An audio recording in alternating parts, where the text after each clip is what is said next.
I rank where the view is nothing less than phenomenal for how I express and project from my abdominal. The only view better, both my daddy and my mama know. No living parents, my sons give me balance. My wife is my serenity, this mic is my identity. The world is foul enough, that's why I write without obscenities. Provoking danger with broken language and spoken anguish. Begging to get hurt, why would you ask to go through changes? Yes, Lord, life's a chessboard, master the angles.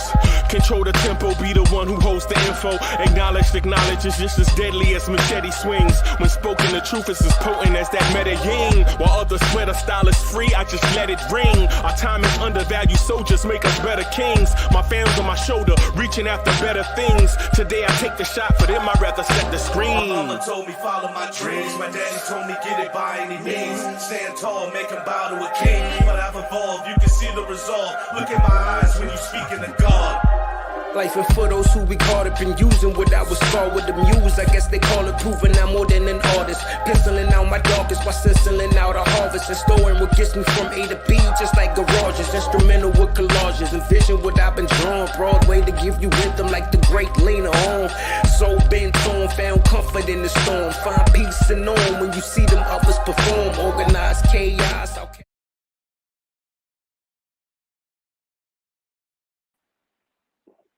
Yo, welcome everybody to the Knicks Night podcast. I'm your man, I'm your host, Uncle Freezie.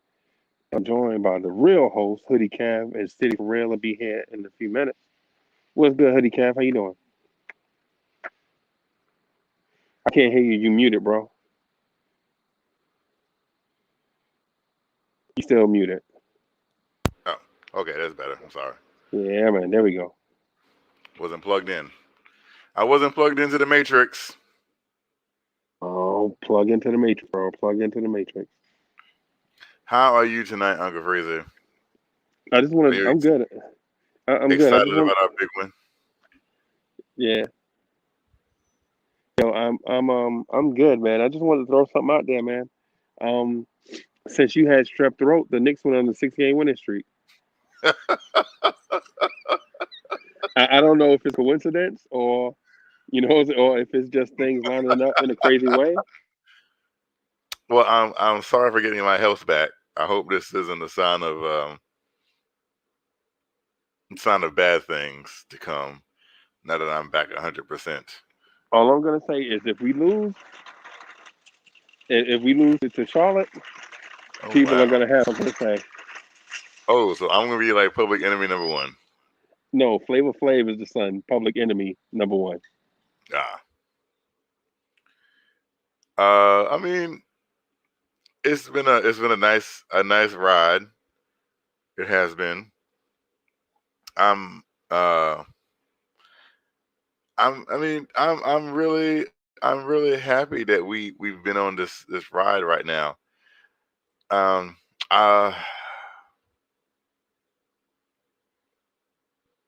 It's been fun, as Captain Kirk would say. But I mean,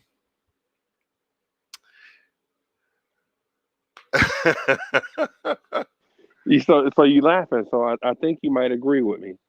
No, I'm laughing at some of the stuff that's in the chat. Hello, everyone in the chat. Everyone in the chat, from Buds to Kane Jerry to Juju92, Jermaine Royster, Felipe 210, Chris Chang, of course, 19 Conman, Chef NYK, Julian Blum, G-Man,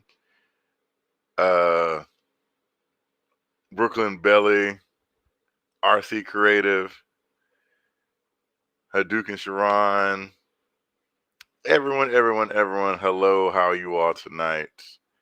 It looks like everybody wants me to say something nice about Reggie Bullock. So Reggie Bullock put his jersey on right, and his number was right on both sides of his jersey. Good job, Reggie. So here's the weird thing. So I was on Twitter and I was texting Haddock and Sharon, right? In the last few seconds of regulation. And I knew something, right? Because I was like, oh, my boy is up. Number 20 is up. He's sitting there because you know who's getting in the game because they sit down in the little seats in front of the coach. And I was like, oh, my boy's about to get in. And I sent a message to Haddock and Sharon. And I said, well, someone has to step up to the plate. And it might be my boy. Right? And I was like, if that happens, I'm not going to shut up for like 3 hours.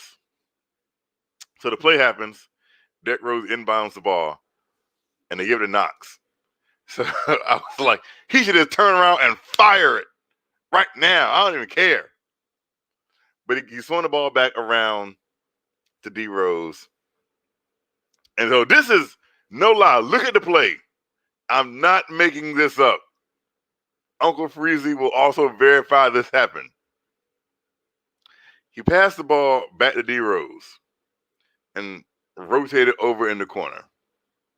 If you look at the Pelican defense rotated with Kevin Knox. Like there was like 3 defenders that followed Kevin Knox into the corner, was left the lane wide open for Derrick Rose, and then he kicked it out on the other wing to Reggie Bullock, who hit the game-winning shot. And I'll say this, and this is me quoting, this is me saying something positive. I'm getting a little nauseous a little bit. Reggie Bullock hit a clutch shot. That is a clutch shot what Reggie Bullock hit. Congratulations, Reggie Bullock. He hit the shot, tied the game up. I was happy.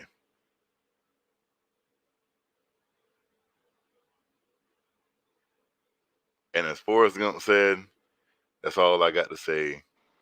You were not happy. You were not happy. You're such a fraud. You're such a fraud. What are you talking about? I was happy that the team. I was happy in the moment. In the moment, I was happy. I'm not lying. I was happy in the moment. Yeah, G-Man, that was very very strange. So we hit the shot, and I was like, Reggie, of all the people on the team, Reggie. I think you kind of wanted him to hit that shot. You needed him to hit that shot. I needed Reggie Bullock to hit the shot. Please explain why I needed Reggie Bullock to hit the shot. So first of all, ever since you've been sick, the Knicks are undefeated. Right? And it's not a coincidence, bro. It's not I went back and looked because I was like, man, this is strange. So I went back, and since day one, like as soon as you were like, oh, my voice, the Knicks won. Right? Up until tonight.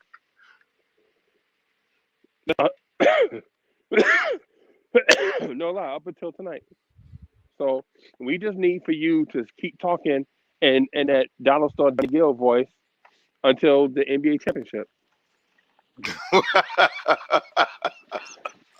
Yeah, bro. There you go. Just like that. Just like that.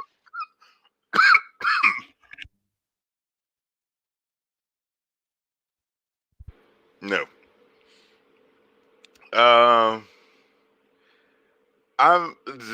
So listen. At the end of the day, Reggie Bullock has on a New York Knicks jersey. So I will root for Reggie Bullock in my own way.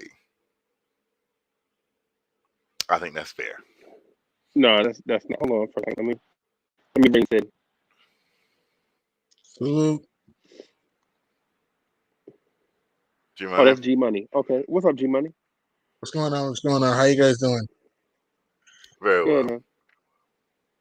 Good. I thought that was City. Hold on. Go ahead. Y'all go ahead, man. My bad.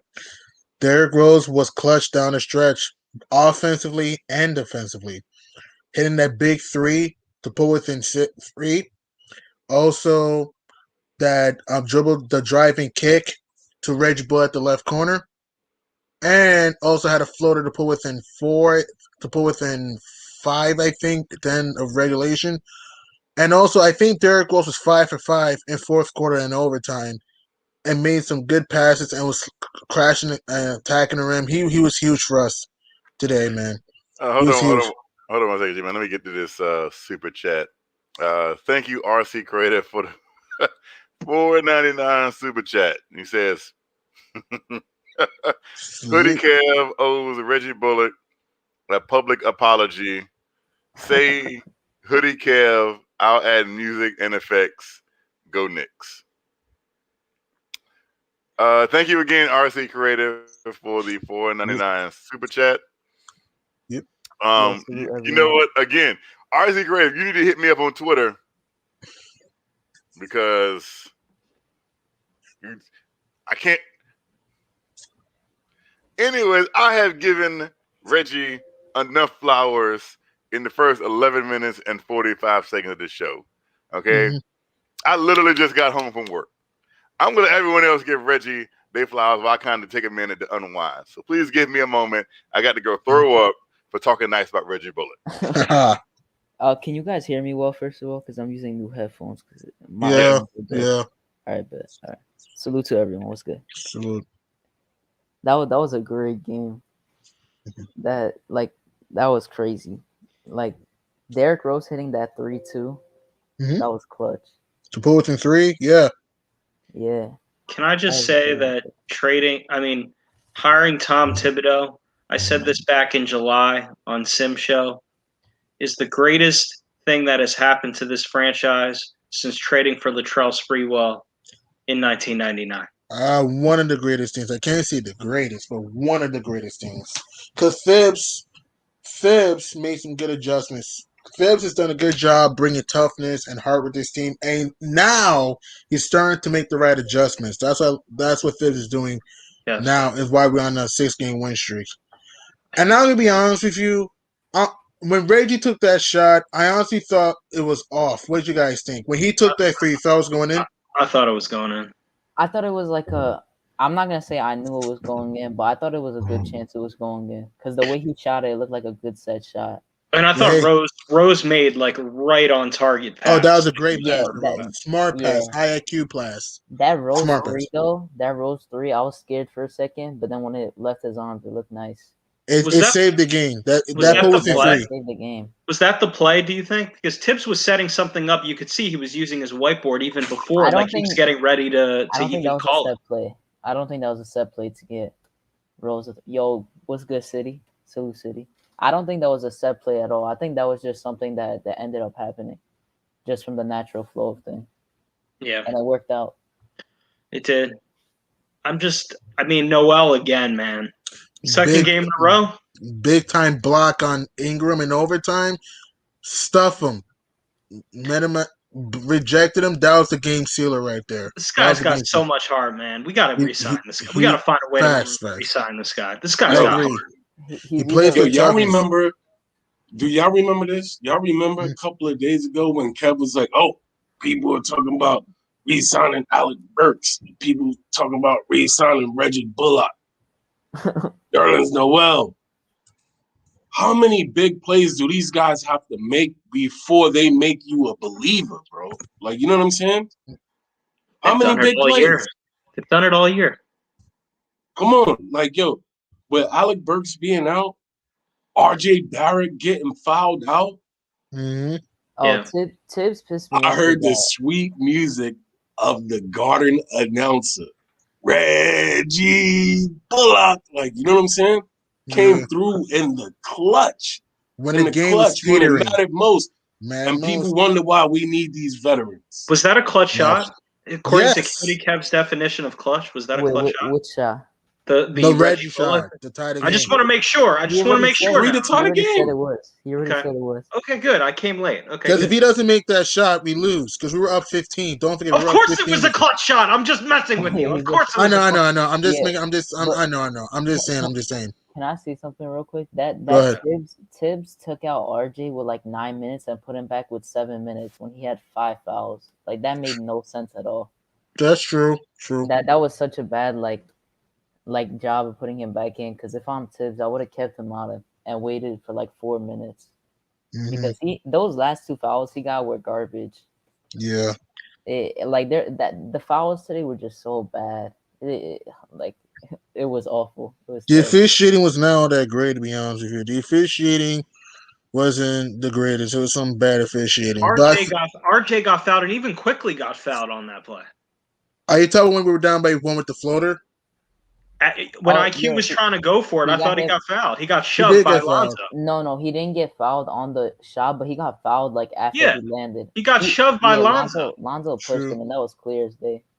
That should have been That's the 2 free throws. That's the same thing as when Randall shoved what's his name in the back, and they called it to For the Tobias. rebound. Yeah, for the rebound. Oh, to Tobias Harris. That was I get That that. was the same as that play. So why True. not? Why can't we get that call? Why do you think? You know what? It doesn't matter if we got the call or not. We won. I mean, we won the game, so bro. I'm not gonna go Let's through go. And I'm sorry. Look, Let's I go. still got the Yes. joint. I still got the joint on. We You're won right, the City. game. And City, we you're got right. 6. That's why We you're got the man. 6 in a row. We got We got Charlotte 6. coming up. Let's make it 7. And sadly, Brooklyn did not help us out. Brooklyn should have helped us out, man. They had that Miami. No, we don't need no help, bro. We don't need no help. I know, but what I'm saying is we don't want to be in the plane. plane. No, what I'm saying is that I'm happy that we're in this moment. I'm just saying that I don't want to be in the play-in tournament. That's all I'm saying. No, I get you. I feel you. And you know what? What you're saying is we need to take care of what we need to take care of. We don't need no help. We don't need no help. We're not banking on other teams to beat other teams, bro. We got to bank on us to win. And we in win mode right now. Like Freezie said the other day, we hot at the right time. The lightning in the bottle thing, we struck it. Like, you know what I'm saying? And let's keep striking that flame. Let's keep streaking. Let's keep back to back let's- now. Let's keep streaking. So I We know got Knicks fans are all excited on Twitter about Zion's comments after the game. My message to those people is I don't care right now. I know Zion is all excited about MSG, but we don't. Let's not worry about that right now. Let's just focus on what's in front of us this season. Yeah, that's true, Spring. Because even though I would love that comment, even Woj posted it. That's how you know everyone is spreading that out in the media right now. Yeah, but that's it's going to be a week of talk shows talking about what Zion said after the game about this is his favorite place to play outside of New Orleans. That's great. That's great. We've heard it from many people. I just don't think this is the time. That we've gotten here because we focused on the moment. We have to continue to focus on the moment. Do not listen to the noise. That's great. We'd all love to see Zion here. But right now, we can't control that right now. We just got to focus on this season. And playing every practice, every shoot around. Yeah. G-Money, we got to focus on the shoot around tomorrow morning on this show to get ready for the next game. For Charlotte coming up, yes, because Charlotte just ran through. I know they only won by 8 points on Portland, but if you watch the game, it felt to me that the Hornets had control over that game over the Blazers. They were up by 28 points and they're up by 27 actually. Yeah, whatever it was, but they were up by 27 or 28, and they choked the lead. They choked the lead, but it doesn't matter. They won the game. So it's like, it's going to be a tough game on Tuesday. It's going to be a tough game. So we just got to have the same energy, play 40 strong minutes. We're going to have the ups and downs, but if we continue to limit turnovers, clog the paint, run good offensive sets, we should be fine by Tuesday. We should be fine. I love our coach, and I know I've said it a million times. I'm so happy he's the coach of this team. This is exactly the type of guy in New York that we've always wanted, always needed. I'm not saying he's perfect. Is there things he can do better with rotations that Of course, but I'm just saying overall, this is the type of brand of basketball, defensive mentality that we've been used to. The teams in the '90s that we all know and love. Mhm. This is the guy, man. He's bringing that back. And if you can't see that, I can't help you. I was waiting for Hoodie Kev to say What did something. you already know? I was going for like He 5 just threw minutes, up, and he's about to throw up again. and we around here singing Kumbaya because we're playing like it's 1995. Let me go look at my calendar and find out. No, nobody said anything about 1995. Hold on. Let me bring it back to something you said, right? You said What did I say? the other day, oh, Nick friends, you're happy about being mediocre. Blah, blah, blah, blah, blah, whatever. Right? Right? Mhm. Right? This is So not- check it, right? this is not- My thing for you is this. Should we not celebrate success? Because we were terrible for the past. Although we've been terrible for since years. 2002 on, actually. Since 2002 on. Years. Yeah. Years. And now we on a 6-game win streak, and I dare any fan right now to try to tell me that I should not be happy about the success that we have. We're winning games on the defensive end, man. And we're making clutch plays on both sides of the ball. Did you Both see sides. D Rose's block on Bledsoe? Because D Rose had the awareness. Oh, Bledsoe's getting an open shot because he was killing us in the second half. So it's like D Rose had the mindset, hey, let me try to fight through a pick and let me block Bledsoe, but save the game. If you're going to knock Tom Thibodeau, you're going to have to get through me first. Yeah, let's go. Okay. Let's go. So let's not get it twisted. Playtime is over, right? Playtime is over. Playtime is over. I'm here to make sure you don't get out of hand tonight. That's my sole purpose being on the panel right now. So I just want to make sure. I just want to make sure that we have law and order up in here and get these points out. You know what I'm saying? So just I'm watching you. Just know that I'm watching you, Kev. Let's go. Salute G-Man, by the way. So. Yo, what's good? Salute to the panel. Salute. Listen. This is what I'm going to say, right? I love the New York Knicks. I love them. That's probably the most truthful thing you said all year. And this is in April or May, going into May. And nothing makes me happier. Nothing in the world makes me happier than seeing W's in the win-loss column next to the New York Knicks. Facts. On game night. So when the game is over. Facts. Here we go. Here go the butt, ladies and gentlemen. Hold on to your socks. Hold on. Here we go. I live in a world where I see success. I live in a world where I see progress. And I'm greedy. Like I want more. Right? Okay. True. More. I'm like Kylo Ren. Just more. And I crave it. Like I need it. Like I need air. You can't even make that. You can't even do that. You can't even do that. But here's the thing, right? Tibbs tried to feed you tonight, but he didn't live up to the job. I see things I see something at the end of the road. It's bright and it's beautiful. Right? It's like the anti-life equation that Darkseid wants, right? If you know anything about DC Comics, you know that Darkseid wants the anti-life equation. He wants it. He craves it. You can't talk about the dark side unless you're talking about Darth City and the Star Wars. Like, no one even do that. Because I'm talking about the greatest villain in DC and DC cinema or DC Comics, Darkseid.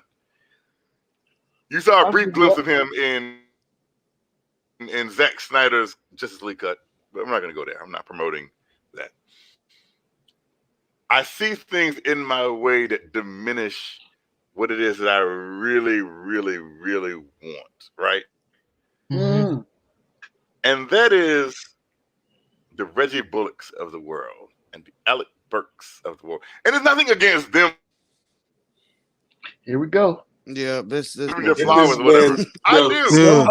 Dude. Bro. I'm not going let it go. Forward with like everyone else. Like people people Can want we to save sit him from on himself? people want to sit on shows for like 2, 3, 4 hours just Googling over Reggie Bullock. And I'm not having it. I'm not. But you'll be okay with us Googling over Knox. Yeah, that's a 1-3 was garbage today. I don't got to. I do it enough for all of you. I don't need you to do it. Because if y'all did it, what is left for me to do? There was a sequence tonight that was Kevin Knox's third season. goodness. He missed that 3-point shot and then allowed Zion to slip right behind him for the alley-oop. And he was trying to blame Pointed Taj. right at Taj. Pointed right at He was Taj. trying to blame Taj for that. Man, I was like, that was crazy. Hoodie Kev. Hoodie Kev was doing the same thing. He was trying to blame Taj for that. That was Reggie's fault on the bench. That was Yeah. Bullock's fault. Remember, Yeah, right. I'm trying to remember in the sequence of defensive matchups when Zion became Kevin Knox's man. Can someone please let me tell me when Tom Thibodeau, people I don't know, was like, hey, Knox, you go out there and guard Zion. That was Doesn't matter. I guarantee He that blew the didn't happen. assignment. So He was the first one. He was the first one back. He was out wide. He was out wide. It's his responsibility to not let him transition. fly from outer space. It's That's his transition responsibility. defense. I can't help that Taj Gibson is slow I'm of disgusted. foot and can't get back fast enough. I'm disgusted. I was disgusted because I knew it was going to happen. Oh, he caught Zion caught him sleep. No, he caught Taj Gibson and Julius Randle sleep. That's what he caught. So Because Kev, that was their assignment. Kev, Just was because clearly Knox was Knox's in fault. vicinity Kev, does not No. mean that was Kev. Anybody his that knows assignment. basketball knows that when Yeah. you get back in If transition, I'm in you're the vicinity of something does not mean You have that to is watch my the man. ball when you get back. You have Yeah. to It watch means the one ball. man. He was an out. It means He was. one man. He was in Yeah. How Burger come King. nobody else is Look, watching the He was- ball? He was at Burger How come King nobody- while okay, let me ask Zion you went a up for the dunk with you. He Yeah. was at Burger Somebody King with just you. said it's your job. Oh, Hold and on, Knox missed hold an on. open three. Someone just, I That don't know led who to it this. was. Someone just said it's your job to watch the ball. Whose job? Kev. No, Remember it's not Matt? his man. It's not his job to watch the ball. It's his job to Whose watch. job is it? Kev. You don't ball watch. It's his job to watch Zion getting past him. You don't watch the ball. Mhm. What are you Kev. talking about? Whose job to watch the ball? Wait a minute. Oh, If let's talk somebody about. is not, Let's talk okay, about. no. Let's talk about when Knox If my got man saved. is right here on the wing, Oh my I am God, yo. guarding my man. That was I'm his guarding man. the guy who I'm supposed to guard. Yo. Somebody That was his else's man. man No, gets That was his behind man. me. you need to watch the replay. That was That not was his his- man. That was What his the heck? You man. need. Zion was Kevin. Hold on. Sit here and say on live YouTube that Zion was Kevin Knox. At that time in the game, Yes. yes, it was. Yes, Zion it was. was. Zion was Yo, on Lord, the I wish perimeter. I could curse the way I It want was. to right It now. was in transition. Yes, it was. Watch the right now. replay. Y'all better Yo. be glad You that have we to- on this. You kids never watching played this basketball, right now. yo. You obviously You never. have to match up in Somebody transition. just That was match his up in responsibility. transition. Yes, you Okay. do. Even if So it's two not men your are back. man. Two Nope. men are back. 2 men. It wasn't just Zion. 2 men were back. Where was everybody else? Oh, you know what? Saying. I got another one for you. You How about saying when- what? Hold No, on, ain't hold nobody on, else. We hold on this on, point right now. hold on. We on this point. Because Where no, was because, everybody else in yo, transition? this point is a Free? They this- thought this- Knox had it because it was his responsibility. He was out wide, and he let Zion fly There from was outer 2 space men. because he There wasn't was- watching. There was He was Johnson not on the watching. wing. Oh my God! I've seen yo. the Johnson was replay on the wing, 50 and times. So have I. I and watched it Zion bad came times. Me behind too. the play. So I've- Knox had to pick up 2 men. I've seen Okay, the you're replay right. 50 times. You're right, Kev. It's just a great because there's no arguing with it. You're right. So let's talk about when Knox got saved by the ref when Zion straight ripped him again tonight. Remember that when the jump ball? Remember that? Zion Okay. came up right behind him and ripped him again like he did in Summer League, yo. And then the ref bailed. Is Zion a small man or something? And when did this happen? No, but Is Zion like 165? Like that can't happen because Zion ripped the ball from you? And I'm sure you're a grown man. Can he rip the ball? Yes, he can. I don't get paid to play in the NBA, so So you trying to say that Zion can't rip the ball from anybody else? Hoodie Yeah, Kev, This happens to Kevin Knox. have you ever played basketball in transition, getting back? Have you ever? Which point am I about to destroy? Am I about to destroy Buzz of yours because I got my voice back and I am on fire. I had a week off. No, I had like 2 weeks off. I've got a question. Hoodie Kev in full effect. I have a question. Oh my God! Oh my God! Can I ask you my question? Where is this going? Can I ask you my question? He don't know. Okay. When you play basketball, and let's say you have a specific man in the game, okay? Is it possible when you're in transition and you're the only one that's back in that moment, when a guy's out wide, flying in, who's the most important responsibility on the court, when the coach has on the whiteboard, do not let him get out in transition. Watch him. Do not let him fly out from outer space. And Kevin Knox is right there. He's the only guy that is responsible because he got back. He did the right thing, but he did not do the right thing. He did not look. He was watching the ball instead of watching the guy. In that moment, what would you do when in your transition? Have you never, or are you always went in transition just going to follow your man? Because that is incorrect. Your job is to make sure that they don't score. And you had to neutralize and put a body on him. And he did it. Period. Anybody that knows anything about basketball will tell you that. Whose man? Okay, you're right. You're right, Spree. Kevin Knox should have been watching the man and not the ball.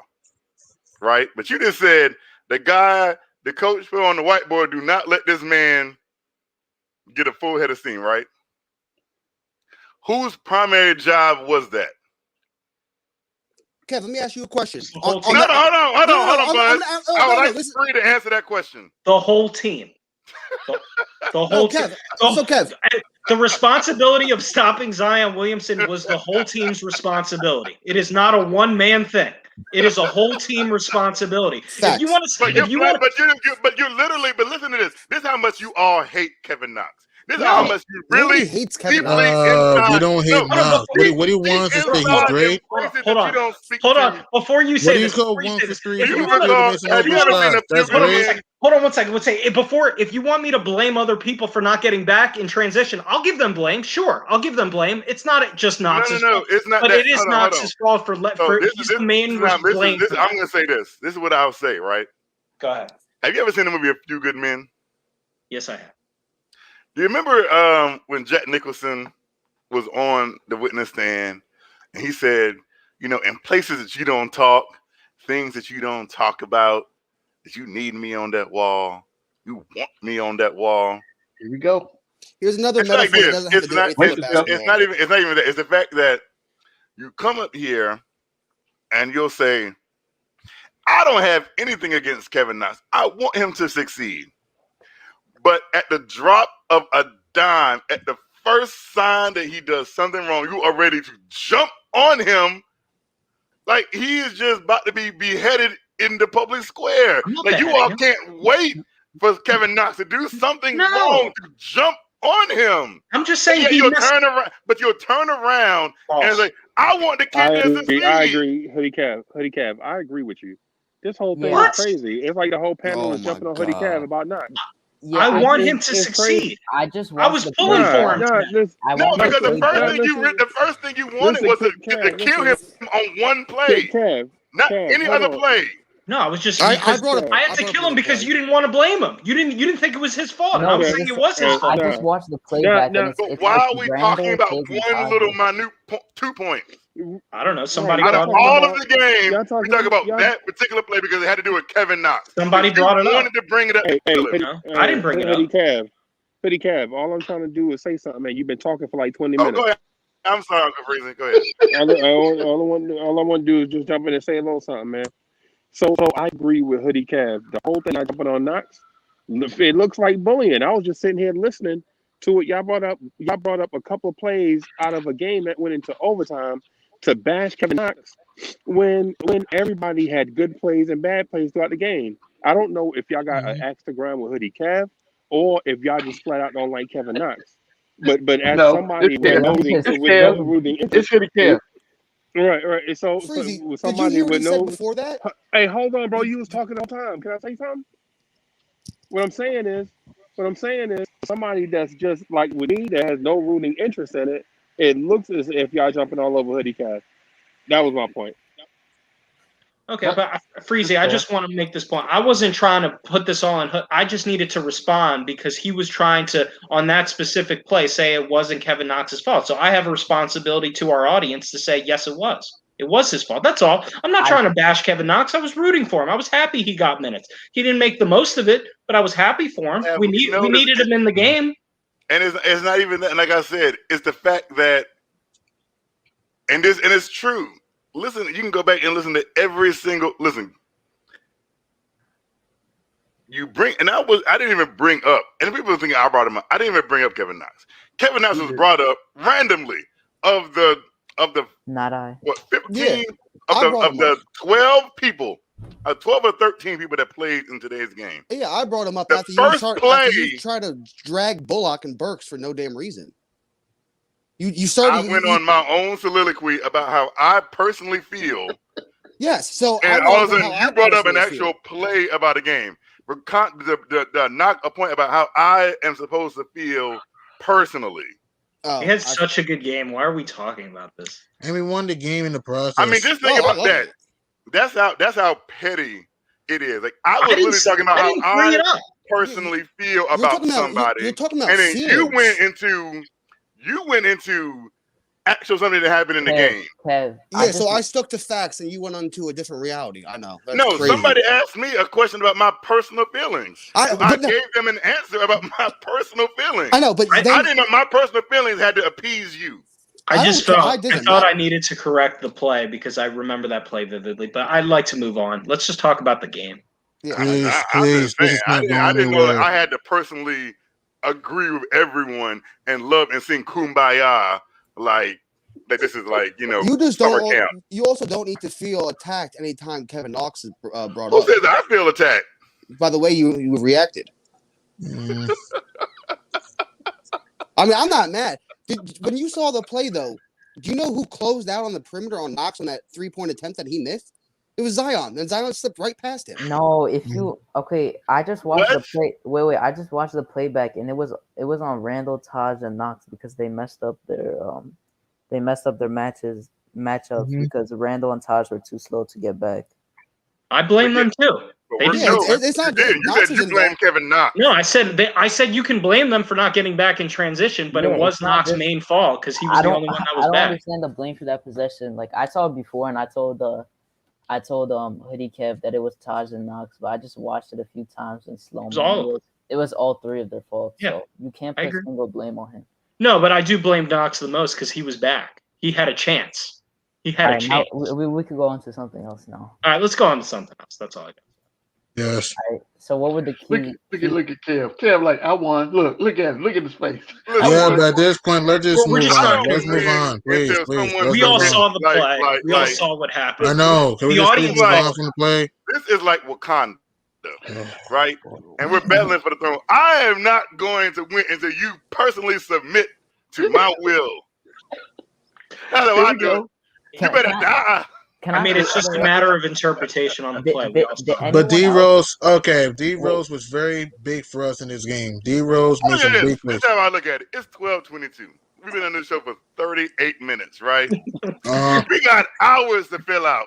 We Hours. talked about this play for This 20 ain't- this minutes. ain't- Exactly. We're talking about a guy that was Okay. garbage. 1-3. Like, At really the had end it. of the night, we're gonna sit here and we're gonna be having stuff to talk about, and we're gonna circle back to the same thing. So we might as well go ahead and get it out of our system We now. talked about this play for 20 Can we please Yeah, move it's on over. to There's go to nothing something else? to argue about. Can I bring something else real quick? I Yeah, always go ahead. have something Sharon, to argue Sharon, about. go ahead. Have you Go ahead, not man. Go watched ahead. the show? This is why I you have no always voice. have You something yell to for no argue damn reason about. right now. Go Why are you ahead. Go yelling? ahead.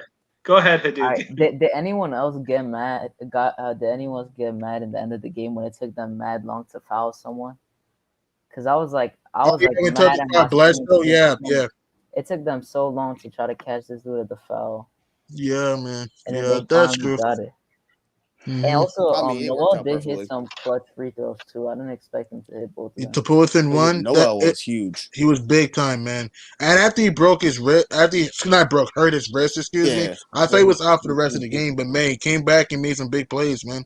Huge plays, including that humongous block in overtime over Brandon That wasn't Ingram. in overtime. That was in regulation. No, I think that was in overtime. I'm pretty sure that was in overtime. Check. I forget, to be honest. I don't know. I'm watching the replay right now. Who's next? Is it Charlotte or is it Atlanta next? Charlotte. I would sit Noel this game. Let like Pell play because Charlotte ain't got no big men.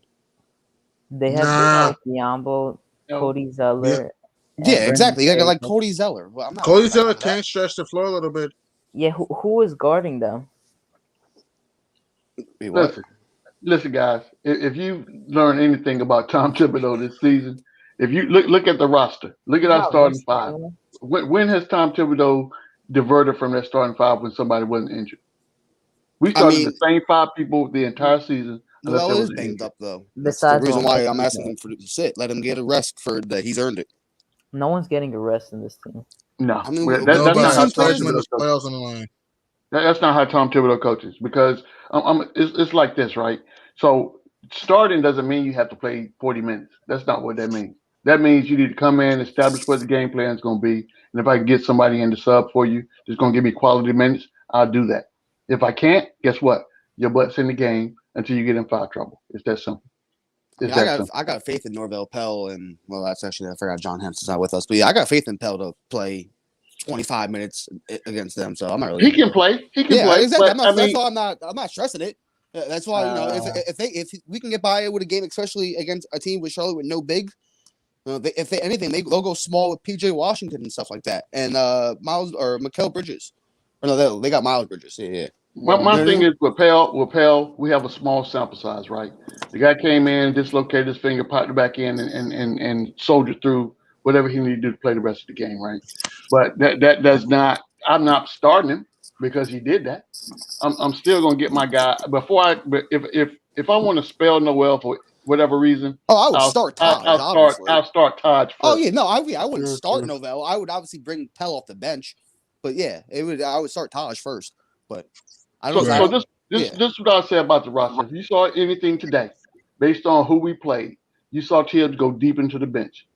I think everybody got some minutes today except for Pell and Pinson. Yeah, but it was only because of foul trouble. Yeah, exactly. So Thibodeau, and this is based on what he's seen these guys do and shoot around. I'm guessing he's not just going to willy-nilly go down the bench and say, "Hey, you get up, go in the game." So it was specific things and specific roles that these guys needed to play coming off the bench. I.e., when you bring Frank in, they needed defensive stops at that point. And what Frank do? Frank come right in the game and foul. Frank foul, he played 3 minutes ahead. No, but that foul he got was not a foul. That was a soft call. That was it's a foul though. We got to be used to how the refs call games against the Knicks. We've been getting these calls all year. Just like when at that 3-point play where it could have been a foul or not a foul. Why are you even in the vicinity to jump at the ball? That is true. You gotta play. You gotta. If you're gonna contest well. Don't make sure your hand is not near the shooter though. Too much. He should have been that close. Point blank. Period. That's basic basketball, right? That's true. So why are you even in that area? That's basic basketball. I mean, we won the game. 3 fouls. That's true.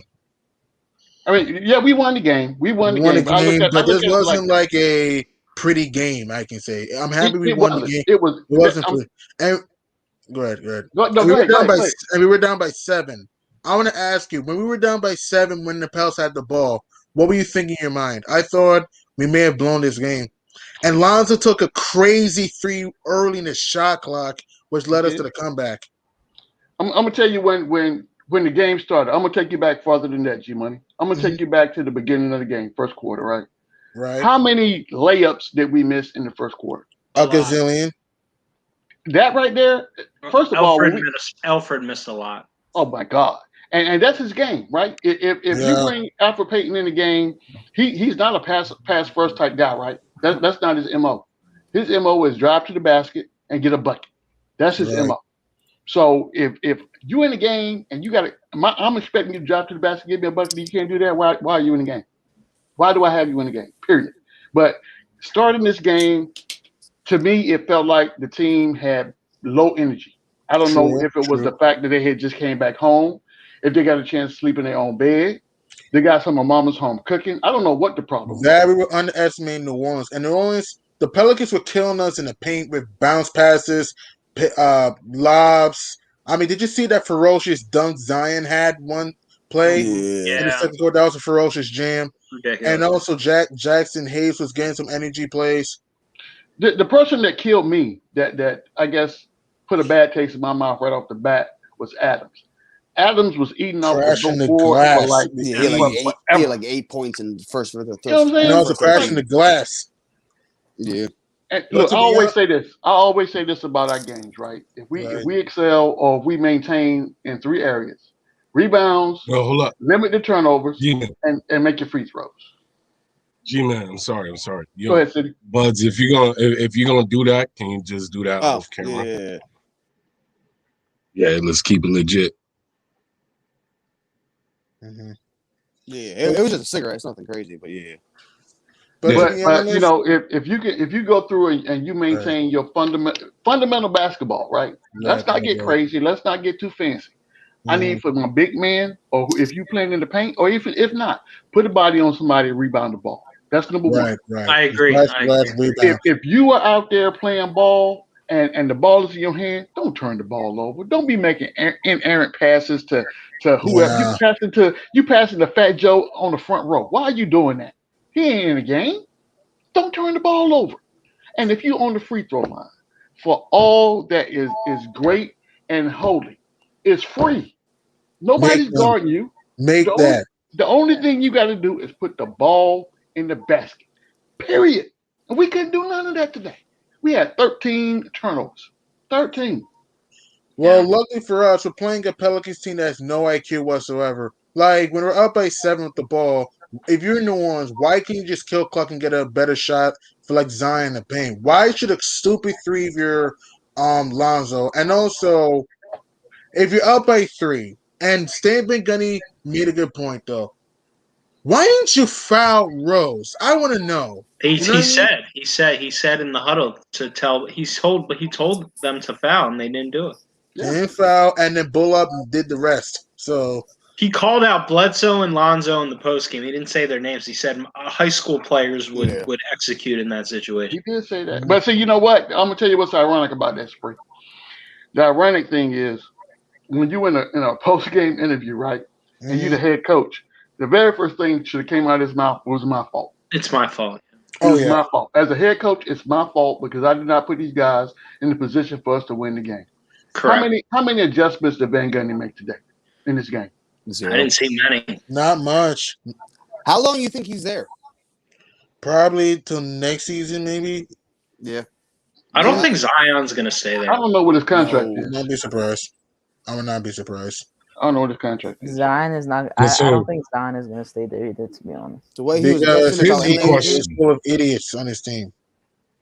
Here's the question for y'all, right? Although the Pelicans didn't foul, right, and they should have, or whatever, or we feel like they should have. Y'all think the outcome would have changed? I mean, it's not a guarantee, but it had it's not a guarantee, but it would have had an opportunity. I think based on our free throw percentage for today, which wasn't horrible, but there were some key free throws that we should have won. I mean, we should have made, right? Mm-hmm. But you're giving these guys an opportunity to go down and score. To tie the game. If you're up by 2, that's a different story. If you're up by 2 or 1, then there's no reason to foul. But if you're up by 3, common sense to you, foul early. Worst case, you're up by a point, and all you do make free throws. You're probably gonna win the game. But fouling there is putting yourself in the best situation. Assuming your guys can make you don't want to let a team to tie the game. Shooting a 3. So, and I want to ask you guys: when Bullock took that 3, you thought it was going in? I just want to ask you. I really did. I thought it was going in. Yeah, I did. Yeah. Anytime Bullock shoots, I think it's going in. And I'll tell you why, G Money. I'll tell you why I say yes. Because a couple games ago, he had 16 against the Pelicans. New Orleans, yeah. I think it was New Orleans, yeah. So for whatever reason, when he gets in those type, well, especially with this team, he gets into a role to where he'll take some bad shots or he'll make some bad plays, but more often than not, he's going to make the shots that he takes. I don't know what it is about the Pelicans, but he generally makes those shots. That's true. And he shot the ball with confidence, man. He did. And when he didn't hesitate. He just shot it, bang, squared up.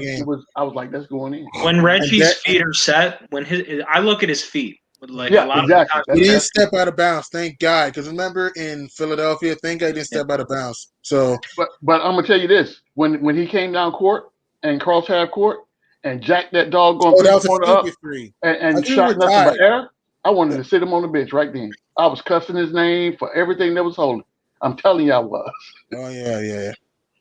But hey, thank God Reggie redeemed himself after that, and also Derrick Rose, that big block on Bledsoe. Because nice. I'm gonna be honest with you, the way Bledsoe was playing this game, he would probably have made that shot if Rose didn't block him.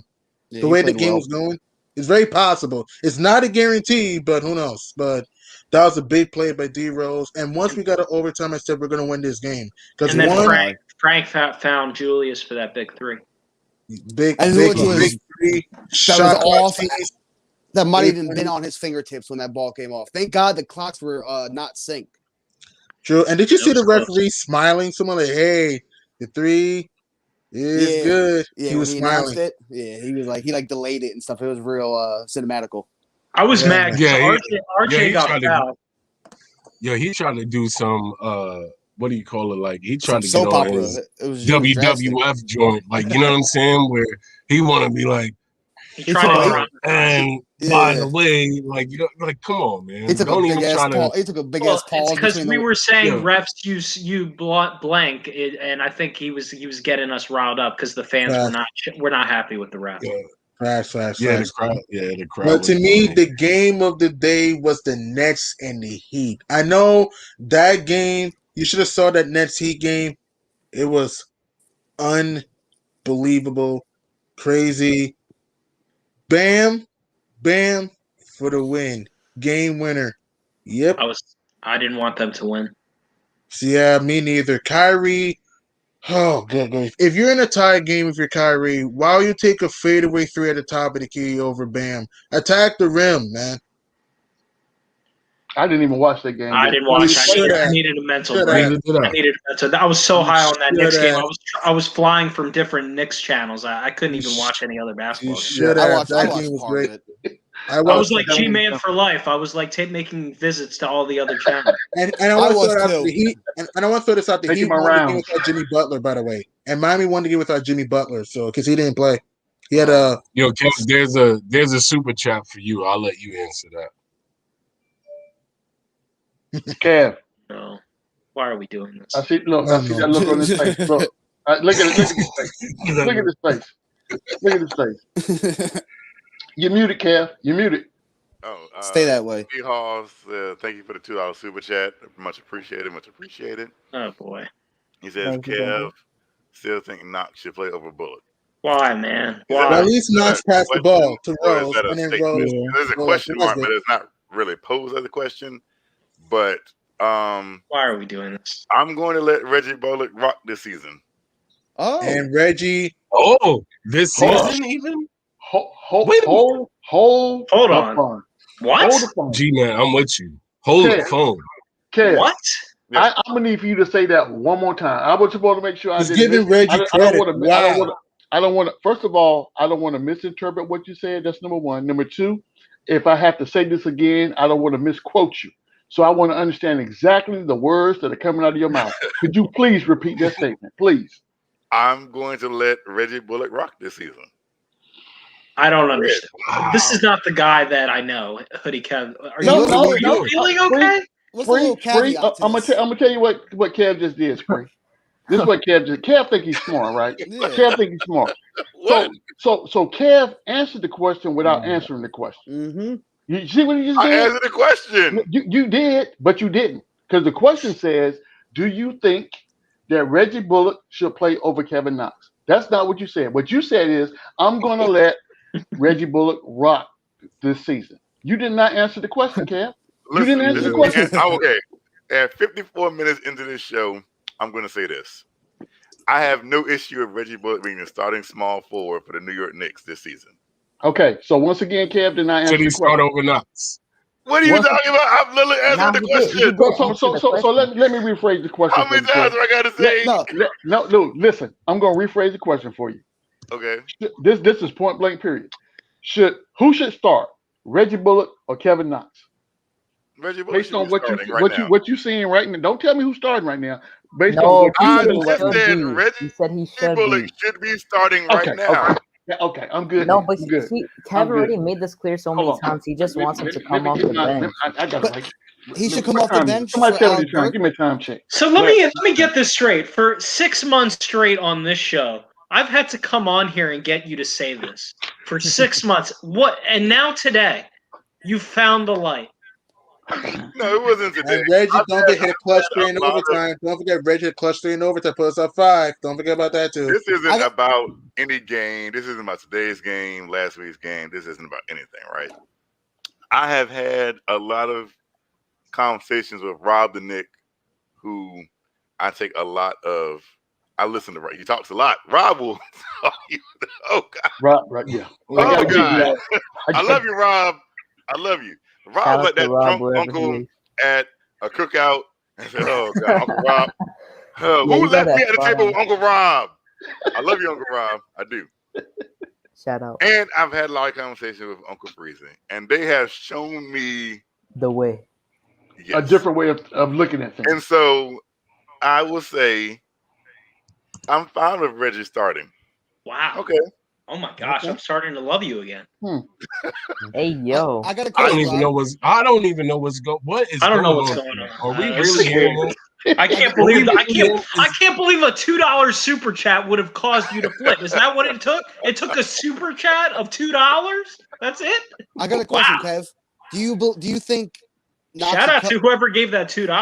do you think Knox should come in over Alec Burks, or do you think just Tibbs should expand the the rotation? Write this down. Write this time down again right now. Oh, okay. I am perfectly okay with Kevin Knox sitting on the bench and watching. Okay. Yeah, There we go. Okay. he There we literally go. said this. He literally I'm said going this to earlier let- this week. I'm going to let Alec Burks and Reggie Bullock rock out. So you know what Kev is doing right now? I'm gonna tell you, ladies and gentlemen, if you haven't figured this out by now, I'm about to enlighten you, right? What Kev is doing right now, It's telling the truth. Kev is getting into his playoff mindset, right? I'm proud of him. So right now, what Kev is doing is he's figuring out what functions best for the team, right? He's taking those personal feelings and those loyalties that you may or may not have to a specific player. I'm not going to name any names. He's putting all that to the side for the betterment of the team. So whatever functions best and allows No, us to that's get not what wins. I'm doing. That's at not all. what you're doing, Kev. Not at all. No. I think it's for the betterment of Kevin Knox, to be honest. Because here's the thing, right? And again, I've had a lot of conversations with Rob the Nick and even Stephen Fox. Shout out Foxy. What about me? And I've never had any off-camera conversations with him. Oh, not off camera, but we've debated this for like 5 years, I feel like.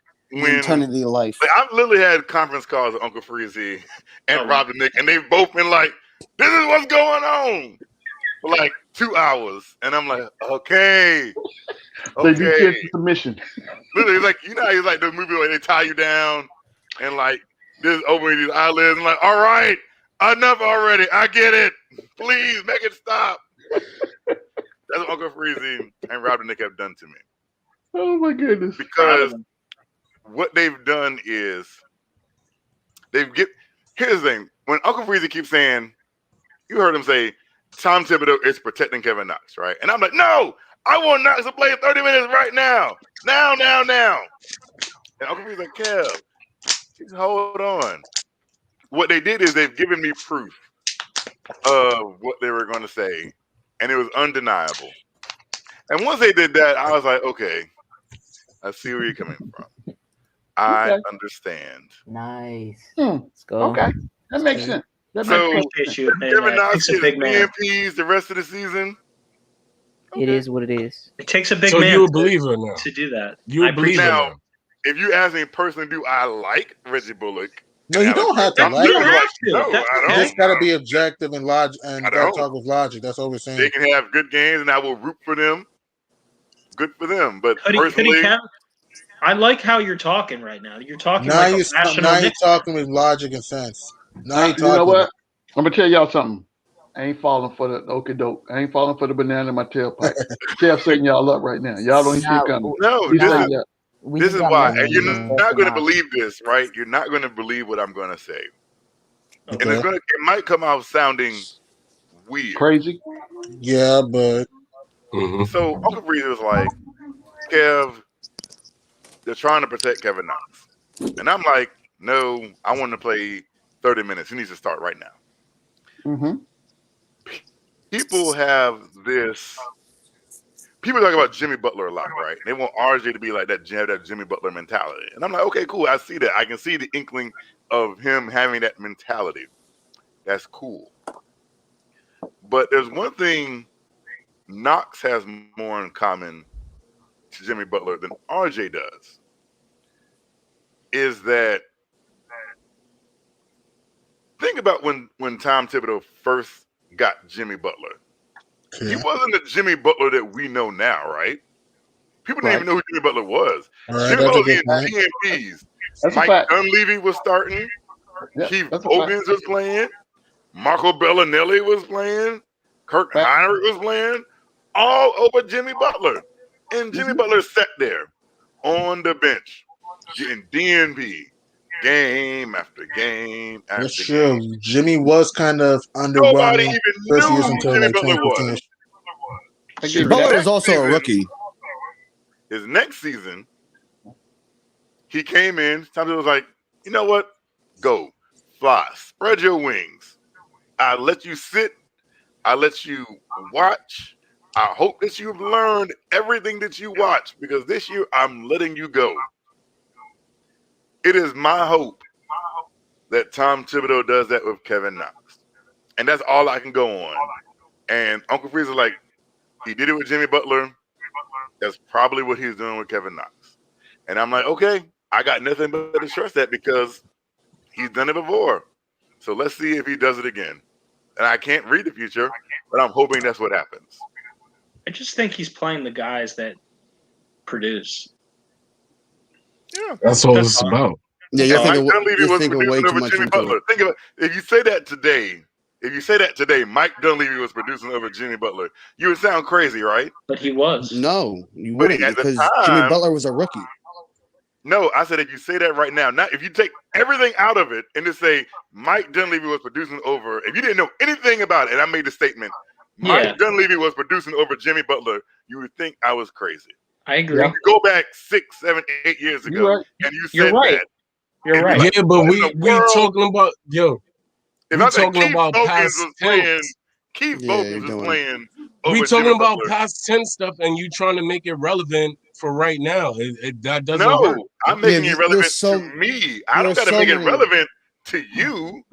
You're This just, is what you're I'm really- just saying So, you're trying this to is make like it a- relevant, and that Me. doesn't work. This is like a That sickness. doesn't How does work. that make You it work? This is a sickness. because sick. we can sit here. Go ahead, Buzz. No, you go ahead. This is just sick. He's trying to like talk himself into these things correlating when they don't even really correlate. Jimmy How did I Butler- That's why I said we talking about Because about Jimmy past Butler was tense a stuff. 23-year-old rookie who spent 4 years at Marquette, who's 2 years older than Kevin Knox is in his rookie season. Kevin Knox's third season, and you're saying that it doesn't correlate. Okay, No, man. No. you got it, Buzz. Jimmy Butler was a late round, first round pick, drafted at 22 years old. Kevin Knox was a An kid who 18-year-old kid. Kevin Knox who picked drafted up from basketball, took basketball seriously his junior year of high school after he grew too tall to play quarterback. Got a scholarship, became a top 10 pick really quick. Jimmy Butler had a fight for everything he got. Knox didn't have to really do that. Knox was. So you know what's in his mind.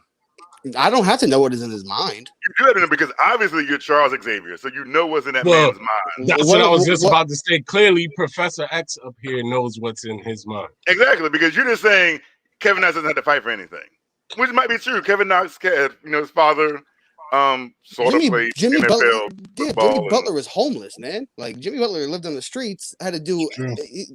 like that's a whole different type of grind to get where he was at. You So know you're what's trying to say that ironic? a person who has a home, a person who has a good upbringing, doesn't have to fight for anything. You know what's ironic about this whole Man. thing? I'm gonna tell you what's ironic about Because you just made that because to be honest, this is what I know. This is what I know. Let me go into the real point because you're basketball focusing player, on the minors detail the of what this is greatest. about. Listen to this. The greatest basketball player in the history of the game, the guy who is the hungriest the most to winning, came up in a perfectly good household. Sure, he did. So why does how did a guy who's homeless wanted more than the guy who came up in a great household? Michael Jordan is a madman. That's not normal. You're talking that now. We're bringing. How is it not? But I don't understand. But you just said you just correlated as because Kevin Knox came from a good upbringing doesn't make him hungry. No, true. That was the point I was making, but that is the most irrelevant point to all of this because because that's not what I was your logic. Because your logic is I wasn't done. Come from the struggle, aren't hungry for it. That wasn't the whole point. But let me ask you a question. That's how. Because I didn't get to finish, but you're since you talking about being hungry, no, wait. Since you talking about being hungry, hold on. Let me ask you a question. Go ahead. Is a bum on the street hungry? Yes. Is a guy living in his home hungry? Yes. Yes. Who eats more? Guy living in his house with his big deal or the bum on the street? So I'm hungry right now. I'm just saying. I would love to get something to eat. I'm just asking you a simple question. I'm gonna go get a pizza. You know what I'm saying? Who eats more? Damn, that sounds good. Who eats more? The bum on the street or the guy that got his mansion? Got a mansion. But that's not even the point. But that wasn't even the point about all of this. I don't really know where you're going with this exactly. I was just asking a question. That's all. But where are you going with that? I don't understand. Because you said you tried to make it seem like because Jimmy Butler came from the streets and Kevin Knox came from a decent home, that there couldn't be no difference between the hunger. But that hunger is not a physical hunger. That's a mental hunger. What? Yeah, that has nothing to do with you being. I'm so lost about what you're trying to say. It's okay. It's okay. You'll figure it out.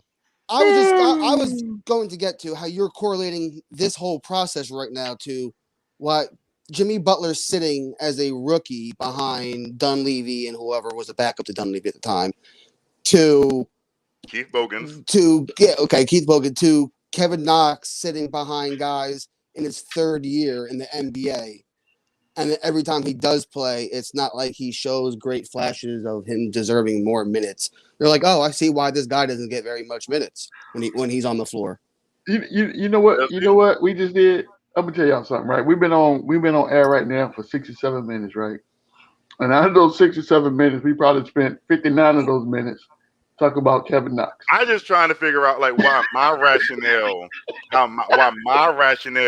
right? How I look at things, how I want to view things, affects other people. Oh, it don't affect me at all. I don't think about it once. Actually, I don't think about it 10 seconds from now. It's whatever, because you were so intrigued by why my rationale makes no sense to you. Oh, I wasn't intrigued. Because if you weren't intrigued, we wouldn't be talking about it right now. If you weren't intrigued, you would have just listened to my story and let it roll on. But because you wanted to dive into the rationale that I had, you're right. So I was fine. I was minding my business, chilling. So one thing I would say, right?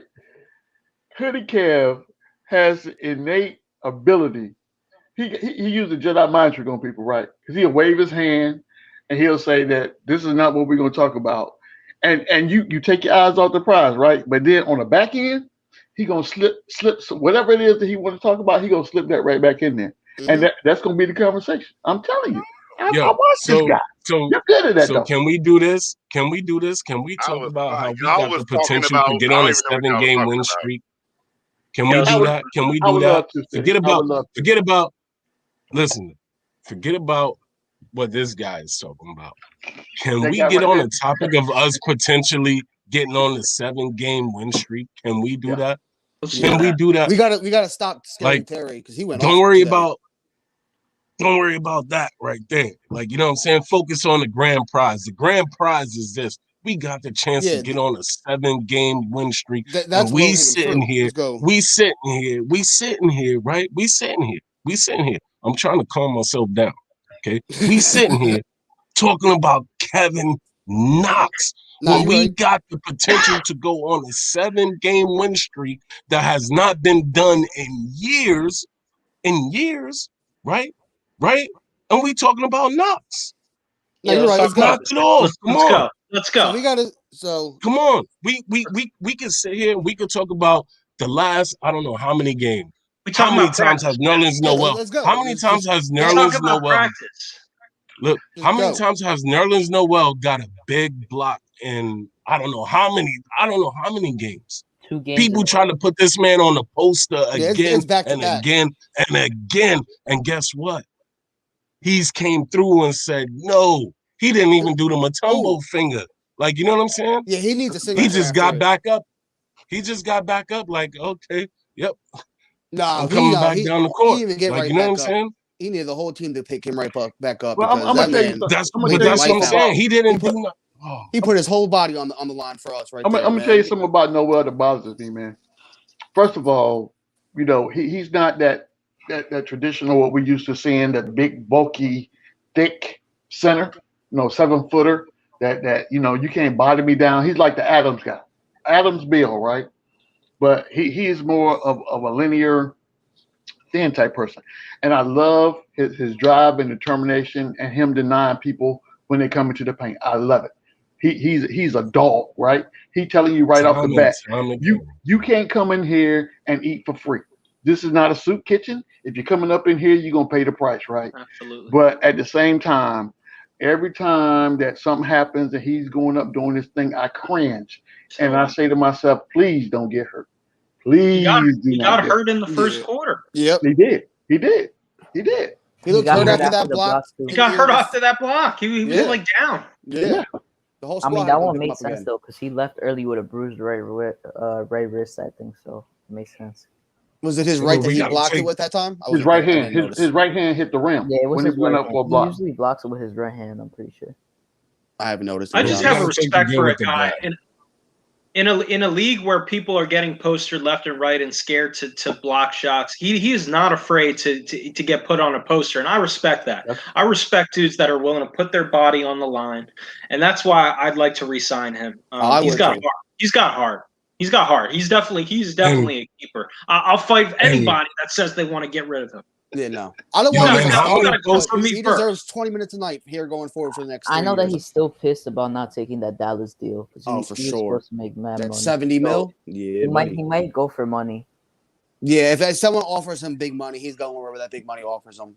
But I'd offer him. I wouldn't blame him in a way either because of what happened for him missing that I'd give deal. him like 3 years, 20 mil. Like a Thomas Bryant type contract. You know what? I disagree. Well, is that the start? Is that the start or what? Because we got to remember, we still got Mitch. So, like, you know what I'm saying? Right. Yo, Like, I told y'all, Mitch Mitch is replaceable. I'm dangling him in any trade talks. He's the one young piece that holds any value that I'm willing to trade. I don't want to trade RJ. I don't want to trade IQ. I mean, Noel ranks like the top three. He's number one. Number one. And he's number one in a lot of statistical categories. He's been number great one this in year. defense per minute or something. I Yeah, don't know. defensive win shares. How do we let that guy go? Like, we have to find a way to keep him. I agree. I know, and I get it. People, his main knock is, you know what? He doesn't catch many passes when people are like, you know what I'm saying, feeding them the ball when they on pick and roll and stuff like that. Like, I get that, but everybody has they flaws, right? You know what I'm saying? Yeah. But just like I said just a little bit ago, how many times have you seen somebody try to put this man on a poster this season and he said, no, denied. Your credit is not good here, bro. That's right. It's not good. Yo, credit check, nope, no good. Guess what? Turn back. Like, you know what I'm saying? Turn back. I mean, this man not only has he been sending shots back, he's been sending dunks back again and again and again, yo.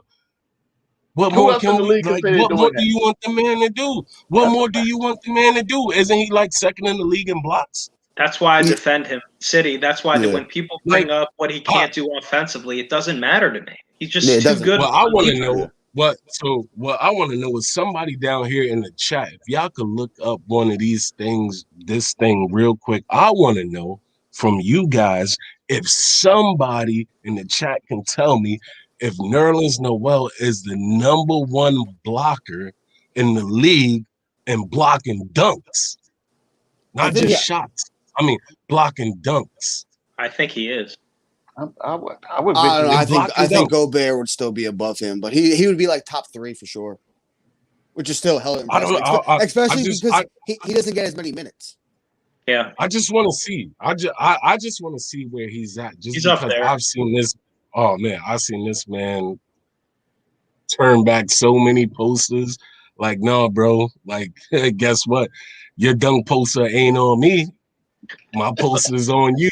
I return the favor, bro. It's okay. And City, go ahead, Buzz. I'm sorry. I was gonna say, have we touched on how great we did on Brandon Ingram tonight? What do you have, like 14 points? No, he had 19. I don't even know. He had 19. 19? Okay. You know what I mean? Like he didn't But he averages over 20 plus points. He averaged like 26 a game. So he thought he was going to get 21, and then Noel said, "Absolutely not." Yep, exactly. Didn't I say the other night? I said I was going to go out on a limb and we was going to win both of these games. You did. You did I didn't see Dallas. I saw this one though. Once we won that Dallas game, I was like, "Oh, we going 9 in a row." I think we can crank off 9 in a row. Like, and to give Noel credit, he's actually been making those little baby jumpers, and he made his free throws, some big free throws. So if he could just do that, I know he's not always going to do it, but if he can consistently just make those little baby jumpers and just make your free throws, that's all I want. That's it. He got 12 points today. He had 12 points today. He was great. Yeah, he was great today. I don't even need that though. I need 8 points. I'm cool with that. Yeah. I like that little move he got. He had like he goes for that little hook shot, but it's like a reverse. He goes like underneath the rim with a little hook. But I think the city's point, and this is how we bring this whole conversation back around to what we originally said we were going to talk about, which was potentially going on a seven game winning streak, is that type of mentality and that type of hustle play that we get from Noel, that inspires the rest of the team, right? So if I'm a guy coming off the bench, I'm saying, well, if this guy right here can do it, then I need to be able to contribute as well. And it gives you that oomph. You know what I'm saying? These guys are already a close-knit team. You can tell that just by the way they interact. But that type of play that you get from the Noel, those hustle plays, is what's going to get the team up. And when you get the Charlottes to come in that think that, they got the Knicks down as, okay, I can come in and win this game to get my winning streak going, to get my team up. That's not happening. You got to come. I'm going to go on record right now to tell you this. Out of the next 6 games, this was game 1. We're going to win 5. There's going to be a loss out there someplace. I don't know where it's going to come from, but we're going to win 5 of these games. I think the Suns. Yeah, that's our first loss of the Suns, I think. But we haven't. So here's another question. We haven't played them yet, so it's going to be weird. Here's another question for y'all. Did y'all actually envision, did y'all picture Nerlens Noel going to the line and hitting those 2 big free throws? No. I thought he was going to go for one. I thought he'd be 1-on-1. I thought he'd be 1-on-1. Big, man. Those were big. Yeah. And I don't understand. How did we sign him? Like, how did we get him so cheap? Can somebody explain that to me? He was coming off an injury. You think not just that, he didn't really play that. He hasn't been playing that well after his injury. No, he had a good year in OKC last year. OKC Thunder fans loved him. I mean, he was up there. It was just the injury. That was it. It was just the health. I think so. That's just my opinion. I think the injury had a lot to do with it. Because you're talking about a neck injury, man. Come on now. If anybody knows anything about injuries, necks and backs, no. He played all 6. He played all games last season. Think about eating a piece of chicken, right? How many people go to Popeyes and order necks and backs? He played. Yeah, he didn't miss many games last year. What injuries did he have? Yeah, he's had history of injuries, but he was relatively healthy last year, wasn't he? He was he's good doing on the Philly. He was opposite. good in Philly too. He's doing the opposite of last year. He has, he has less points this year, but more rebounds this year. Mm-hmm. Are we going to give the front office props for signing these guys so cheap? We have to. I'm going to tell you who I'm going to give the front office props for signing right now. Relevant to this day is Pale, right?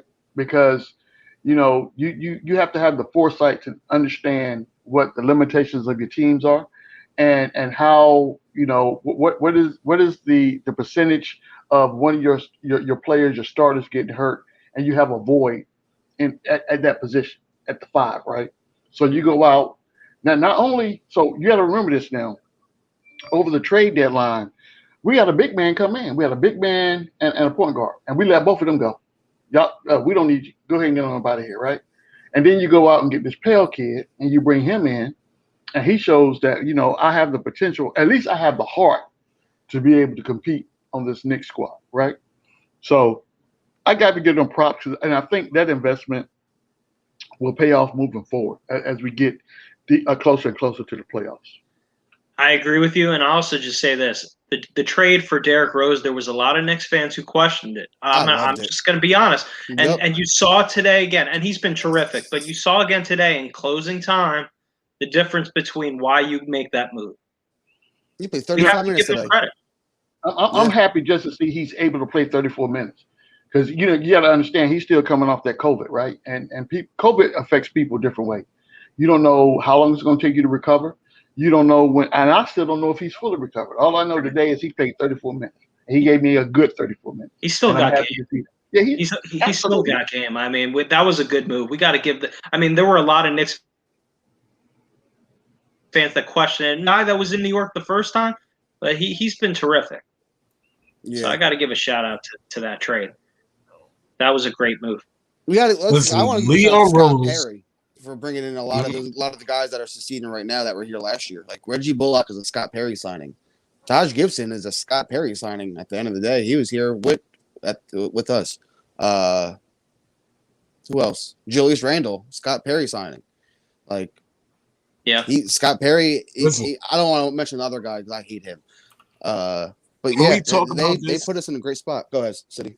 Can we talk about how Julius Randle had a donut in the first quarter and came back out first quarter and said, "Nah, hold on."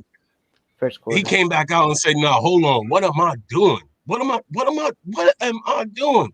I'm Julius Randle, baby." Like, you know what I'm saying? He started dropping buckets, you know what I'm saying? The Garden camera put the little camera on his son real quick, you know what I'm saying? And he came back out in fuego, like, you know what I'm saying? 16 he came back out. He came back out.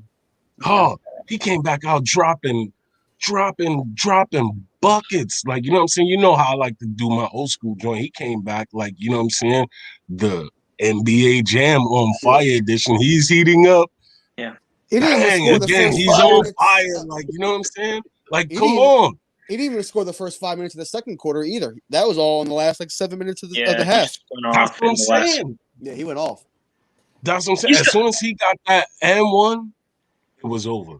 I mean, he's had a couple games, I think, if I recall, where maybe not 0 points in the first, but he only had 2 points in the first, and then he heats up in the second. He's had that. Right. And then he finished with how many? Wait, what did he have?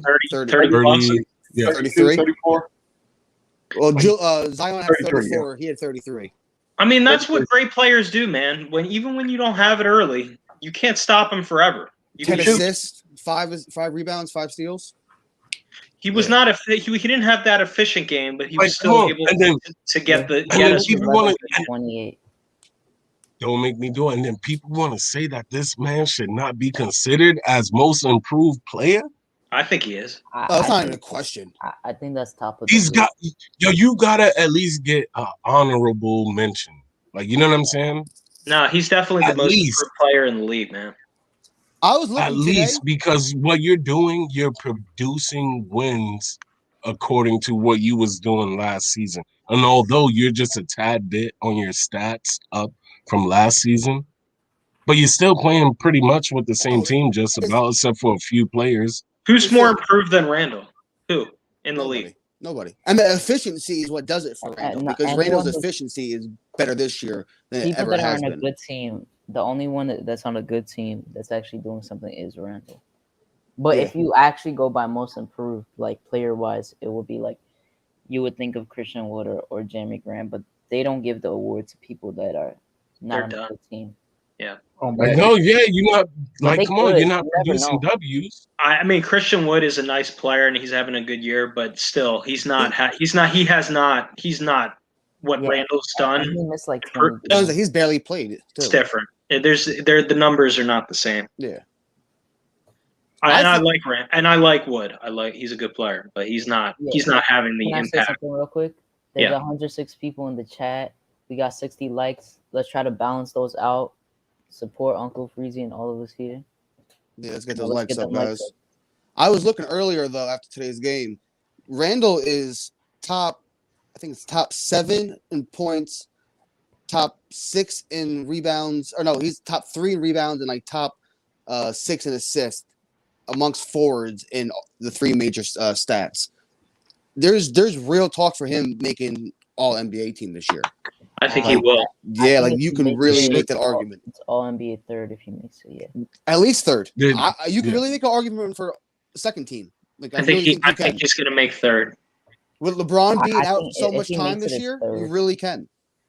Nah, they're not leaving LeBron out of LeBron. They've done it. They've done it before. Yo, you know what? You know what I would say? You know what I would say? If Julius stays on this tear, right? Now that he's like getting hot at the end of the season, like, you know what I'm saying? He's boiling, he's flaming up, like, you know what I'm saying? If he can continue this, if he can just continue this right now until the end of the season, that's gonna boost his momentum to be in that category. I can guarantee you. Here's a funny thing that I also just want to bring up really quick.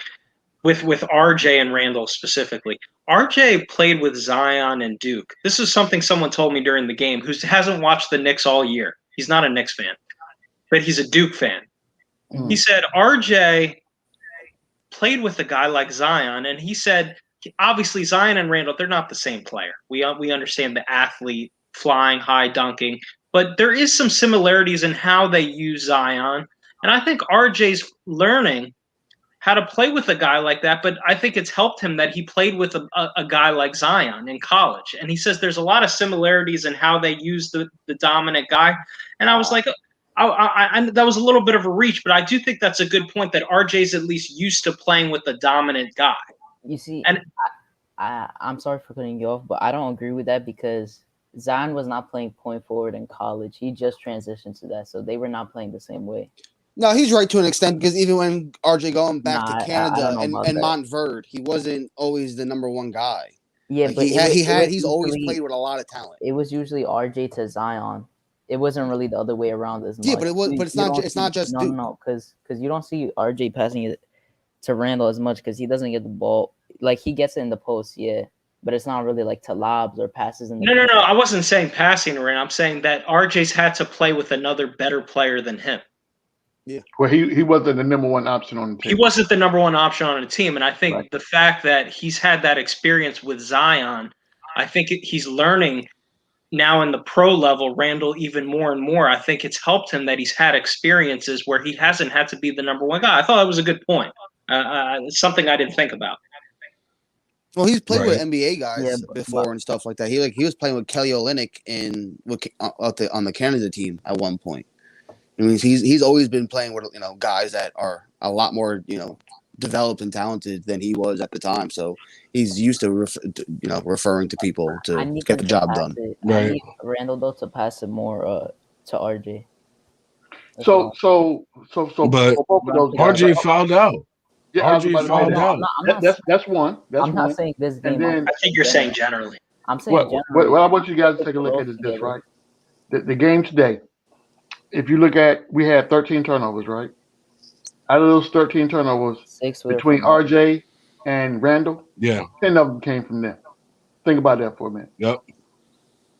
Think about that for a minute. But at the same time, we got to remember those are our those are our best two players. So they have the ball in their hands most of the time. So you gotta expect you gotta expect that. Like, you know what I'm saying? You gotta expect that. Like, you know. To a certain extent, I will be willing to take I would be willing to take a portion of that.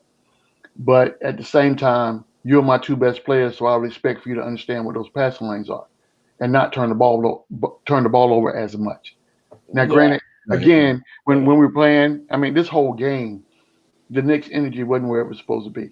You know, it just wasn't. I don't know what it was, and you can see that. And then to bring, if you one of the star players, and your team is not doing what they're supposed to do, you think in your mind, my responsibility is to get everybody else's energy up by getting them involved. So maybe I'll make a pass that I shouldn't have made. Maybe I should have took the shot, or whatever the case may be. It's different things that goes into that. Yeah, I'm with you. I just I think Julius Randle, and I know this is coming out of nowhere, but I'm going to just say it anyway. It's also another thing I've been reflecting on. This is no knock on Carmelo, but Julius Randle to me is more of a team player than Carmelo. Oh, and I know I don't think it's close. Yeah, for sure. He will, and I understand he's got to pass it more to RJ. Yes, he's learning, but overall, he's willing to find you. If you're open, he's going to find you.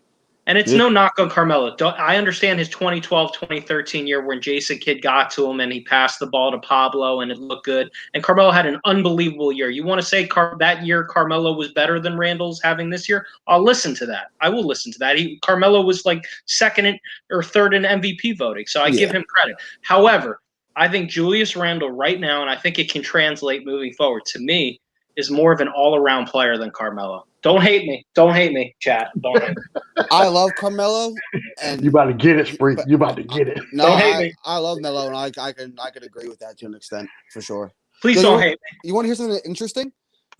RJ has a lower usage rate this year than he did last year. I'm not surprised. I don't see him getting the ball as much this year. I mean, because you got to look at Randle's play, right? Yeah, and Randle takes up a lot of shots. He does. He makes a lot of them. That's why he gets these 30 shots like 4 games in a row.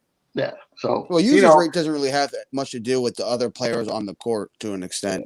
It's also though with him like fully transitioning into a point forward, so Randle is going to have the ball more. I'm about to look at the difference in Randle's usage rate from last year. Those things up because I always try to figure it out. I don't know how to. For usage rate, if you go on like Basketball Reference, go down to show advanced, and then just scroll along. Ronald Miller. Appreciate you. Yeah, I'm not trying to take a shot. I'm just saying I was reflecting on it, and I have to say it. I have a responsibility to the audience to say what I'm seeing. And in my opinion, Randle's a better all-around player. I'm not saying Melo's a Hall of Famer, but I'm just being honest. The Randle's shout out to Yo Elvis. Yo Elvis says, salute family. I think he had the $10 super chatter platter. Matter of fact, he says, salute family. I think for us to go deep in the playoffs, RJ needs to be consistent or else first round exit. Hey, RJ's been very first round exit out the building. Outside of that first 2 weeks of the season or whatever, it could still be a first round exit. Yeah, exactly. It depends on the matchup. Yeah, I don't know about that because it depends. If I think we're gonna stay in the 4 to 6, 100%. That's just how I feel. I think we could get to the 5th. But the only teams I'm worried about is who we match up with, and we need the bench play. We're gonna need to have like the problem with us this season is we don't have an official third scorer. So if we get that third scorer to pop up in the playoffs, that would be big. But we're probably gonna have a random person go off. No, we don't have an official second or first scorer because we have a bunch of third scorers. We have Alec Burks. We have RJ Barrett. I think we have an official first and second. What's that I would say Spray. What's the thumbs up for? Just Ronald Miller agrees with my take, so I always give thumbs up to people who agree with me. But you can disagree with me too. I don't mind. I always say this. We go as our bench goes. Yes, I agree with that. When our bench plays and they score, and I'm talking about everybody that's on the bench, Alec Burks, Derrick Rose, quickly. Well, Nerlens quickly. Although Nerlens is starting now, so but like you get what I'm saying, Taj. Like those guys, when those guys play well and they do their thing, it just lifts us so much higher to where we have a better chance of winning the game, because obviously we already know. We've seen it time and time again this season where sometimes the starters don't have it and the bench comes in, you know what I'm saying? And they do their thing. They represent, they hold it down. You know who brings a huge spark to this team when they're playing well? Derrick Rose. No, Obi. As much as I kill Obi, when Obi gets 2 dunks in a game where he gets that lob that can hype the crowd up and get the bench going in the bench unit and get RJ and Julius on the bench cheering on the team, that does wonders for the team. Energy. That energy. Hey, that's what I was just about to say. People gotta stop missing him. But like I feel like when he plays well, our second unit as a whole usually plays very well. Obi is like me. Obi is that energy guy. He's like me. He's that guy that comes in and I'd be like, yo, blah, blah, blah, blah, and everybody get hyped. That's Obi when he does his slammer jammer. Like, you know what I'm saying? When he gets his. So what I'm going to do is I'm going to refrain from commenting on this segment because Obi's my guy, so I can't be objective in this era right here. Well, I'm a big Obi hater, and I give him big credit for it. So look, go ahead. For me, Obi is like Kevin Knox is for Hoodie Cat. That's Obi to me. Okay. We all have our favorites. Yeah, we have our favorites. I'm an RJ guy. I'm a Burks guy. Oh, me too. We're talking about the kids. I love Burks. But I mean, Spring, as a whole, I think that to your point, I think Obi, I think everyone wants to see Obi do good or do well, right? So anytime he comes in the game and he's able to have a good game, everybody is happy that he's doing that because, hey, we drafted him in the first round. Why would you want to see him do good? You know what I'm saying? So, right. But at the same time, understanding that there is a learning curve there, and at least he doesn't look as lost as he did when Tibbs first started putting him out on the floor. Yeah, he's looked better. Right, recently. Shout out to Brad Johnson. Shout out to Brad Johnson. Hold on. Shout out to Brad Johnson real quick because he said Noel, the new blockness monster. I agree with you, bro. I agree with you. You gotta come up with a new nickname. You can't hand over nicknames. Guess what? Wild. No. Well, listen. Come up with something original. Mitch is not playing. I know, but you got to come up Mitch with is something not original playing. for him, though. So guess what? Somebody else stepped in to be the blockness monster, and that's okay. I'm okay with that. I'm not with passing. I'm okay with that. I'm okay with that. I'm not with passing nicknames around. That's like calling somebody else the French Prince. That's like calling Kane Hayes the French Prince or whatever. No. From those two people, from what they're doing right now. Oh, he's been on a tangent. Yo, you know what? Y'all in the chat, come up with a new nickname. Give him his Mr. own. Nerlens Noel. Like, you know what I'm saying? Noel or something. Like he's earned his own nickname. Brick hands for sure. A brick glove. I don't know. Yeah, he's earned his own. Don't give him just Mitch's recycled nickname. But YouTube watcher, Noel is the new botch this monster. All he does is botch when someone passes him the ball. So what do you guys think Come on, we talking about something good, YouTube. Come on, we talking about something good. Feel the positive vibes that are coming out of my Darth City's essence. You're funny. You see it. Come on. I do. Out the smell of the hat he's been wearing for Where's the Darth Vader? But what do y'all think is Don't make me bring Darth City tonight. I can't do it tonight. Because listen, man, we on a 6-game win streak, and I'm already hyped. And y'all trying to get me to bring Darth City in the building? Are you serious? I don't need you to Are you get serious? it. We're on a 6-game win. Are you serious? I'm gonna have to get kicked out into the garage again. Yeah, you don't have to do that. What do you think is the biggest key to beating Charlotte on whatever day it is? Was it Monday? Tuesday. Yeah, we play it's a Tuesday. It's a Tuesday night game. Oh, for today's Sunday. Yeah. I think it's the key that do the same stuff we've been doing in the 6-game win streak. Play really good defense. Don't Make let timely Terry Rozier shots. go off. And they don't have LaMelo. So or Gordon Hayward, but they've been playing well even without them. did they play today? Yeah, they won today. They beat Portland without Dame, but they beat Portland. Yeah, but we got to stop Terry Rozier and Miles. Yeah, Bridges. Terry went off. Hasn't He was 2 rebounds short of a triple-double today. Alfred's got to have a better game finishing. He's been, to be fair to Alfred, during this win streak, except for today, he's actually been pretty good around the rim. He has. I defended him on Reddit the other day. We got to get him back to making those shots. But that's his game, though. Like, we already know that. Like, it is, and when he's on, that does. I mean, he put importance on the board for us. But I think, in all actuality, we just need to stick to our game plan, right? And when our guys come in the game, they need to come and execute. Point blank, just like we just talked about Alfred Payton. If your game is drive to the basket and make buckets, then drive to the basket and make buckets. If you're on the free throw line, make free throws. You know what I'm saying? And we already know we're not going to get the calls if you're in the paint. 9 times out of 10, out of 5 plays, you may get 1 call, right? So that limits the amount of time that you're on the free throw line. But when you're on the free throw line, make the free throws. So I think that if we got to come in with high energy. Our energy wasn't there today. And if we go into another game like that, we going to mess around and get upset for real. Games that we should win. Just like back in the day, there were games that were out there that were close games that we could have won. We didn't. There were games or teams that we should have beat. We didn't because of energy. That Timberwolves loss is still the worst loss of the season, in my opinion. Yeah. Next to the Cavs, yeah. Oh, yeah, that one from earlier in the season sucked. That one is the worst loss because they didn't have the team. Oh, yeah, they didn't have anybody. They legit had no one. That was the worst loss of the season. Yeah. Damian Dotson was like point guard. Yeah. All right, gentlemen, I'm going to bounce, but I'll talk to you guys tomorrow night. All right, take it easy. Enjoy it, man. Enjoy. That's all I got to say. Tell all your friends, coworkers, rub it in. Oh, I've been so annoying, enjoy this moment, my man. I've been so annoying. Later. Salute. Yeah.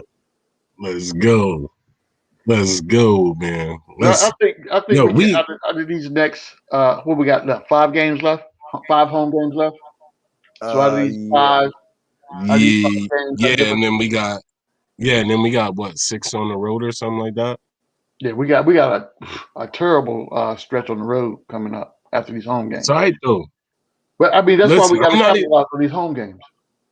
I'm not even worried about that because I'm not. Remember what people said when as soon as the second half of the season started, everybody said, "Yo, man, second half of the season is looking terrible, bro." Yeah. Guess what? We overcame that. Like, you know what I'm saying? We was like Jack and the Beanstalk. Like, you know what I'm saying? But the only thing was, you know what I mean? And that road trip doesn't even look that bad. We conquered. You start off with the Rockets, then you go to the Grizzlies. You got the Nuggets without Jamal Murray. You got the Suns again. What did I miss? What is going Clippers on? And then Lakers. I mean, each game is subjective, right? I believe that we could beat any team out there, right? Just depending on how we play. Just depending on what's going on that day. We have the opportunity to win. I mean, there is nothing that says we can't win a game. But we have to go in playing our game. We can't go in there half-stepping and stepping gingerly and afraid to exert, our efforts in said game. And guys got to play the way that they're supposed to play, period. You can't go in there having the kind of game we had today because today could have been a loss, quite honestly. Right. Today could have been a loss. I think the most interesting game on the schedule is the last game versus Celtics because that series is still 1-1 up for the tie. Yeah, that's a 1-1 series right there. That could determine the playoff seeding for sure. Well, to me, I'm more interested in the Phoenix game, right? So when is the last time we played a Western Conference team of I guess substantial caliber? I mean Dallas? No. No. Well, I think it was the Clippers. We played Grizzlies. Grizzlies are a good team. No, they're below. They're below the but they're still. But no, if that team's that team, I agree with that. He's talking about like the top. He's talking about the top. I'm about like a top 3 team out of the West. I'll tell you right now. I'm looking at the schedule. Well, that was when we played the Clippers, wasn't it? Yeah, that's what I was saying. I Yeah, think it's the Clippers is probably the last team. Yeah, it was the Clippers. Yeah, it was the Clippers. And look, we handled ourselves accordingly, although we lost, right? We But lost. we handled ourselves accordingly. Like, you know what I'm saying? It I wasn't think like they blew us out. and that was a different team. We were in a different place at that point in time. But we all played good that game, though. Everyone played good, so I don't know about that. That's what I'm saying. I would say that coming up, Phoenix will be a good barometer to where we are going into this away stretch or the road stretch. And I think we go 3-3 at that stretch at the worst. On the road? Yeah, that road stretch. I think we can go 500 on that stretch. I think we beat the Rockets. I think we beat the Grizzlies. And we can pull out one of those other 3 games, or one of those other 4 games, out of the Nuggets, Suns, Clippers, Lakers. I don't know which one, but I think we can pull up another one. Nuggets, Suns. Aren't we on a 6-game homestand right now? Yeah. Yep. This was the first game. We got 5 games left. Yeah. Yep. Hey, let's go. We got Hornets, Hawks. Go. We could.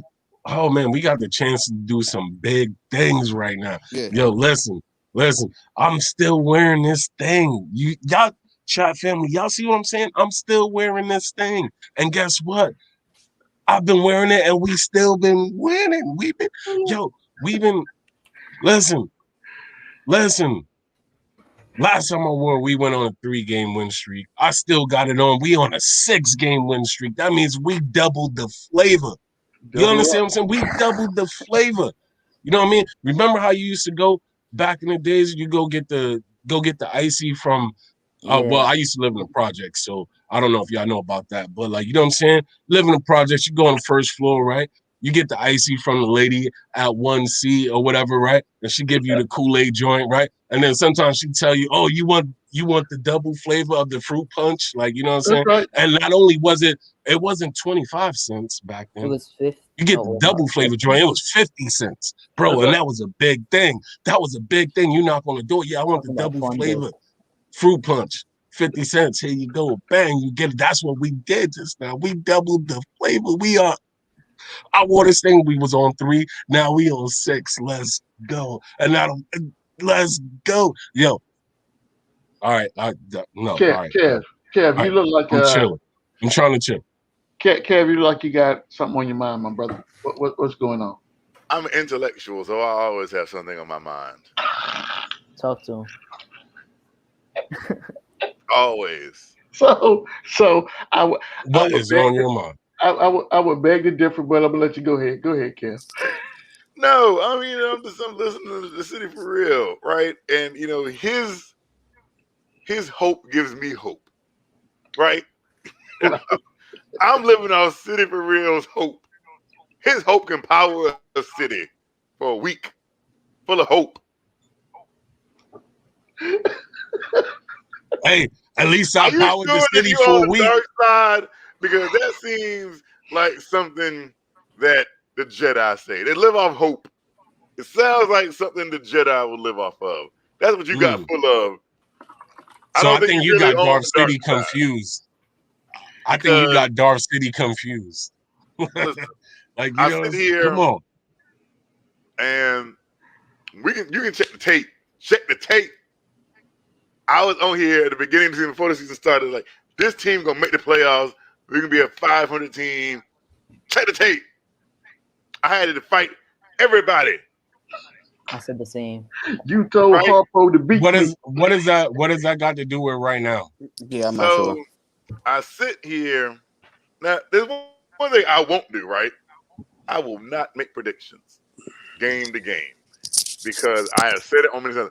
I have no idea what this team is going to do game to game. I don't know if Reggie Bullock will hit 7 threes. I don't know if he's going to have 7 points. I don't know if Reggie Bullock will have, Alec Burks is going to have 14 points in the fourth quarter, or if he's going to have 6 points altogether. I don't know. Right? So I do not make predictions. So I was on Knicks Twitter earlier, right? And this is what they do. This is what they do, right? They want to take our feel good because we haven't felt good in a long time. Ooh, the Knicks fans, they feeling all warm and fuzzy, right?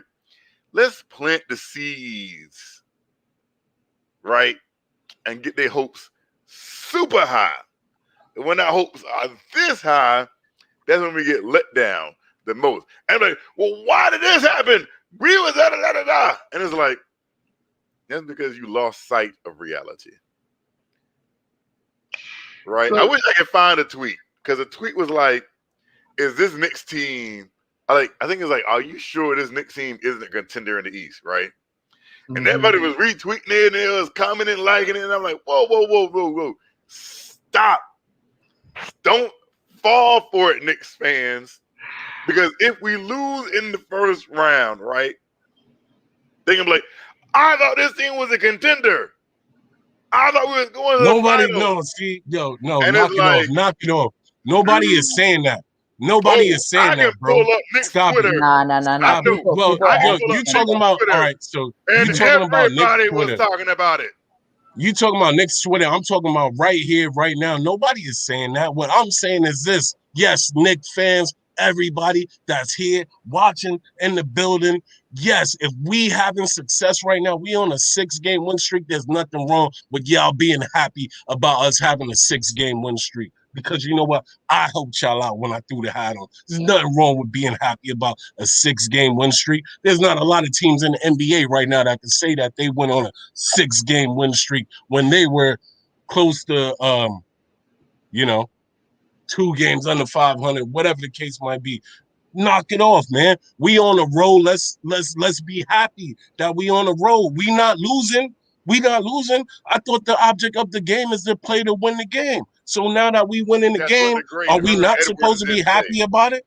Are we not supposed to be happy about it? Like, come on, man. Let's go. Don't worry. Yes. I'll do my best Bob Marley joint. Don't worry. Be happy. Guess what? I'm happy right now. I'm happy that my boys is winning. I'm happy as anyone else. See? Look at this. That's happy. No. I'm happy that my boys is winning. I'm also going to stay grounded with my happiness, because as soon as my happiness goes from here to here, and as soon as we lose, I'm going to be doing the same thing. I'm going to be like here. And it's like, I shouldn't be here. I should have always stayed right here. As long as I'm right here, it's not going to affect me. But if I get here and then something happens and we get down here, be like, oh, man, see? This is what happens when I get my hopes up high. But if my hopes never get high, if I just ride the roller coaster like this, it's fine. But when you start getting like this, it's bound to go what? Like this. So, Kev, yeah, but we were already down. That's the thing. We were already down, and now we ascending. This is what I'm talking about. We was down. So, Kev, what you're telling me is that you don't want to be too emotionally entrenched with the team. Is that what you're telling me? Is that what you're saying? I'm talking to Hoodie Kev. Ain't nobody more entrenched than me. No. Listen, I don't want to put words in your mouth. Literally, I have lost my voice over this team. For 2 weeks, couldn't talk. I could not talk. This is literally because of this team. This is true, but there's a difference, Kev. Let me separate the two, right? So there are two camps here. There's a camp that says Hoodie Kev is going to stand by his statement and what he said, right? And you are very emotionally attached to making sure that your point is heard and it's understood. Now, on the flip side of that is, there's a point to be made, but there's also an emotional investment to be made with said point.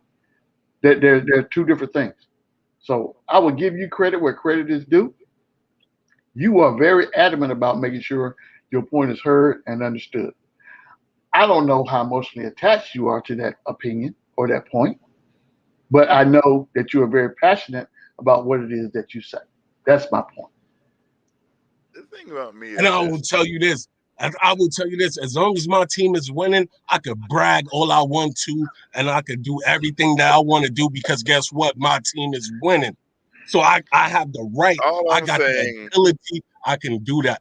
Until we start losing, yes, I can get mad. I'm not saying, man, don't be happy. Be happy. Be as happy as your heart desires. Right.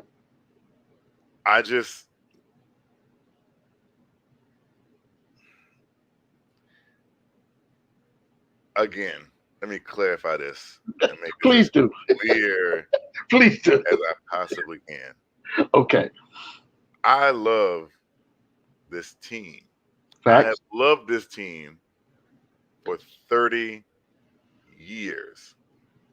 I have seen players come and go. I've seen coaches come and go. I've seen general managers come and go. Yeah, facts. And I have always, since I was 5 years old, been a fan of the New York Knicks. And I will always be a fan of the New York Knicks. I wear my Knicks stuff all around. I be out. And they're like, oh, man, you a Knicks fan? I'm like, yep.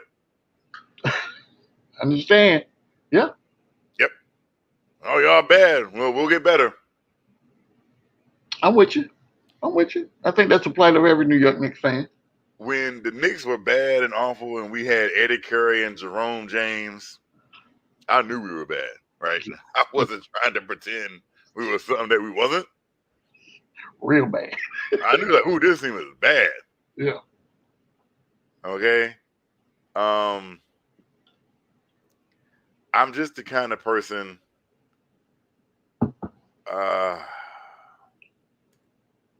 You temper your expectations. I know like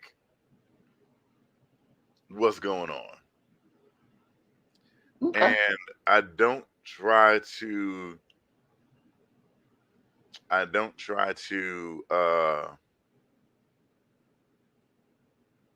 pretend like something is what it isn't. That's fair. So I know, like, I love this team and I want this team to be good. And this team can surprise us in good ways and bad ways. I agree. With that, I agree 100%.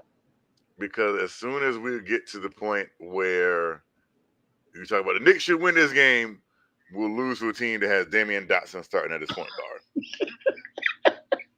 That's true. And that's and what I'm we'll come on here and be like, what in the world happened? You're right. You're right. So you're absolutely right.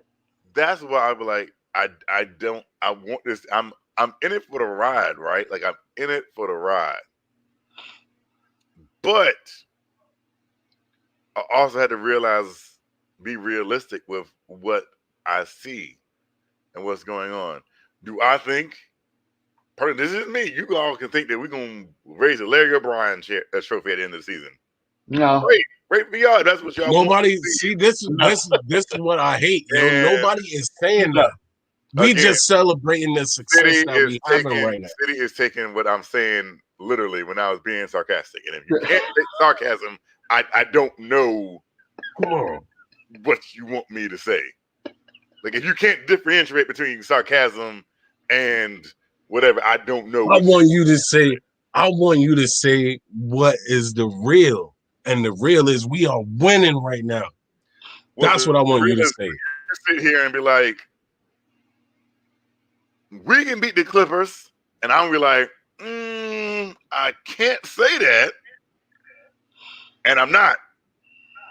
When you sit here and be like, we can beat the Suns, I'm like, I can't say that. I never said that. No, I'm not saying you said that. I was saying a general statement. Mm-hmm. Okay. It's a broad statement. Now I'm be like, I don't know about that, right? But then, like I said, not you, City Rib. I go on Knicks Twitter, and they're like, Knicks are contenders for the East. And I was like, no. But then y'all want to get on me because like, you don't believe. And it's like, wow, okay. I don't know what you want me to say that you don't, like y'all want me to come on here and say, the Knicks are going to be contenders for the Eastern Conference. No, that's not realistic. But they going to get on Hoodie Kev like, you pessimistic. We might have a parade. We get into the parade details right now. And it's like, wait a minute. That's all I'm saying is slow down. Oh, man. Robbie Valentino. They're planning the route for the parade already. Exactly. And I'm like, wait a minute. Wait. That's all You got I'm another saying. one. Yo, Kev, that's for you. You can read that. That's for you. What? I mean, Jesus Christ, Derek Fisher, what good are you? I can't run point and score. Yeah, you can. Yeah, you can. Yeah, you can. Yeah, you can because yo, Elvis. Take him out the All game. right. Hold on. Time out. Hold up. No. Hold on. I'll do it. Yo, Elvis. Salute to you, brother, for the $5 super platter. Yo, Elvis said, Kev, let's make a bet. You name it. Knicks beating the Suns. I know you know why I wanted you to read it, but yeah, you want to say, Derek Fisher, what are you doing? I already know what Kev gonna say before he opened his mouth. Go ahead, Kev. We Go ahead, could Kev. beat the Suns. We could beat but the Suns. The Jets beat the Baltimore Colts in Super Bowl III. But just give you a prediction. And they were 17-point underdogs. We don't need to hear about the Jets. Just give your prediction, answer the man's question, and answer his chat. I don't want to take you Elvis's personal belongings. That's wrong with me. If we played them 10 times, I think we can win 3 of them. Okay. I think that's fair. They're obviously the better team, but our defense can keep us in any game, I feel like. They have a better roster. I won't say they're a better team. They have a better roster. I mean, what's the difference? That's a big difference. They are a better team.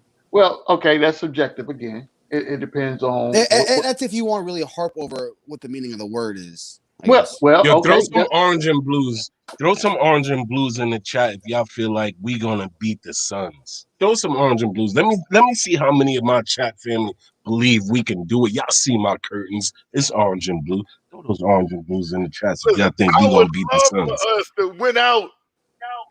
I would love for us not to lose another game this season. That'll be awesome. Do I think that's gonna happen? No. Do I would I want to see it? Of course. Yeah. But let's be real. This is a team that lost to the Timberwolves, lost to the Magic, lost to the Cavaliers. Okay? We've also beat some good teams, so I mean, come on now. Real. We beat the Bucks. We beat the 76ers. We have not beat the 76ers. Didn't we beat the 76ers in the beginning of the season? We have not beat the 76ers. We have never beat Ben Simmons. Literally, we are 0-3 against the 76ers. And we came close. 0 for 15. We came real close, but we didn't win. Hold up. Really? I could have swore we won Nope. one. We did not win against the Philadelphia 76ers in the 2020-2021 NBA season. Do you We guys also have not beaten the Brooklyn Nets in the 2020-2021 NBA season. Do you think we are going to beat Charlotte, and why and how? Of course we can beat Charlotte. I think we will beat Charlotte. Yes. Yeah, I we are going to beat the Charlotte Hornets. And I'm a North Carolinian. Me too. I mean, you would hope. Yeah, I live in North Carolina too. Oh, hey, 3 of us live in North Carolina? Hoodie Kev, you know where Rocky Mount is? You heard of Rocky Mount? Yeah. That's where I was born at. Born and raised. Sorry. That's sad. Yeah, that's why I live in Florida right now. Rocky Mount. That's right. The only thing I know about Rocky Mount is what a train station is. Yeah, downtown. And downtown is going to Pupa. That's literally, I'm not even lying. That's the only thing I know about Rocky Mount is the train station. You must have been on the train passing through. I had, funny thing enough, I missed the train. I had to go to Rocky Mount to get on the train. I got you. And so that's why I know what a train station is in Rocky Mount. It's actually a nice train station, actually. Yeah. Mm. Yo, we got 123 in the building. Can we do one thing real quick? Can we make those numbers match? Make those numbers match. Obviously, y'all here for a reason, and y'all like what y'all seeing because y'all still here. It don't take nothing to just hit that thumbs up real quick. You know what I'm saying? It's the Knicks at Night podcast. That's all y'all got to do. Just hit the thumbs up. So we play. Who do we play next? We play the Hornets next. The Hornets. Yeah, and then that's literally what we've been talking about. Where you Is that been? a home game or an away game? It's a game home is game. We got the next the next 5 games at home. Kev, come on. I'm gonna need for you to get with the program. This is one thing. So we literally just said this earlier. COVID's really messed up my schedule. I'm very upset about it, right? Literally, I don't know who makes the NBA schedule, but I think they know me. Literally, I think whoever makes up the NBA schedule knows me personally.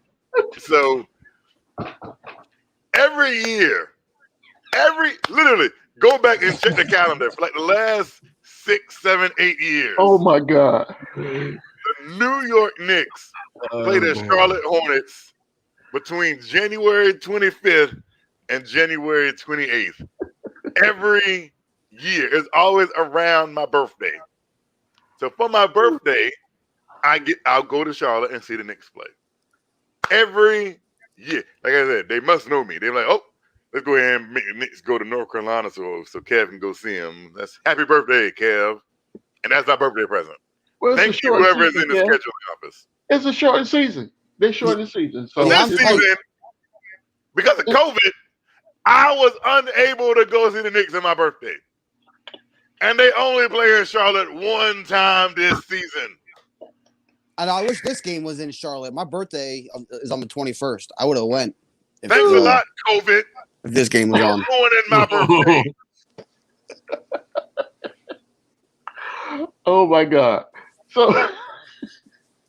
So the games like this against Charlotte are the games that bother me, right? Because kind of like what we saw today, I don't know what happened today. I really don't. The performance that our team had when it came out of the locker room in the first half, and usually we have a good first half. But that first quarter, man, we stunk up the gym. I'm telling you right now, we did. So I'm hoping that, you know, Tibbs got the guys over the next couple of days, get them in, give them some tutelage, and kind of get the spirits back up. Because if they come out playing like that against a Charlotte team who's hungry and they got things that they need to prove, then that might not go well for us. I think we definitely can beat Charlotte Hornets. There's no doubt in my mind about that. The question is, are we going to come out and execute? I mean, we were only down 4 going to the second quarter. I'm only really worried about third quarters, man. Third quarters have been our kryptonite since I can remember. This is true, right? But this is what I look at when I watch a game, right? I'm using the eye test. I'm watching different things, because if you're just looking at the score really doesn't tell you that you know how the game progressed. A bad call here, a lucky play there, a pass here, or a lucky shot, whatever the case may be. Anything can impact the score. But I'm looking at how our teams actually playing. If I'm checking the box score, the stats to tell me that, I'm looking at how many turnovers that we have, how many free throws did we miss. Those are the things that tell you kind of the maturation of the game and kind of what happened without actually seeing the game. But I watched the entire game. Yeah, I watched the game twice. I think we were relatively fine the first quarter. Julius Randle shots were just falling. Did you see how many layups we missed? Yeah, I mean, it wasn't perfect. Of course, that's obviously why we were down, but it wasn't horrible. We started out first quarters way worse than that. I'm not harping on that first quarter of all the first quarters we've seen this team have. I'm not saying that's the worst first quarter we played. What I'm saying is that first quarter was abysmal to what we should have been doing coming out after just having just played that team. That's not a good energy look. And I'm looking at it from an energy perspective. So how many times did somebody miss a layup and then you see them with the head down, or you know, they're giving them gestures or whatever the case may be. So you make a shot, it builds your confidence. You make a shot, you're more liable to shoot another shot, a high percentage shot. You know what I'm saying? So, you know, and then you don't get silly fouls. You miss a shot, then you go out, you think you got to make up for that shot, and you get a reach-in foul for whatever reason. I just like the fact that the second quarter they, you know, put their foot on the gas a little bit, and you know it was the second quarter was 36 points to 9. Yeah, we scored 36, they scored 19. we how many games have we played in the last five days or whatever it is? 3 games in the last 5 days. So, I starting out slow. It is what it is. I like the fact that they, were resilient, kept it going, lost the lead again in the third quarter, and then got it back, kept fighting. Reggie hit, that huge bucket to tie the game up, to send it to overtime eventually. But I mean, we could have been like, all right, and just kept it, at that level throughout the game and just coasted it to another L. We've seen that this team do that early in the season plenty after like a 3-game winning streak where we start out poor and the game just finishes out poor the whole way. So, I'm not gonna harp on a first quarter playing a game after having 3 and 5 days to, especially after coming out and then keeping in the second quarter to bounce back like that to take the lead going into the halftime. It wasn't the best first half, but it wasn't a horrible first half. I'm not going to use that as an excuse. I would say that I won't say the game was horrible. I'm going to say we played better than that. And go ahead, Kev. I don't know if I look at it as we got back in the game because Julius Randle went crazy the last 6 minutes of the quarter. Yeah. So it's kind of like, realistically, how often is that going to happen? I love Julius. Not an everyday occurrence. It's unfair to say, Julius, we need you to score 14 points in a 6-minute span in order to get back in the game. That's how we've started off the last couple of games, though, where he hit 4 3-pointers to start off games. He would have 12 points in the first 4 minutes of the last few games to start us off hot. So, but should he have to? So think about some of the games where Peyton was making shots when he drives to the basket, and on those rare occasions when Bullock was actually hitting his shots, knocked down a 3 here or there or whatever the case may be. So again, our game should never be predicated on one person. When we rely on one person, we're doomed to fail. It should be a team effort. No. When we play stagnant basketball, ball doesn't move, and play hero ball and not move the ball, that's when we get in trouble. Like, you know what I'm saying? When guys stop moving. So we got to remember, right? Julius has turned into our all-star, right? Well, you got guys on the team. Who's playing? You got guys on the team. Can I finish, Kev, before you jump in? Can I finish, please? Go ahead. So what I was going to say was, right, we got Julius, right, who turned into our all-star.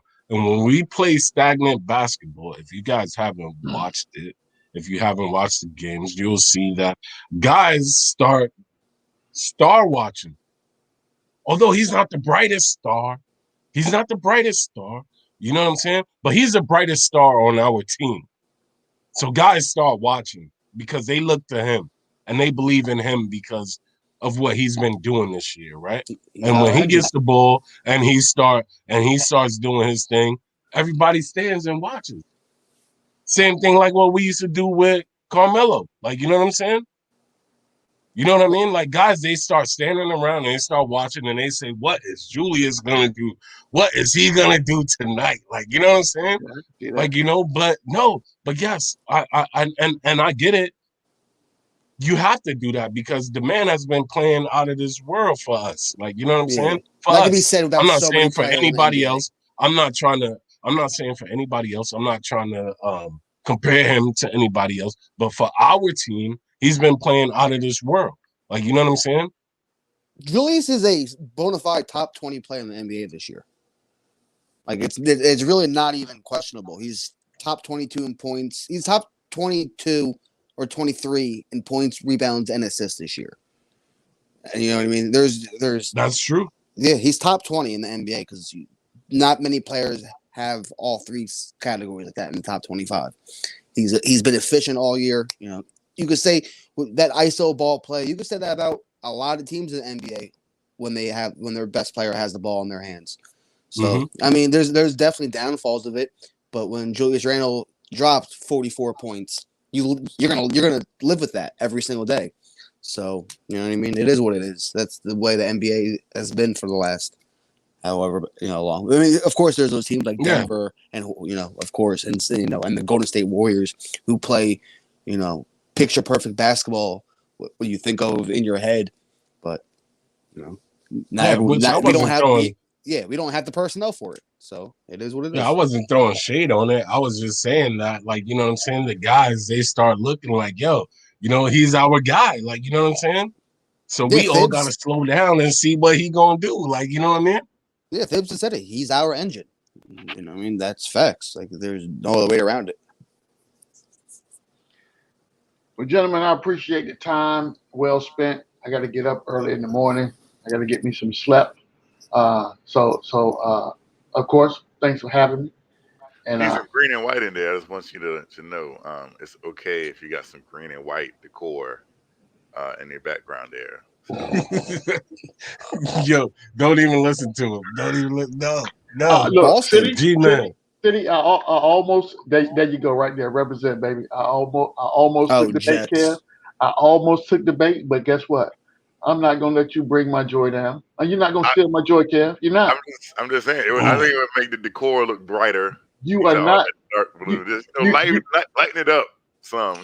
Change. Wait, Kev, who you like in football? He's a Jets fan. He's a Jets guy. Yeah, that's hard. That's that? horrible. I know I might need to blow up the picture a little bit, but no, you need to delete that. that is horrible. Delete. That sucks. Swipe left. I feel for you. Swipe left. My Jets are irrelevant. We are not a good team. In the process.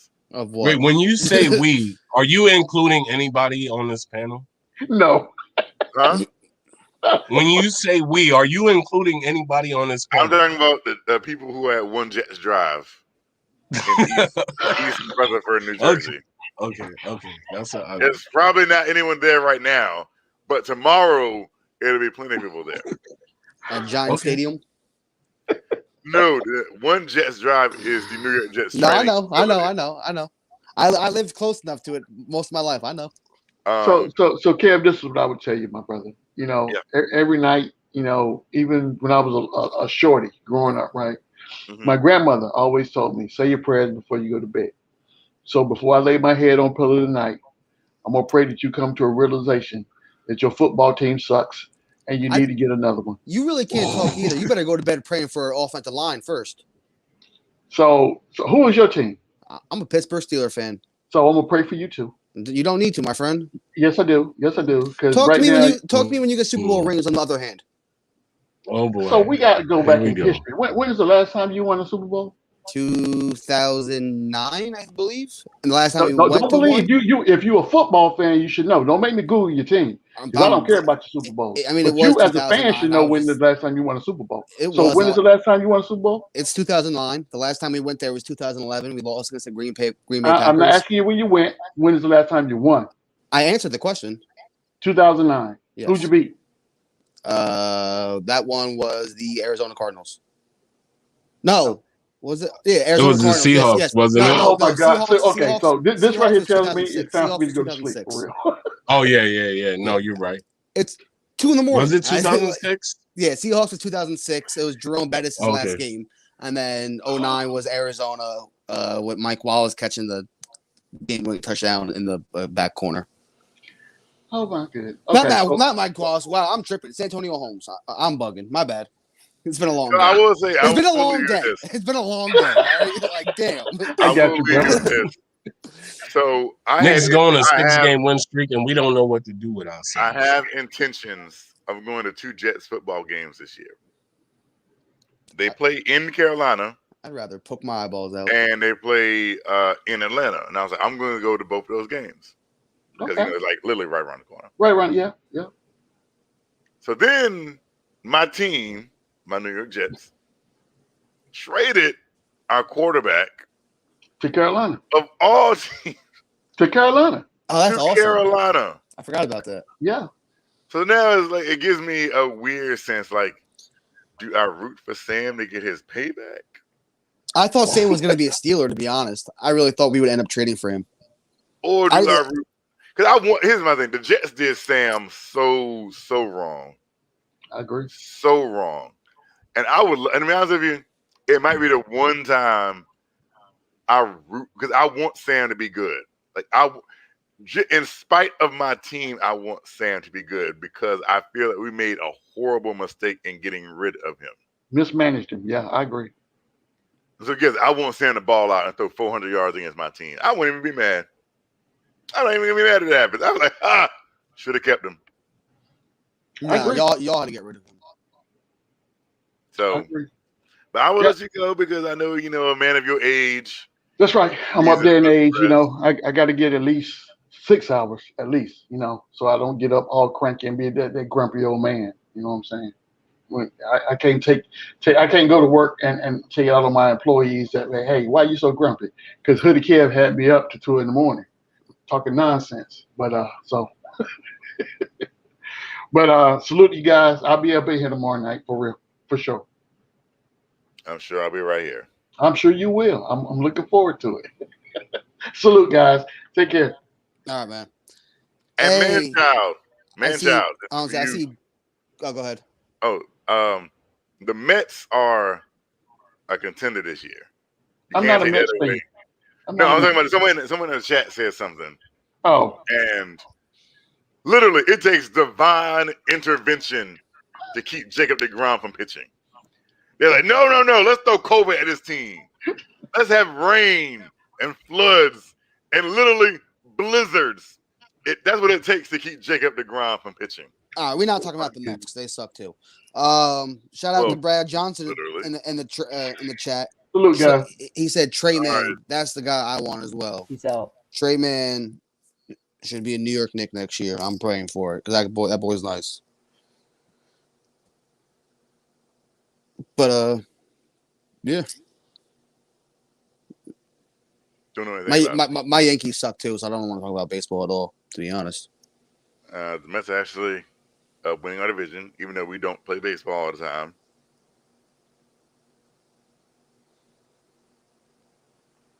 Hold on, I'm sorry. I'm replying to somebody. I don't want it to be bedtime or anything. Hattie, are you there? Or Duke? Yeah, I'm there. I was saying, how do you guys think we're going to do against the Hawks? Because it's off a back-to-back. I think we win. It's on my birthday, so we better. But I saw somebody in the chat saying Clint Capella is gonna kill us. Man. No, he's not.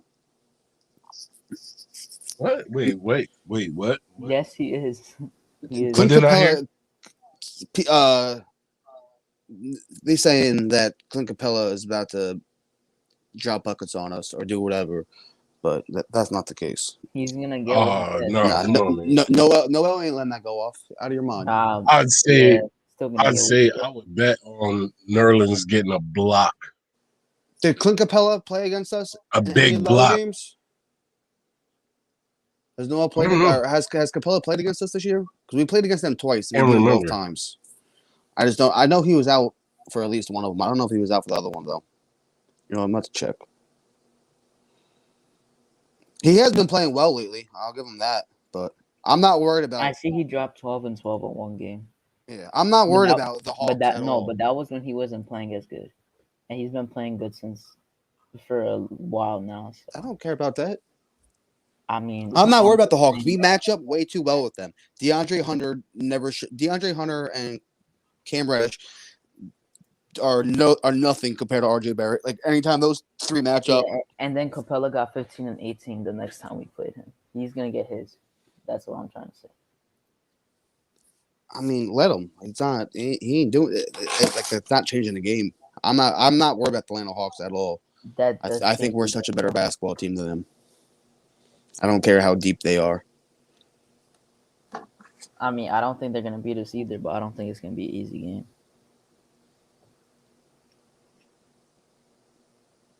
I mean, I do in the sense that it won't be physical at all of them because they're not a physical team at all. Yo, thank you. Yo, Elvis, we appreciate it. Yo, Elvis is in the building. Let's go. Yo, Elvis said so. Capella still. Wait, let me retract that. Bring it back. for the $5 super platter chatter. Yo,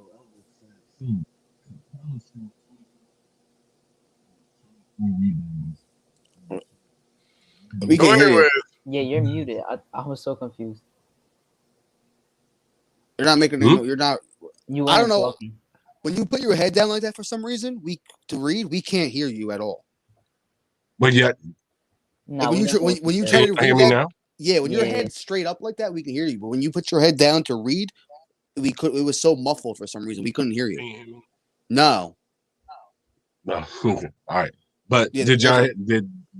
did y'all hear what I said about Yo Elvis's No, $5 super platter? no, we didn't hear you read it. Can you read it to No? us? Okay. So he says so Capella scored 25 points and 24 rebounds on Turner. And you don't think he's going to eat? No, I don't. I mean, he'll reach his year averages. He's averaging like 15 and 15 this year. He'll probably get around that. But I mean, whatever. Right. Our team defense could be a different animal. So Yeah. it's yet to be seen. We'll see what happens. I Yeah. mean, I see us winning, but now they got Bogdanovich playing better now, and they got Trae Yeah, Young. but DeAndre Hunter is not playing. Cam Reddish is not playing. Yeah, but they also got Gallinari playing good. the thing about what makes like Steven Adams or Clint Capella is from strictly a basketball perspective is when a team gets offensive rebounds, it does a couple things, right? So it not reset because it goes to 14, but it gives them more opportunities for offensive possessions. Yeah. It keeps the momentum going on their side. There was a stretch where in one play, Steven Adams got like 3 straight offensive rebounds. I'm saying a lot of the times they're very easy points as well. And so you don't want to give that up. A defensive rebound closes out a team's possession. Getting rebounds is a part of playing defense because it stops another team's ability to score, obviously, if they don't have the ball anymore. But if you keep giving them opportunities, then it's bound they're going to put up points. That's why Mitch was so huge for us when he played, because he was great with those second chance points off offensive rebounds. And so tonight, when Steven Adams has think about this, Steven Adams has 8 offensive rebounds. 8 offensive rebounds. That is like way too many. I don't know how many offensive rebounds, like when he said he had like 18 rebounds against us last night, I don't know how many of them were offensive rebounds. I could tell you if you want. Because a lot of those are like putback dunks or kick outs for like open threes or something. Oh, wait, I have to go to the actual. Wait, you said Steven Adams had 8 offensive rebounds tonight? Yes. Damn, that's crazy. He only had 14 total rebounds. Yeah, exactly. I mean, he had more offensive rebounds than he had boards in general. That's wild. And you just don't want to give up extra possessions. And so that's why being able to crash the boards is really, really important and takes a team effort. Because John Collins is he's like a decent kind of rebounder. He might get you like 6 to 8 rebounds John a game. Collins just came back a few games ago, I think. Gallinari is never really been a big rebounder. So really, it's just Capella. We won the game against the Hawks because RJ did good, but Randle dropped 44 that game. We beat him twice this year. Yeah, I know, but I'm just saying this game. But both of them were pretty close. And Capella got 6 offensive rebounds and 12 defensive. Okay, well, that's not that bad, I guess. And even last year we owned them. I'm now we match up so good with them. I'm not worried about the Hawk team at all. That's my ideal playoff matchup. If we can get any team in the playoffs, I want them in the first round. The only thing I'll say this about Atlanta is we can't start off slow like we have a habit of doing.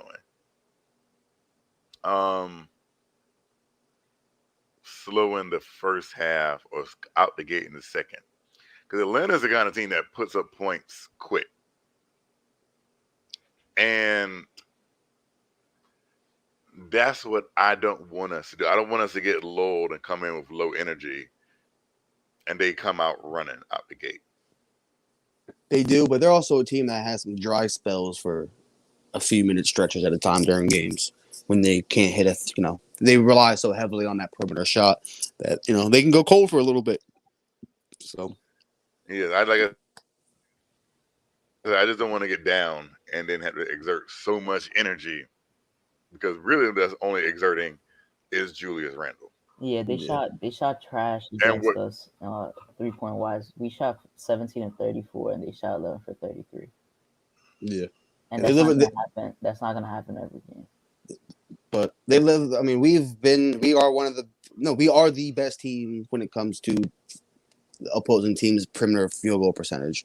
Yeah, so, but that's only because. But we leave a lot of wide open shots. Actually. We do, but that's all a part of the plan. You know what I mean? Like if you ever notice when those games where we get beat, it's by the odd man that you don't expect to hit those shots, like the Patrick Petersons or Patterson, whatever his name is, and whoever the other dudes were throughout this year.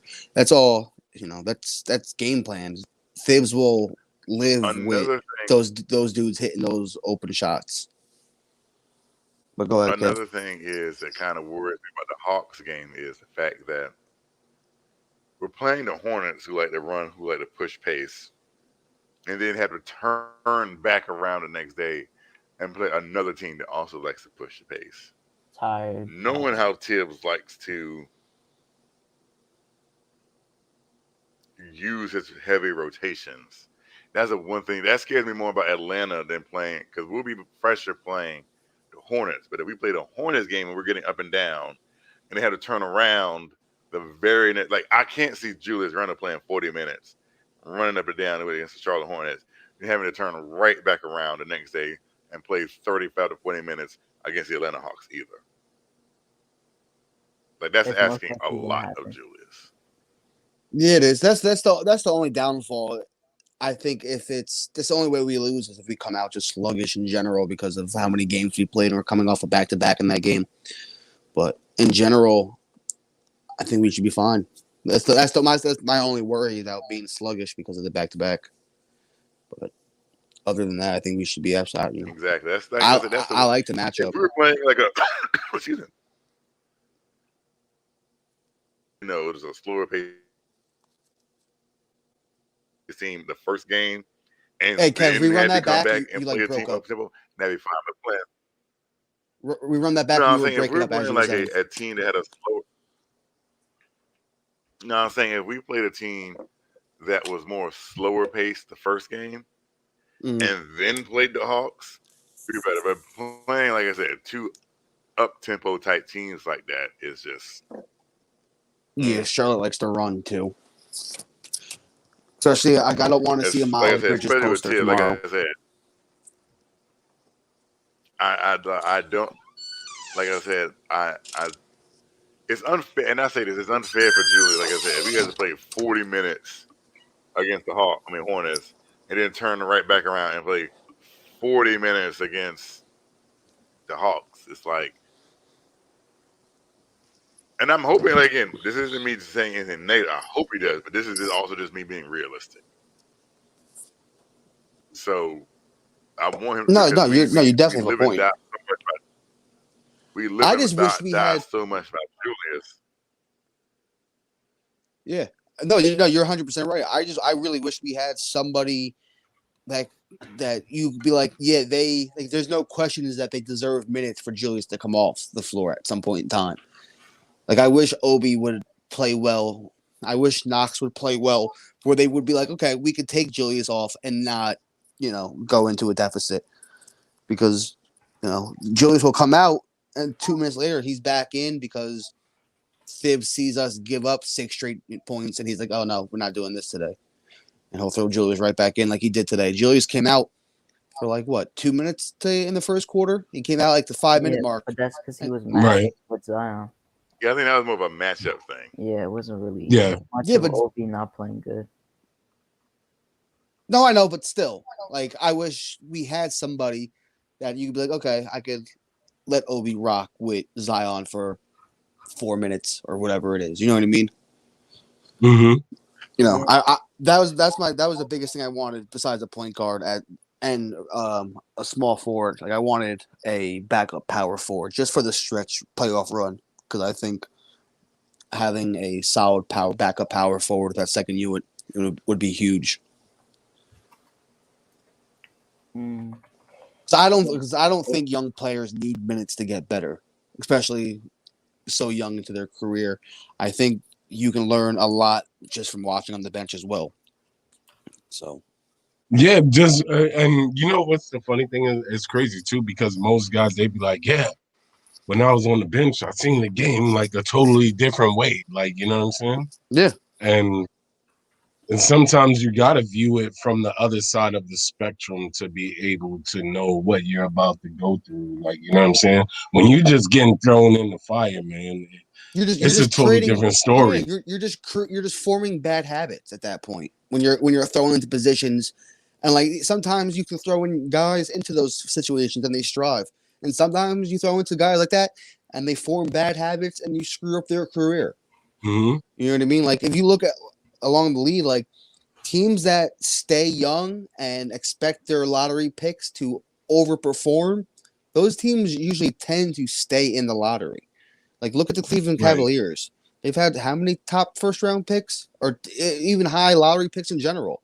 Like I mean, they did good though, and then they got LeBron sent back to them. So but even now, like they have Garland and Sexton and Okoro. I mean, those young players have okay counting stats, but they're relying on them to do so much.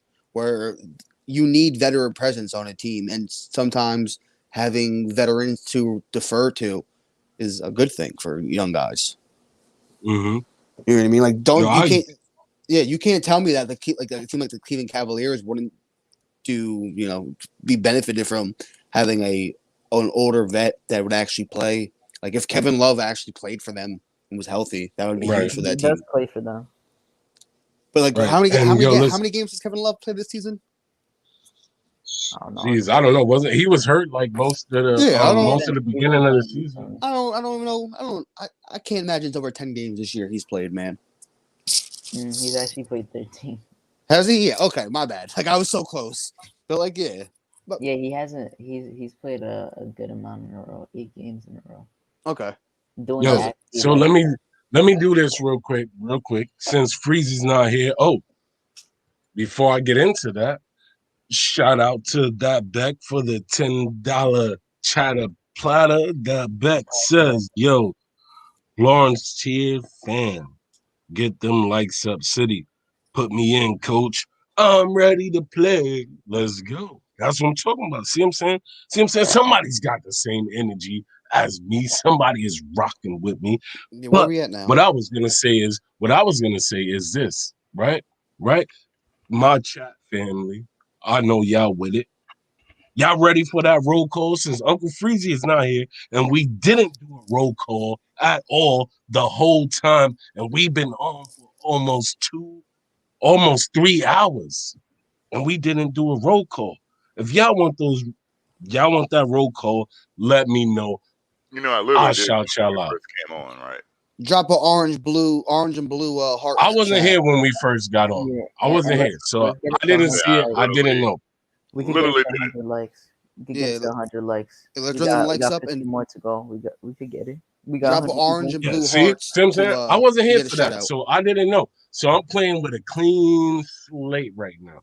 I didn't know. If y'all want that roll call, let me know, and we'll start it up.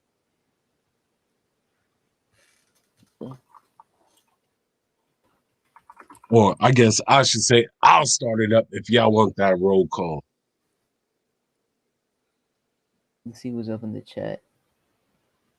Let's go. We almost there too, bro. We almost there. We almost there, yo. Yo, Elvis, he got the he's got it going on. He's got the orange and blue in the building. Yo, Elvis, shout out to you. IQJ, Shout out to you. That bet got all blues. She didn't even put the orange in there. Just all blue. We know what you rocking.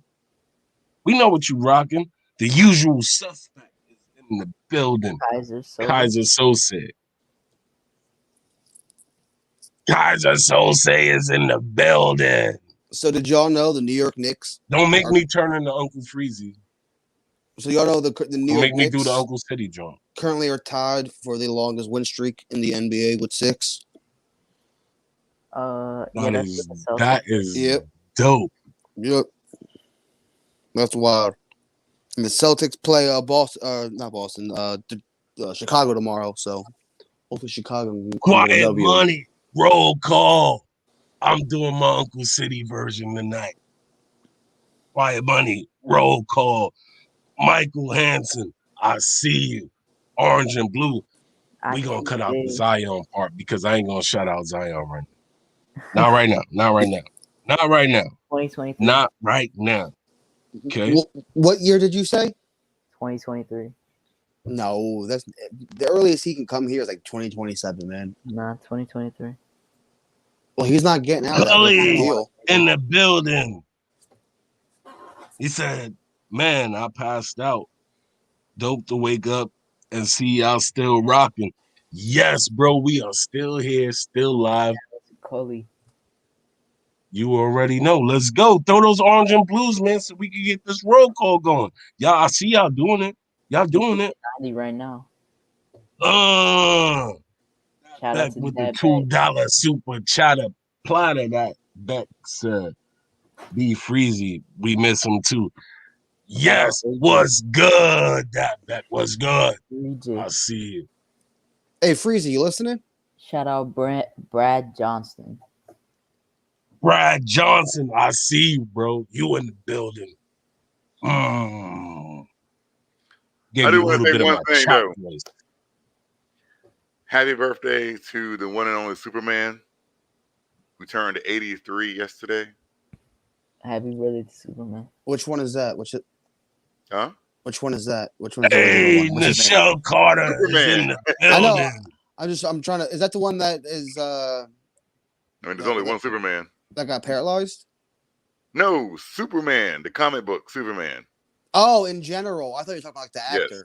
Oh, yesterday was the first April 18th, 1938. When Action Comics debuted the first ever Superman comic book. Shout out to Ace of Kings was good. You in the building. So I thought you were talking about an actor that played Superman. No. It's the actual Superman. Alawa, shout out the city. I see you with the orange and blue. Let's go. Turned 83 yesterday. I wish they would give us a good Superman movie. I loved Man of Steel. Did you? I wasn't huge on it.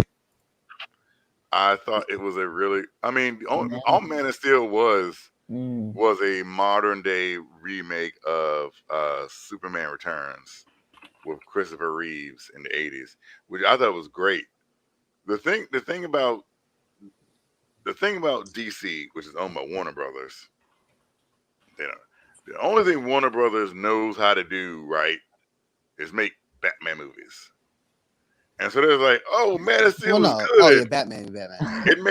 Man of Steel was good. It made money. What do we do for a sequel?" And they was like, "I got it. Let's put Batman in it." Yep. Like, really? That was your idea? So instead of making a Man of Steel 2, they was like, "Let's make it Batman vs Superman, but let's make it more about Batman." And it's like, is this the direction we really need to go? Yeah, it was set in Gotham more, right?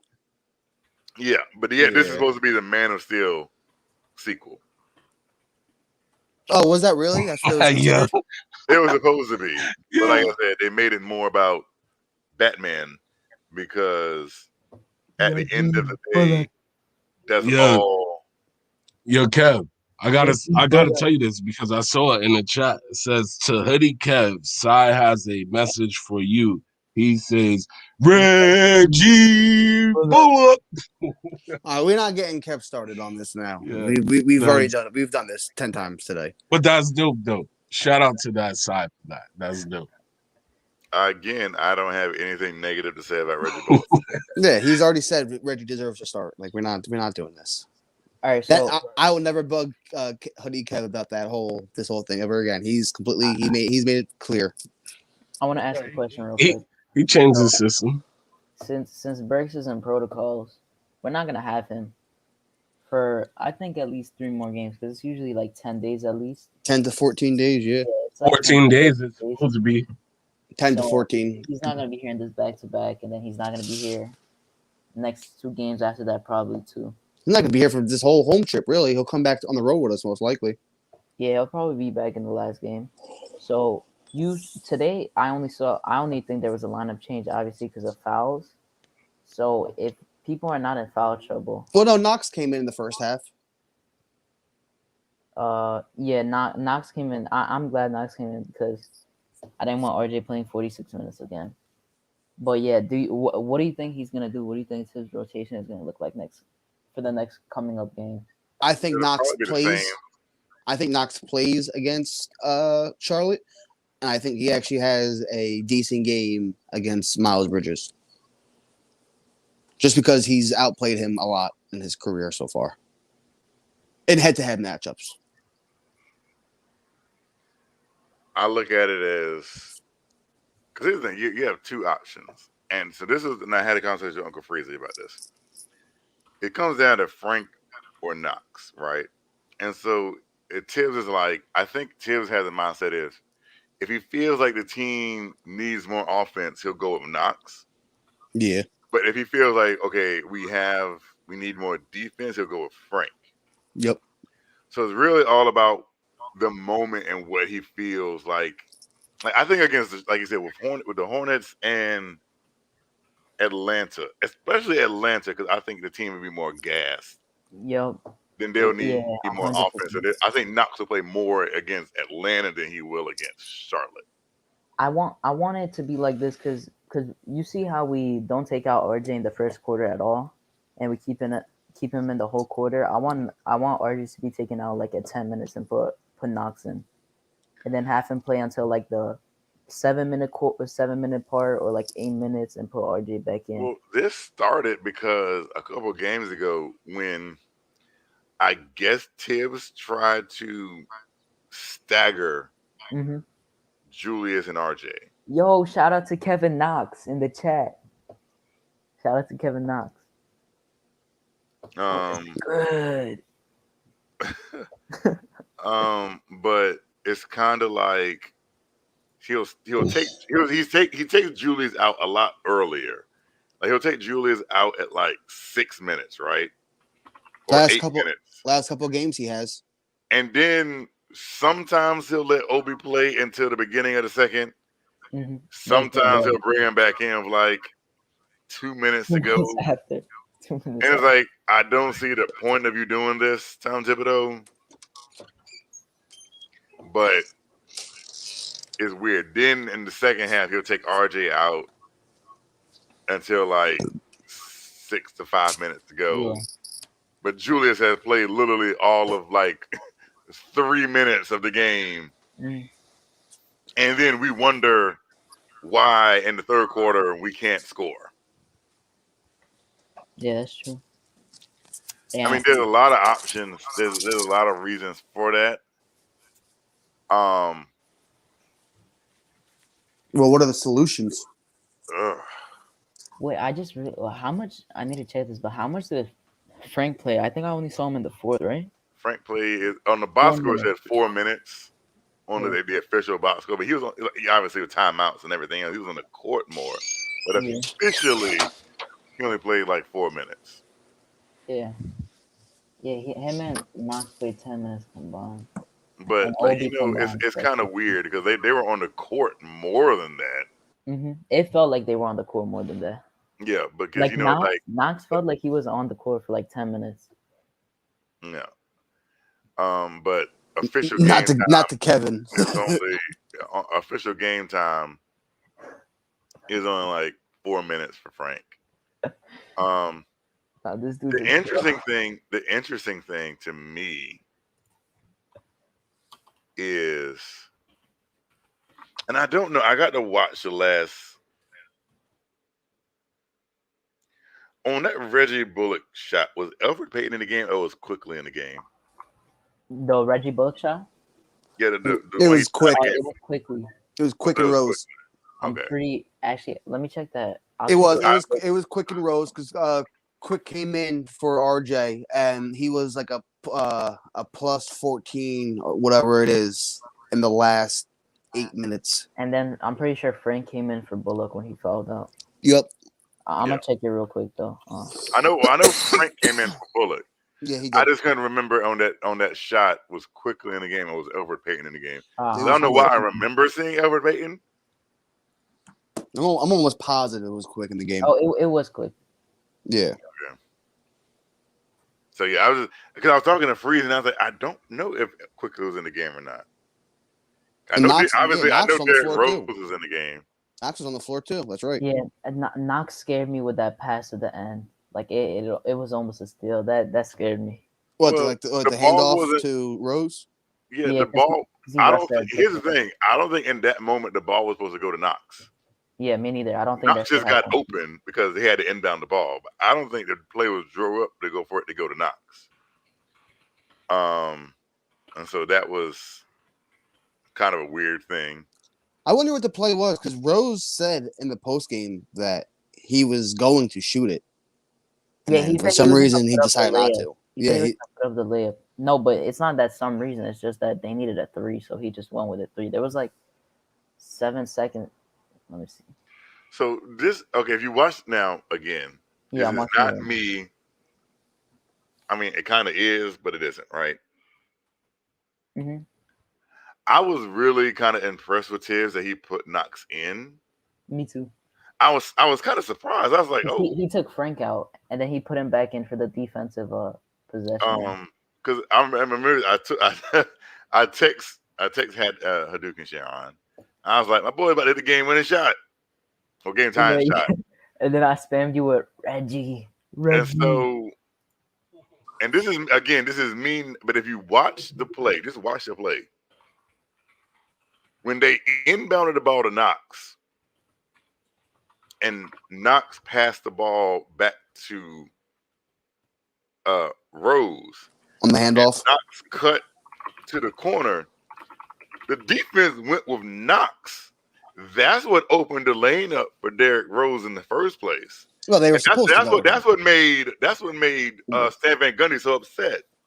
No, what made Stan Van Gundy so upset was Lonzo. But who hit the shot? He got mad at Who hit the shot? No, look at the play. I mean, if you look at the play, when Knox ran to the corner, the defense followed Knox instead of going with the ball. It wasn't the defense. That was Knox's man. Who hit the shot? No, it wasn't. Look at the play. No. Looking at the play, they didn't go to Knox. They just they went towards Rose because they thought he was gonna go for the 2, and then Rose hit him with that little hezzy, took it to the lane. Yeah. Lonzo creeped in a little bit. Exactly, and tell me who hit the shot. Lonzo was in the ball. Lonzo was in the game. Yeah, Lonzo was on Reggie. Lonzo was on Reggie. I feel like Lonzo was benched. Lonzo benched? No. Lonzo gave up. Lonzo gave it up to Reggie pretty much. I mean, I'm not mad at Lonzo. Why do I feel like I don't even remember Lonzo ball in that's this game? Like, I know he played, but I don't remember. Like Yeah, I know Lonzo Ball played, but it's like I don't really remember Lonzo Ball at all. Yeah, if you watch, Rose is taking it to the cup at the last second. Lonzo, gives a little pressure. Let me say real quick. And then he, dishes out to Reggie in the corner and bang.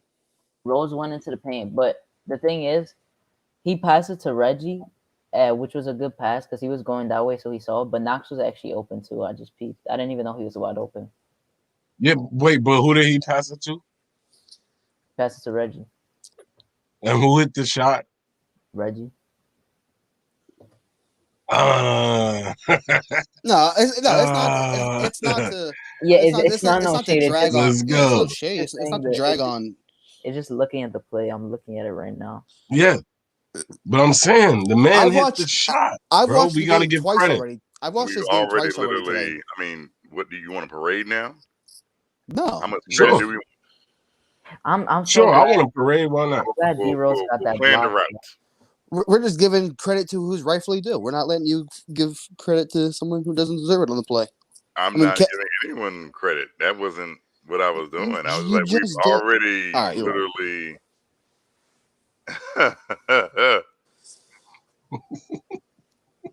After watching Lonzo, how much are you willing to pay? Okay, so I hate that question because people were saying, "Oh, so you're gonna pay Lonzo 20 mil after seeing that game?" But yeah, that doesn't change my opinion on Lonzo at all. Yeah, but the thing is, you gotta understand, Lonzo literally just came off a hip injury, and this is like his second game back. Yeah, the second game back after missing like 2 weeks. Make me think different. Yeah, this is not gonna make me think different. He had a bad game. It is what it is. Personally, I'm not. I would still take him. Lonzo. I mean, I feel like if it came down to like Lonzo or Schroeder, I'd take Schroeder. No way, especially what Schroeder's expecting. You gotta remember, Schroeder already got offered a 4-year, $80 million from the Lakers. He wants more than 20 mil. He said he's gonna wait till the offseason. In his Instagram, someone was like, "Yo, sign the effing contract," and he's like, "No, I'm not signing the extension. I'm waiting till the season." And he's gonna want more than Lonzo.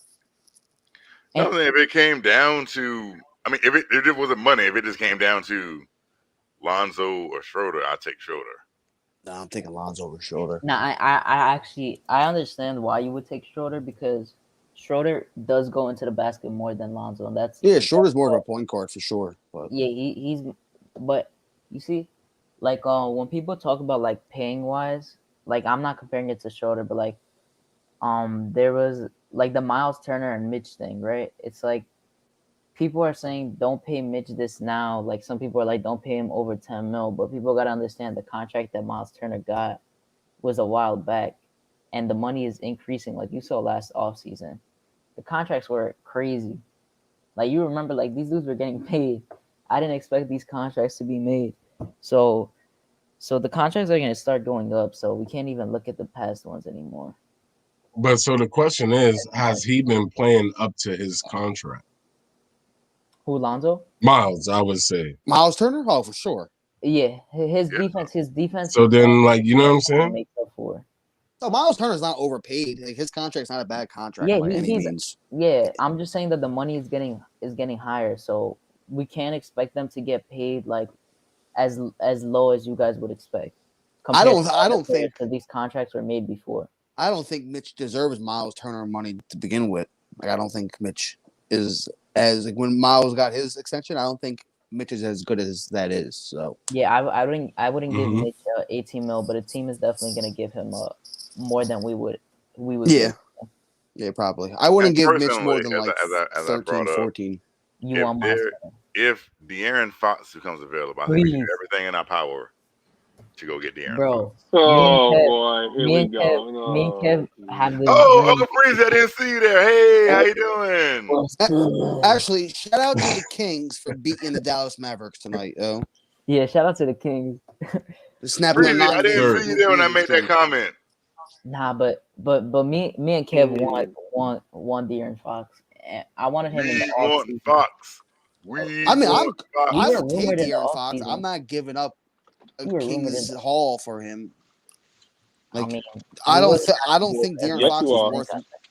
I don't think he's worth max money. If you get him, you're gonna give up a King's ransom for him, bro. Yeah. You're gonna have to. I'm not willing to. I've heard from months. I've heard Freezie like Knicks haven't had a point guard of the future in 50 years, and you don't want a 23-year-old averaging 25 and 8. I mean, he's good, but he's not a game changer. Bro, the dude is Warren Moon. This is the same conversation I had with Kev earlier. He think Warren Moon is Elway. Warren Moon is not Elway, bro. Yeah, and who would say that he's gonna average those same numbers with us? He doesn't have that. Right, that's what I'm telling Kev. He doesn't have to average the same numbers though.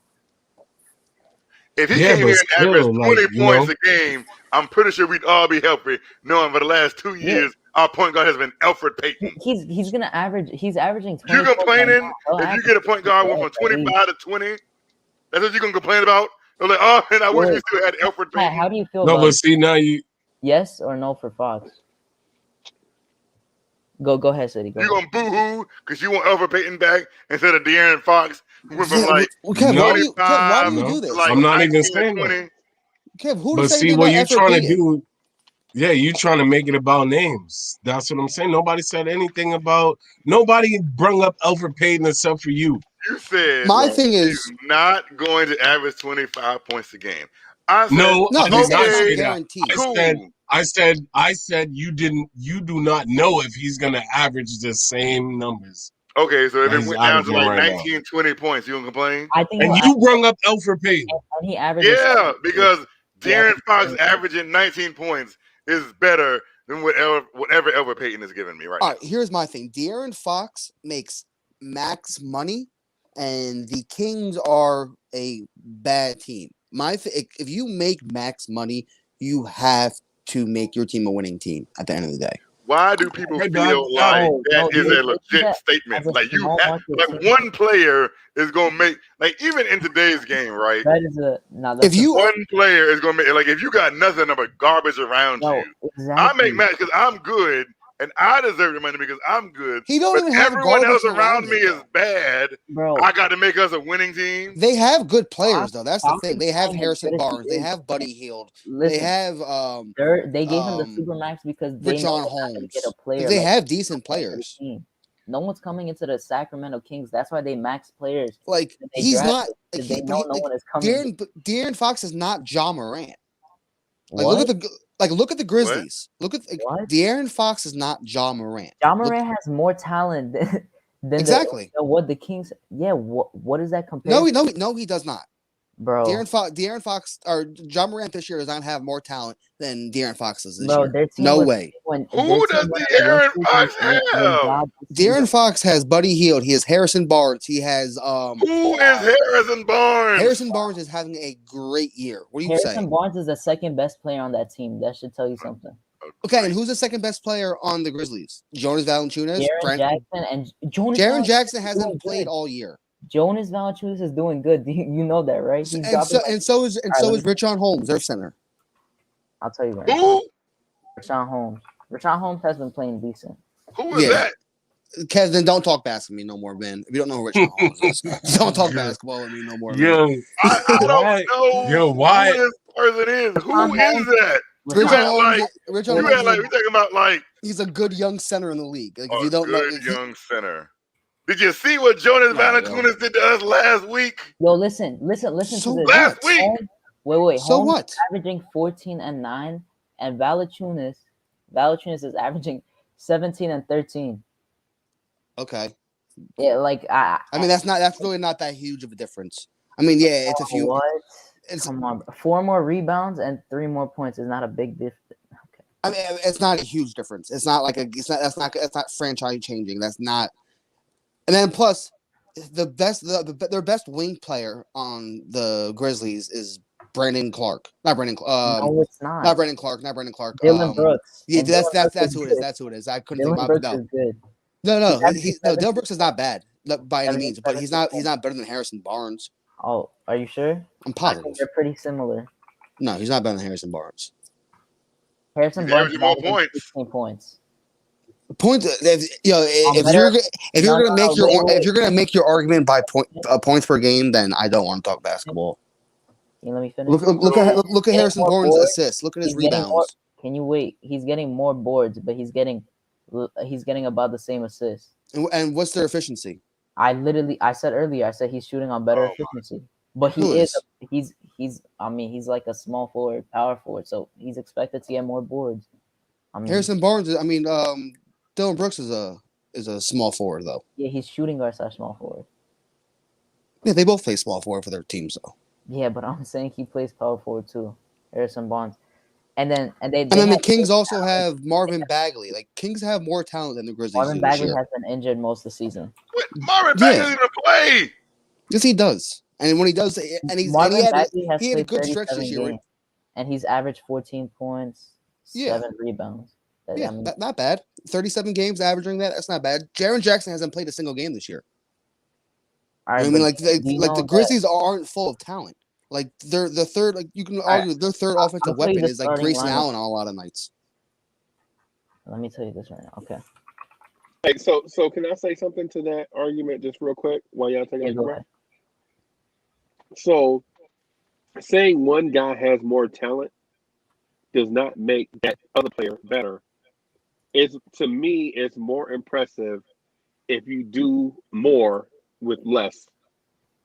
I'm more impressed by Ja Morant doing more with less talent than I am with De'Aaron Fox doing more or putting up those numbers with more talent but not winning.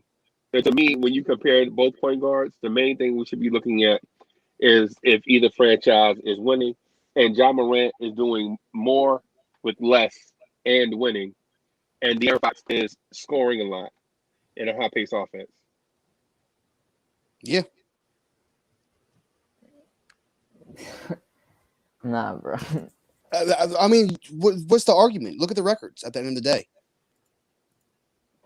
That The doesn't mean argument that is Ja is there's playing a better. chance that we can get De'Aaron Fox. There's not a chance we can get Ja Morant. Yeah, but I'm saying that going to get Ja Morant or De'Aaron Fox for a king's ransom and then having to pay him a max contract is All right, wild. well, we don't have to pay him a max contract because he already got a contract. So let's say what Exactly. is What? a What do king's you mean you don't ransom? have to pay him if he already has one? No, no, no. What, So that, let's what say did you this. just say? That makes no sense. What is a king's ransom exactly? You said Multiple first round picks. Multiple first. You don't want to give up multiple first round picks. Hold on. Hey, wait. So let me just jump in here real quick. So the king's ransom is quickly Obi, Mitch, and 2 first round picks. That's a king's ransom. And it would probably take more than that for De'Aaron Fox, to be honest. You're giving probably 3 first round picks and draft pick swaps on top of it. I don't think it's take all that, but I mean, look across the league. That's the type of trades. Like a Bradley Beal deal. So we're giving them Emmanuel quickly off the jump. We're giving them Emmanuel quickly, Obi Toppin, Mitchell Robinson, and 2 first round picks off the top before they even come to the table. Okay. And that might not even get it done. All that for De'Aaron Fox. Okay. That's not a winner. Okay. I don't even think they answer the phone for that call. To be completely honest, Joe. I would slap across Sky his teeth if he entertained something like that. What? Yeah, you're going to offer me some of our two best players off the bench. Yeah, you're going to give us 2 late first round picks and Mitchell Robinson, pretty much. I'm good, fam. Like, what am I doing that for? So IQ. So you have literally came on this channel, Buzz, and said I would give up Mitchell Robinson in any trade.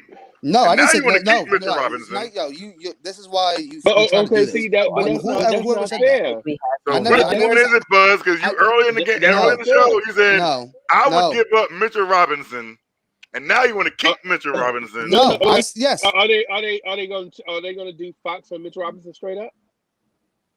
I'm just saying. I don't know. Now he's just saying. Freezie, he was talking to me. Of course, he's just saying. Of course, he. I never said I would give up Mitchell Robinson in any trade. I said Mitchell Robinson is tradable, most valuable trade asset that I'm willing to trade. Doesn't mean I'm trading him for De'Aaron Fox. Jesus, Marion. Straight up. Straight up. Yes, I'm doing that. But like De'Aaron not in a package. Some kind of bum or something. No, never. No one ever said this. Like but it doesn't mean that you got to give up everything. No, come on, man. Everybody here has said he's a good player. City, would you do that for Dame Lillard? Oh, yeah, bro, heartbeat. I would. But Dame Lillard's not doing that. Or Portland's not doing that. Rob asked to drop the link. Dame Lillard is like 4 first round picks, 3 swaps early. We might as well bring back Elfrid Payton. Let's do this all over again next year. Let's bring back everybody. Let's bring back Elfrid. We don't need to get better talent. See, this is what I'm talking about. You no. Oh, we might as well. We can go sign. No, I can go sign Kyle. I can go sign Kyle Lowry. I can go sign Lonzo Ball. I can go sign Dennis Schroeder. No, I don't have to. I don't have to bring back Elfrid Payton. Are any of those players you just named better talents than De'Aaron Fox? Yeah, Kyle Lowry damn sure. Is it the talent, or the price? Kyle Lowry damn sure is. Kyle Lowry at 35. I'm Yes, sorry. at 35 years is old, not yes, he's better yes. than De'Aaron Bro, Fox there right is now. no way you're saying that he is. What? I don't care about points per game, experience, yes. A 35-year-old Kyle Lowry is a better investment than a 23-year-old. Not investment. He's a better basketball player today. I don't have to give up assets to go get Kyle Lowry. Experience-wise, yes, but what are we getting him for? I don't have to give up multiple first-round picks to go get him. If I have to give up quickly, I would rather package quickly Mitch in a first to move up to get one of the point guards in this draft. If I got to do it. Yo, I'm fine with bringing back Derrick Rose, drafting Trey Mann, and rocking with them three and with Emmanuel quickly. I'm in no rush. I'm in no rush to go out and do something tomorrow. This team is still rebuilding. We're not done rebuilding by any means. A team that is, I think at this point in time today, I think we can hang up the rebuilding word. Why? Because we're in the playoffs. I think that we can kind of hang that up. Absolutely no, we're still in rebuilding mode. We're just because we're achieving and being successful doesn't mean we're not rebuilding. We have the lowest payroll in basketball. We have a bunch of young players. We have mad draft picks. Like this is a rebuilding team still. Just because we're winning does not mean we're not rebuilding. That is the most ridiculous statement I've ever heard in my life. Prove it, Kev. Yeah, prove me wrong. How? Prove so it. I guess you said we're winning, so we're rebuilding. No. Yes, you came out of your mouth and said just because we're winning doesn't. He said no. He said just because we're a young team doesn't mean that we're. Just because we're winning doesn't mean that we're not rebuilding. That's true. That's what I said. Those are the words that came out of his mouth. Yes, that's what I said. And that's true. Yes, that's true. And that's true. What? Are the you can't do both at the same time? Are the Brooklyn Nets rebuilding? No. They're winning, right? Okay. They're not young. The Brooklyn Nets have cashed in all their chips. No. He's just saying the 76ers no. in the luxury, you know what? The 76ers are on the luxury tax. The 76ers are on the luxury tax. The Pelicans are rebuilding. So because you're not in the luxury tax means the Pelicans are rebuilding. No, Kev, this is not Freezie. You don't have to be one thing for it to be one thing true. There's multiple assets. There's multiple steps for rebuilding. It's thrown to the wolves. Stop this man. We're not gonna throw him to the wolves. He gonna walk over and lay down. He gonna walk the plank. Right. He gonna walk the path of hot coals. Right. I will steer this shit by myself. Hey, City. How come we only got 87 likes? What's happening?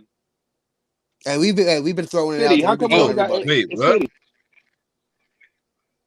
How come we only got 87 likes? We gotta do another giveaway. Cause of I'll Kev. tell you why. I'll tell you why. Kev hate. Because we had Knox that night. Really? And then we had the Kev rant. And then the third string vocal cord rant. Kev, why this you is trying what to we're think doing. like you? Kev, you know that Alonzo was in that play. I don't even know why you playing like that. You know he was in that play. Why are you making us discuss that play? I'm not lying. I had no idea Lonzo was even in the game. Ever? I knew he played, but it's one of those things like he made like no impact. I forgot he was even playing. They showed him 4 times when they showed that 3-point shot, him trying to get to the D Rose and backing out. They showed him 4 times. Where were you at? Did you see the game? Yeah, like it's been like a whole. So then you seen Alonzo. They show they put the camera on him 4 times. Yeah, like this has been a story. Do you know what he looked like? They've been blaming Lonzo even for his in loss. slow motion. Like, yeah. Paid no attention to him whatsoever. Yeah, this has been like a storyline. They blamed Lonzo for this loss pretty much. That's unfair. Oh, look. Yeah, no, I know we got Alonzo already. Hey, look, we don't need to draft Alonzo. We got one. His name is Frank. Come on, stop this. Well, no. Stop this. Different. Push the ball up court and get out the way. Shoot a 3. No. Frank gets cross half court and gives the ball up ASAP. Alonzo does the same thing. Yeah, but he's just giving the ball to Zion. Like that's. But Alonzo does the same thing. That's what I said. Dennis Schroeder is most definitely a better pick. Most definitely. No, Dennis Schroeder is a better person to run this team for sure. I'm not going to disagree with that. But I don't think I don't think either one is the answer. I don't think Lonzo or Dennis Schroeder is the final answer. No, you don't need. You don't need the answer at the point guard. You just need a stable point guard. See, I think Lonzo is more versatile and can play because he can play off ball as well. Look, playing off ball is like I'm gonna just put up a shot. Off ball is just some BS, really. What's off ball really? That you're gonna get the ball and you're gonna shoot it? Really? Quickly can do that. No, Alonzo, man, that's not true, Rob. Yeah, off ball means what kind of offensive threat you are when Julius Randle is initiating. Well, Alonzo is not an offensive threat. Can you command gravity? Like, do defenders have to split attention between you and the ball handler? You know, are you going to keep moving or are you going to spot up? Alonzo is not offensively minded like that. No, well, his brother is. I agree with you. I agree with you on that point. But the off ball part, you know what I'm saying? Like for instance, I know Hoodie. I was just saying when it comes to Alonzo. Yeah, you're right. You're right about that. But what I'm saying, yeah, you're right. I just think you can, like, if you go get Lonzo Ball versus Dennis Schroeder, you can go draft another point guard and play that point guard with Lonzo Ball. I don't think you can play that point guard with Dennis Schroeder on the floor. You can play that point guard with D Rose, and you don't have to even go there. It's no guarantee D Rose is back next year. If D Rose wanted to come back, and if he wants to come back, yes, he'll be back. But if he wants to go, he wants to come back. D Rose I think D Rose like his role. He like his role. Oh, he does. But how do you know he doesn't want to go play for a title?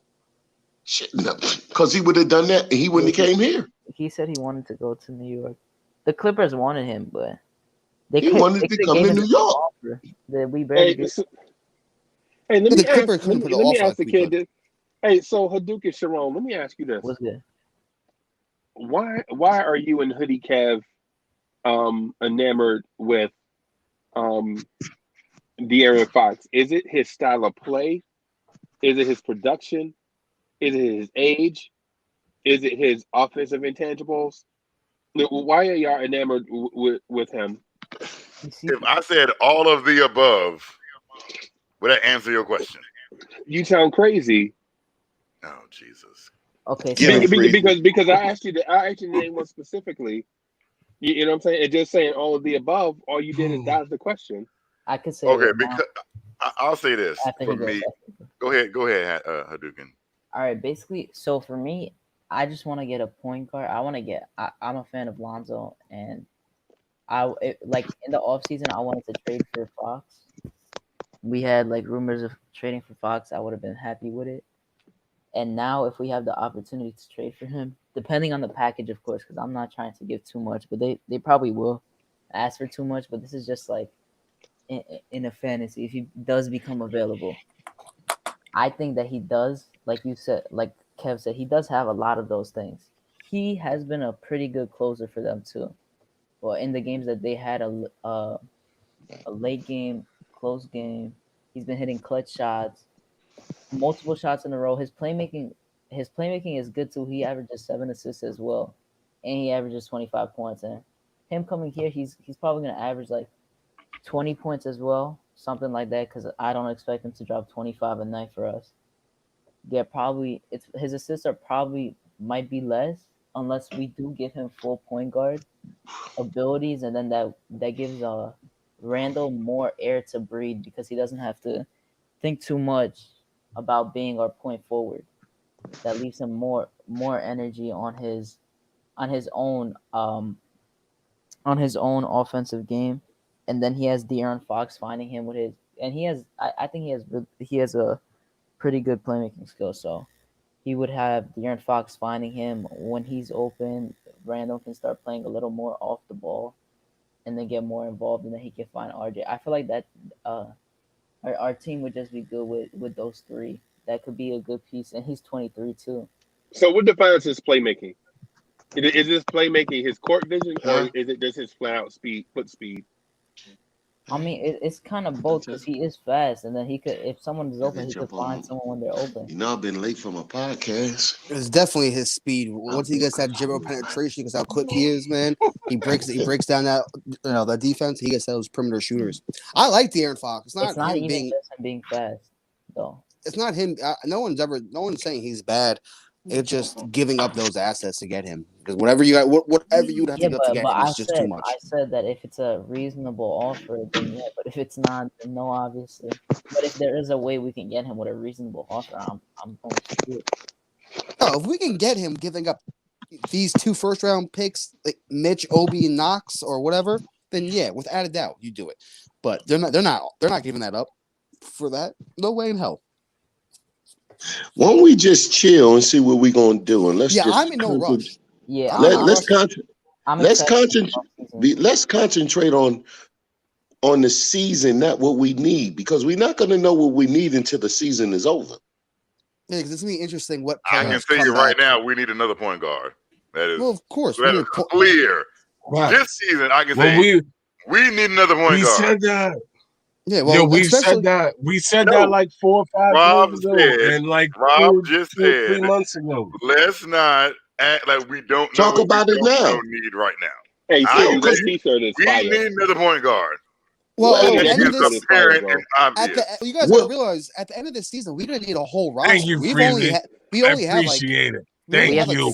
We only have like 4 guys under contract next year. It's 6. This is six. Okay, yeah. This is what I want. And if y'all don't know, it's a city edition joint. So if y'all don't know, y'all see how that orange and blue matches that black. Y'all see how that orange and blue matches that black. If you want one, get one. If you don't have one, get one. Make sure you get one. You play for the Don't worry about what I look like. Don't worry about what I look like. You know what I look like? I was about to call you man right now because I got my swag. That's what I look like. You know what I'm saying? I'm not worried about anything. I'm not worried about nothing, bro. Our team is on a 6-game win streak. Yes, and I got the swag on. I got the city going on. You know what I'm saying? I thought you was Jay Payton.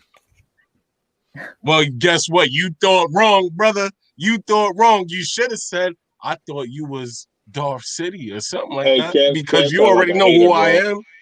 You already know who I am. You know what I'm saying? Like, yo, you already know who I am. Let's go. Get those lights up. You already know we in the building. Hey, City, I showed you a little bit of attention, and Hoodie Cav was like, "Yo, why is City getting all the love? I'm Hoodie Cav." I love what you said. Yeah, he like Hoodie Cav is like, "Hey, Cav, black." It's okay. Hey, Cav,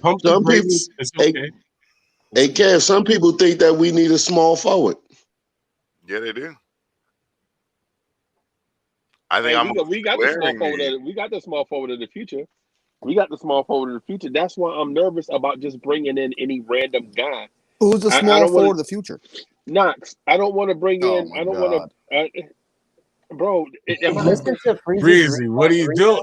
What are you trying to do to us? Freezie, what is Freezie? Talk to him. But they don't they won't listen to me, man. Like when I start on the point, everybody just cut me off. They don't understand how chemistry works and how development works.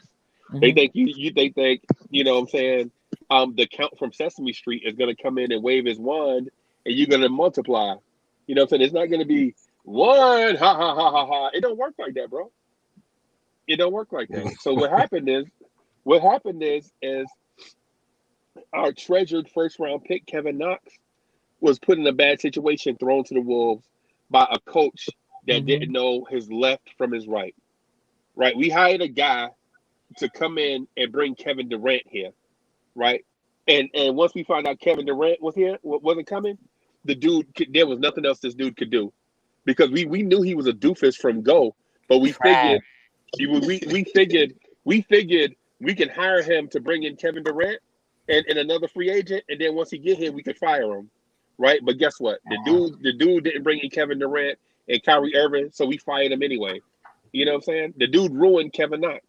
He legit is is like the boyfriend that don't have nothing going for him, that's always cursing out and beating on his girl for no reason because she fine. He beat her because she fine, right? That's what You can't even neglect that either. Right, and because it's on tape. It's obvious. He Right. didn't let Knox do anything. Right, and then when you ask what he taught Kevin Knox in his first year, when you look at Kevin Knox, what did he learn his first year? Don't shoot. Nothing. Only thing him and the other Keith Smart did was ruin people's jump shots. That's all they did while they was here. Mm-hmm. Well, the funny thing is, he people's jump hasn't shown shots. anything since his rookie year. Like this notion but that like, see what I'm saying? See what I'm talking about? See what I mean? but I just don't understand. Like, not every draft pick works out though. Like, but you're not letting me finish. Because you're sitting here blaming Fizdale. He hasn't been here in almost 2 years. It doesn't matter. Right. Well, it's not 2 years. First of all, almost. It's a year and a half. No, he got fired. No, not even a year and a half. 6 months. He got fired. But it could be what you implemented. He got fired in 2019. No, he got fired. No, he did. No, he did He not. got fired in 2020. Yeah, it was past the actual deadline. I'm pretty sure, a little before. Yeah, he got fired. Yeah, that dude was we were what 4-20, 4-18 when he got fired. Yeah, and Freezie, can I just bring up a quick point? It's like you saw how we let RJ play free. Yeah, no, I'm right. He was fired in 2019, December 6th of 2019. He was fired. All right, that's basically it. It's been long. It's been a year and a half since he was gone. All right, wait, we can't be blaming him for Kevin Knox still struggling. Listen to what I'm saying. You're saying that as if he only coached Knox 1 year. He didn't. He had Knox for one full season and a portion of another season, including 2 off seasons. Right? Mm-hmm. Just hear me out before you overreact. Right? Can I say this point real quick, Freezie?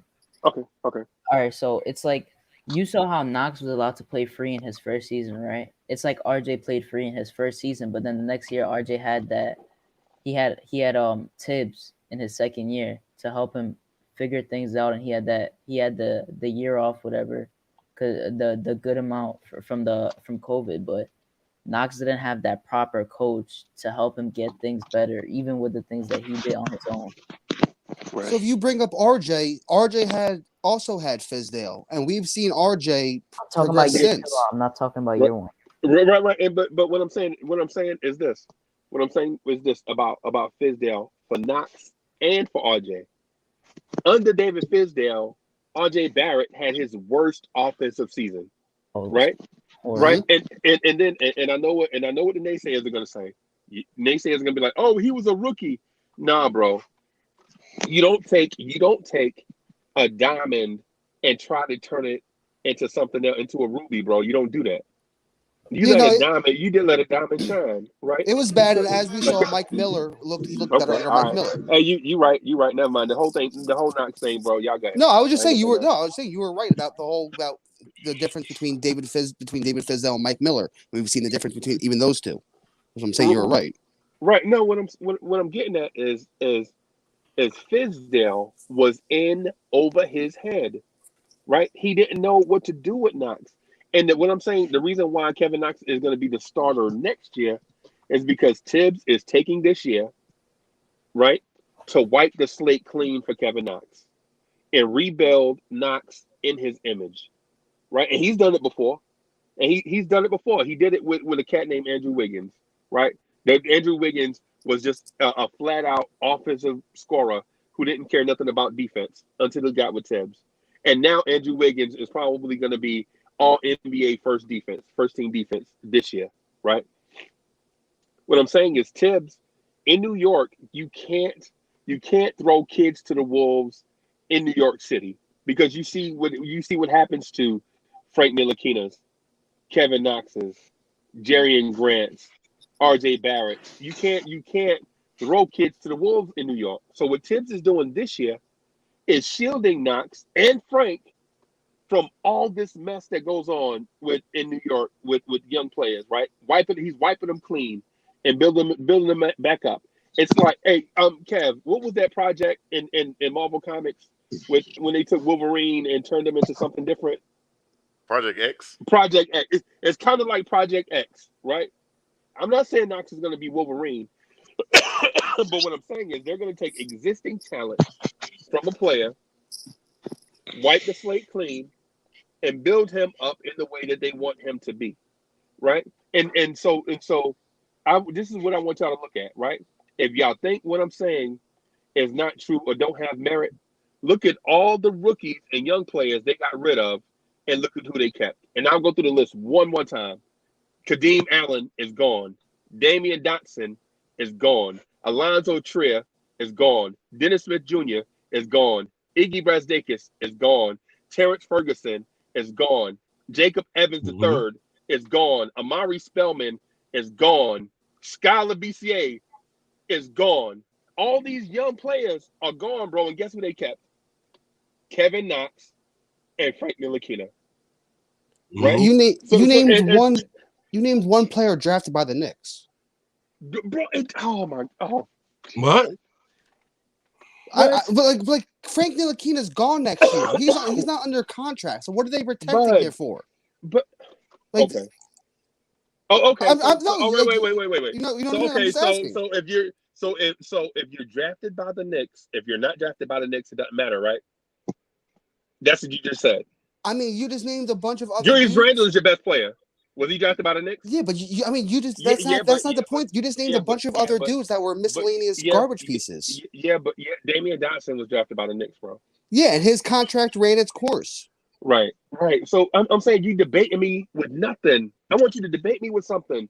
But bring something. You can't just say their contract is up, so he's gone. That don't make sense. Yeah, but your point is so Frank Ntilikina can't sign back with the Knicks.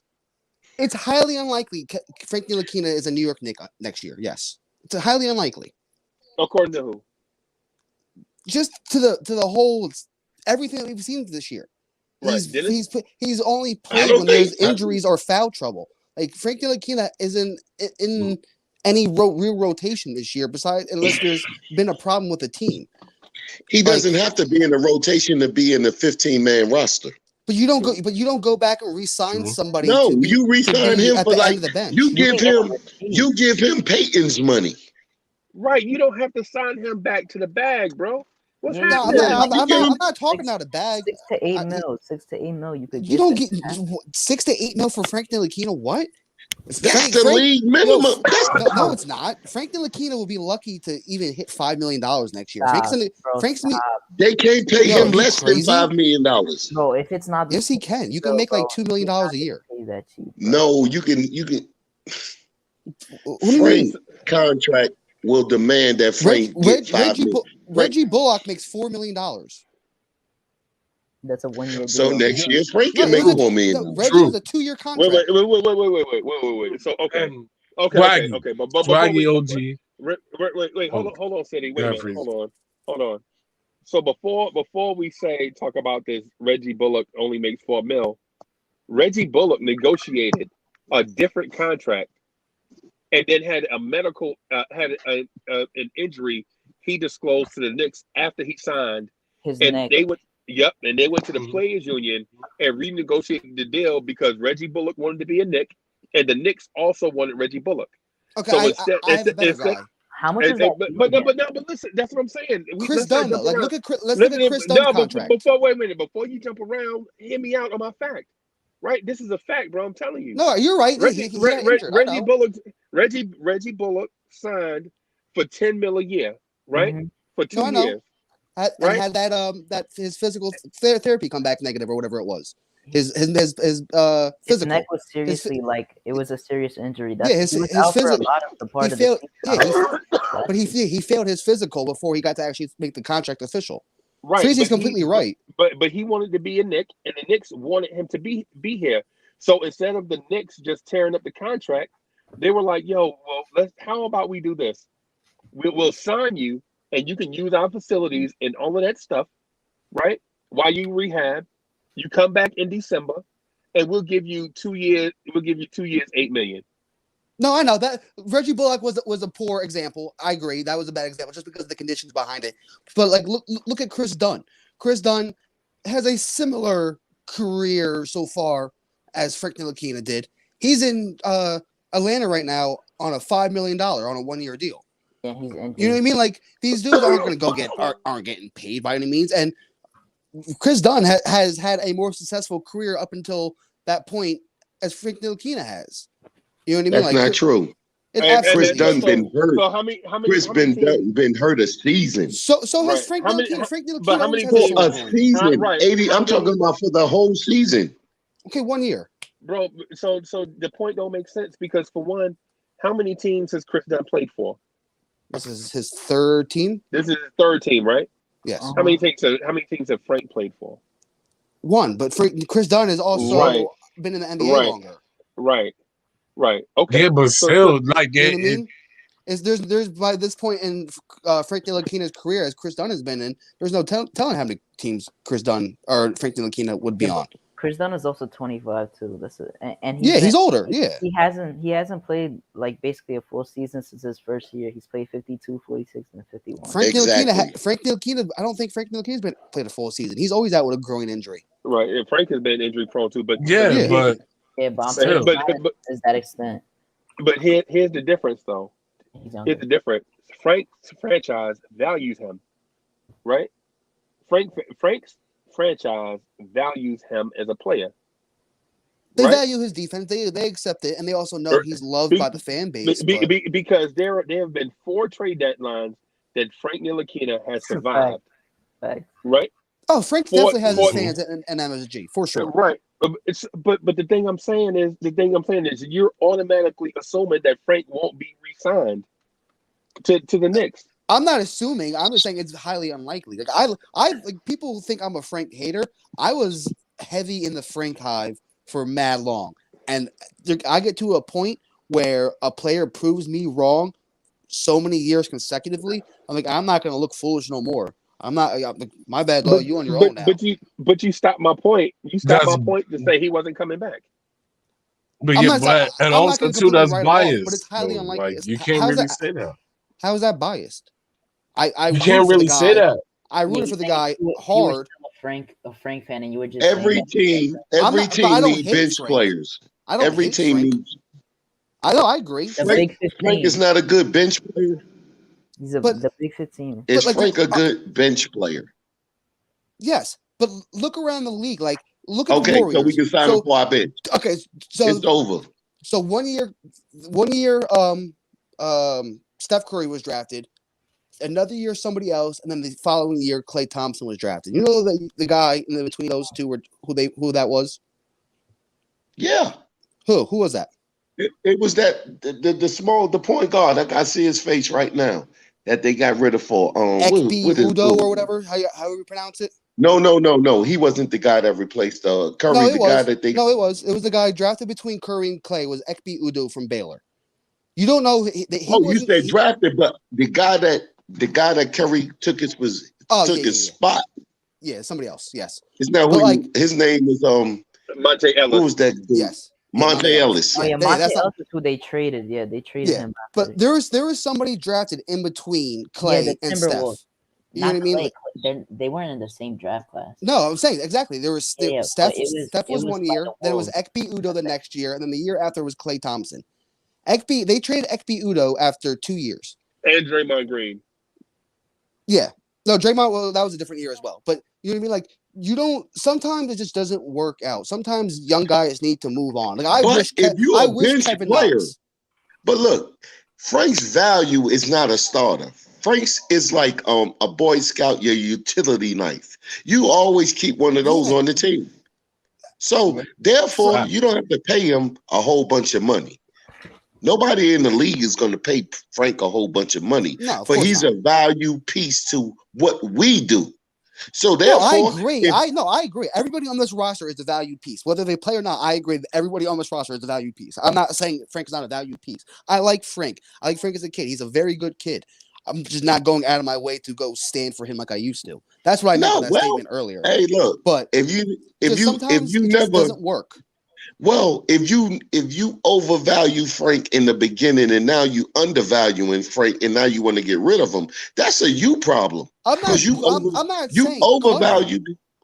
I'm not Overvalue. Look, Frank is this. Frank is a piece that you can always use. Yes, Frank is a piece you can use. when you're a team that value. needs everything pretty much. We're not nowhere near finished. We need damn near everything outside of No, we don't. Outside of like a power forward and like a shooting guard.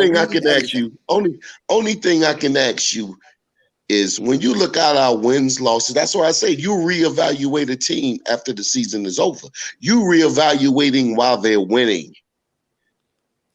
While the team is winning. I'm not talking about like right now. Right now, it is what it is. I'm talking about next year in the offseason going forward. Next year you will see the flaws when you get to after these 72 games are over with and you get through your playoff runs and then you see what works and what didn't work.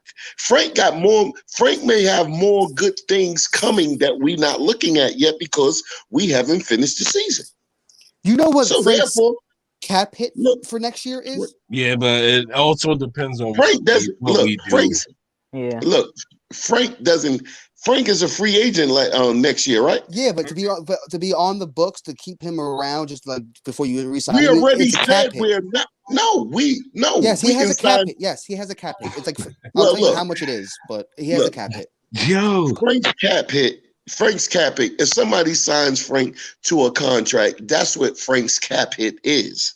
No, when you have the rights to a player, there's a cap hit already on the books. No. Look, listen to what I'm saying.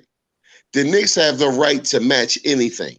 So therefore, all right. So whatever a team tries to sign Frank for, we get to evaluate if it's right or not. So that's really this is what I'm saying. Under realizing that what Frank's cap hit will be is the value that some other team sees in him. No, so his cap hold for next year is $15,441,000. So when you go into the offseason for your restricted free agents like Frank is, you have a cap hold on them. His cap hold is $15.5 million. But see, this is what I'm seeing. This is where you're not listening at. Do you think it's any team out there that's going to give Frank $15 million? No, that's not the point. Oh no, it is the point because no, it's not. Not for us. That's not the point for us. Look, we don't have to give Frank the $15 million. No, we don't have to. But to keep him as a restricted free agent, we have to extend the cap hold of $15.5 million, which ties up $15.5 million. I'm sorry. Listen. I'm sorry. I love Frank, and I'm sorry. Sorry to interrupt you guys. I love Frank, and listen, the guy's been okay. But for me right now, I'm not giving him 15 mil. Well, you don't give him 15 mil in the long run. Once you actually re-sign him, that's what his cap hit actually becomes. But to keep his cap hold on the books and to keep him a restricted free agent, his cap hold is $15.5 million, which would technically count against the salary cap until he's either released. My bad. Yeah, you don't actually. I thought you were. Yeah, but my bad. I thought you were talking about like straight up. We tell Frank just like this here. We will release you and re-sign you like we did Peyton. Well, then that's when you lose his restricted free agency. Like that's when it doesn't matter. Nobody's gonna give him $15 million. Well, then he's free. Then you don't have to. Then you're not free to match his offer. Then he's free to go anywhere he wants. Look, Buzz. We don't care about that. I mean, that's all a matter of when you go into free agency. It's not just black and white. Oh, I sign you or I don't sign you. There's look at him. It's like this here. And you know what's messed up too? Oh no, yo. I was just gonna say real quick. You know what's messed up too is just because we're the Knicks and we have that bad luck on our system. Although it's not bad luck right now this year, but there'd be a team that'll give that guy the 15 mil and that guy will probably average like 20 or something like that. And we'll be like, yo, where the hell was that at? Like, you know what I'm saying? Just because, like, you know what I mean? Yeah, and shout out like, to Hey, Andy. look. He said the Hey, qualifying offer is City. 8 mil. That's the old Knicks. Right now, we took Frank for 4 years. We took Frank for 4 years. We know what Frank Right. is. Frank is not going to never be a 20-point scorer. hold on. Let's not get into it. Shout out to the chat. Andy N Yeah, I'm said, telling you, Andy said 8 mil is his qualifying offer. yeah, his qualifying offer is 8 mil. Yeah, I don't know what you got. 15. No, that's 15. Oh, That's okay. not that's not a that's art. Yeah, that's not art. a qualifying offer and cap hold are two different things. Qualifying offer is once you actually extend the deal. That's like just a 1-year deal. But we didn't extend him. Rob, that's not what I'm talking about, fam. It's something else. It's after the season's over. It's different. It's a qualifying offer. Remember when Kristaps threatened not to sign a long-term deal and threatened to only sign the qualifying offer with us? That's what that is. That's not the actual deal. Well, that's like if you can't come to terms on a long-term contract. But a you sign qualifying offer like that should be done like during the season. We did not extend this qualifying offer, so the $15 million is not even on. It's different things, Rob. You're just mixing them up. It's different things. Okay, well, we're not. Look, confused too. I don't be understanding. I don't really know about that too much either. If I'm being honest. Yeah, I know it to a certain extent. It's confusing, especially with the cap hold stuff. Yeah, that's what. Like when you gotta like release their rights and stuff like that to release their cap holds, and then that's when you actually free up the money itself. Yeah, and exactly. That's why we didn't give him a quality. That's why we didn't extend Frank. I'm not talking about extension, Rob. This has nothing to do with an extension. All right, the cap hold. So now we're not going to be involved in the cap hold because we didn't extend them. Yes, no, we still are. We're going to be we have the cap hold. The cap hold will be there. Now, when you go into free agency or the off season or whatever, you decline his cap hold, or you decline the qualifying offer, and then you free up that $15 million. But until you do that, that $15 million is against the salary cap. But that's done right there in the boardroom. Look, Frank, we're not going to extend. Do you want to be a New York Knick? Yes. Yeah, then you do that. So the question is, are we doing that for him to be on the bench, or are we trying to say that's that a lot of money. That's a lot. He should have more of a starting role? Let's just say, not per se a starter, but 5 to 7.5 mil is what Andy thinks, and Andy knows a lot about the cap stuff and situations, but yeah, I do think that's probably about right.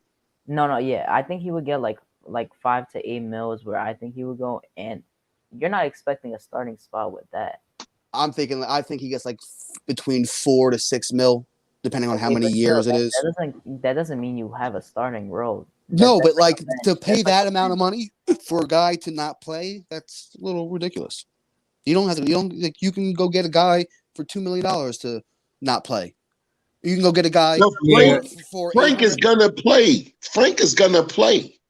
That's the whole thing about it. Frank is gonna.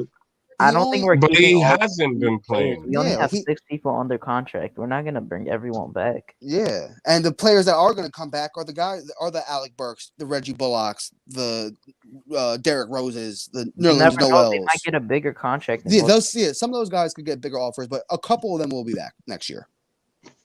We splitting money right now, and we giving it to the players. That's where we at right now. No, we're not. We're already over the salary cap. We're not over the salary cap. We're over the minimum threshold. How? Who did we give the money to? So when the salary cap, you only have to spend 90% of it. You don't have to spend the whole 100%. So with the guys that we got, like Amari Spellman and stuff like that, all the dudes we've cut, they technically count against the salary cap this year because they were just cut and weren't re-signed. So we're at currently $104 million on the season. But the cap is like 109. Yeah, exactly. You only have to spend 90%. You don't have to spend. And then the rest goes to the players, right? No, that's if you're under the 90%. Once you hit that 90%, that's the minimum threshold where they don't divide it up. Well, we hit that. Yeah, so you're saying we hit that mark? Yeah, we hit that. No, we had $18 million at the break. We had $18 million to spend on the play at the break. Yeah, we have I don't know about all of if you go look on our salary cap this year, we're currently we have $104 million paid out this year. The salary cap itself is 109 mil. 104 is more than 90%. So is that if that 104 mil that is right, that's on the internet, then yeah, we're good apparently. I found this out a few days ago because I didn't know that. I looked to see. I was like looking because I saw that we were paying like Amari Spellman and those other dudes, and if you look down, it's 104 mil on Basketball Reference right now. Like if you go Google Knicks salary cap and then go to the Basketball Reference one player. We waived one player, and they said we had 18. I'll tell you. We also waived all those players that came in the yeah. We waived 2 more at the break. Yeah, that's those other 2 players. A cap hold. Oh wait, what? Our cap hold, it says 2021 NBA salary cap floor is 101 million. Oh, so no, apparently we do have money then. You keep on talking, Buzz, and you don't be knowing what you're talking about. I swear to God, the other day I went on here and it said $104 million. I saw the other day on the Knicks salary cap, it told me $104 million. That's the only reason why I said that. But I just looked and it says it might be different on Basketball Reference. It says we're just under $96 million right now. But yeah, we're paying Joakim Noah, we're paying Terrence Ferguson, we're paying Vincent Poirier, we're paying Jacob Evans, Amari Spellman, and we're still we have 96 mil. Yeah, but I looked the other day. I promise it was $104 million. Yeah, the other site says 100. We on the last year for paying Noah, ain't we? Next year's the last year. Yeah, the Joakim Noah is next year. Hadouken, you said you saw $104 million somewhere else, right? I saw 101 on the first thing I clicked on the. I saw maybe it was 101. I saw. Wait, I thought it was 104. Check Andy's site. He said that's what he uses. I'm gonna use that. But yeah, I definitely saw 100 and something mil the other day. It's 97 mil. Why do they all have 3 different numbers? That's mad weird. I'm gonna use this one then. My fault for giving fake information, everybody. That's on me. Yeah, to be honest, I don't even blame you too much because all these they're different all different numbers. I definitely saw 100 something mil the other day when I looked. Yo, plus didn't Freezie say the other day that you cut out, City. What'd you say, City? You cut out. Yeah. All right. Yo, didn't Freezie just say the other day that Buzz was saying something? Oh, you keep moving you keep cutting out from your mic. Whatever. Oh, my bad. Sorry. Hold on. Take 3. But no. Anyways, no take 3. If y'all didn't hear it, you didn't hear it. I'm okay. I'll say it again later. You said something. You said something about me. You said Buds, and then it just completely cut out. Freezie. You said Freezie. Yeah, he said Freezie, and then he said something. Freezie said something about me. I don't know. But it's okay. Just put it together. It's a puzzle. It worked. But yeah, no, I definitely saw. Yeah, it says 101 mil right here, yo. So yeah, I don't know. No, on the one he gave us 90. Yeah, I see 97 right here. And Andy said that if they count Randle's bonus from making the All-Star team, it would be different. Oh, maybe that's what I saw. Yeah, with which is it. 1 mil. I'm pretty sure. Yeah, maybe that's something what I saw with Randle's thing added to it. Yeah, IQJ, that's facts. It should be illegal to still pay Joakim. No. Well, we actually put in a request to the board to get his money off our books because he like officially retired. Yo, did I get that right? I don't know. I was trying to do the Noah free throw shot. Yeah. That's ugly. Yeah. But yeah, we put in a request to the NBA board to get his money off the books because he officially retired. It's unlikely for it to go through though because it wasn't like a injury retirement, like a forced retirement because of injury. So it probably won't go off. But they put in a request. Does Randle get a bonus if he makes All NBA? You do, right? I'm pretty sure. Yeah, that's a good question, but it depends on his contract. It depends on his contract. I'll check right now first. I know All-Star was a part of it. I know playoffs are a part of it. I don't know. Yeah, everybody does, boss. But it doesn't kick in until the following season. Well, that's okay. Oh, yeah, you're right. Okay. I wonder if he makes all NBA, if that affects what his extension can be, or if it doesn't matter because he already has that All-Star. It does. Yeah, it It's does. supposed to extend the amount, the max you can give him. Okay. Hey, Freezie, y'all want to know what's dope? What's up? Although it's calmed down, but we got 93 in the building and we got 91 We've been likes. hot today. Yeah, come on, man. Let's just hit that 100. That 100. Let's go. We almost did. Listen, y'all already know what to do, man. We only need 7 more. 7 more. And I know y'all gonna come back and y'all gonna be watching to see what we doing. And we still gonna be here. We still gonna be rocking. And all y'all gotta do before y'all even step in the building, just smash that like. That's all y'all gotta do before you step in the building. That's all you gotta do. It's okay. It's okay. All right. Yeah, it's gonna be interesting to see who comes back next year from the team this year. Yeah, I'm interested. Just like we were talking was it yes? No, there was no show. It was the day before. Like we were all talking about the draft and like what we did. And Freezie brought up that crazy trade he would do that could happen with what some team could actually do. Freezie, what do you think the odds are that a team does that? Because I actually feel like some wild is gonna happen that they just go all what? Where he said we trade into like the top to number 1? That's not happening. It's never happened. Us, I'm saying, what is the odds you think that a team in general trades up for one of those top 5? Oh, there's definitely going to be some move depending on how it goes. There'll definitely be some movement. Bro, you can't say that because everybody views team building different. Like for instance, the Oklahoma City Thunder feel like if you give them enough chances to pick a star player, they're going to find a star. Mm-hmm. And their track record says if you give them enough chances to do it, they're going to find a star. That's why they covet the number of draft picks, first round draft picks. Right. You know what I'm saying? Some teams covet the quality of the pick. Like some people covet picks 1 through 3. They feel like if you give them a chance at picks 1 through 3, they can't lose. They can't fail. Mm-hmm. Right? It's a no-lose situation. So it depends on who gets the picks in that situation.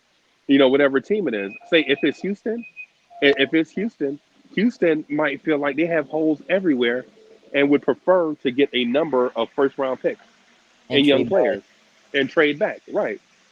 Oh, but if it's Minnesota don't care to do that. Minnesota always wants a crack at the number 1 pick. That's why right. I don't disagree that it's possible that someone trades or anything like that.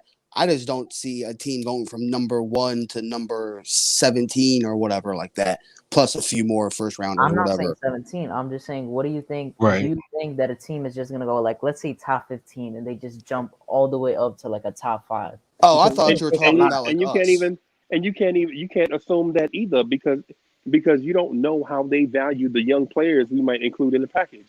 Yeah, I really feel like some team is gonna do some wild. You're giving up RJ Barrett.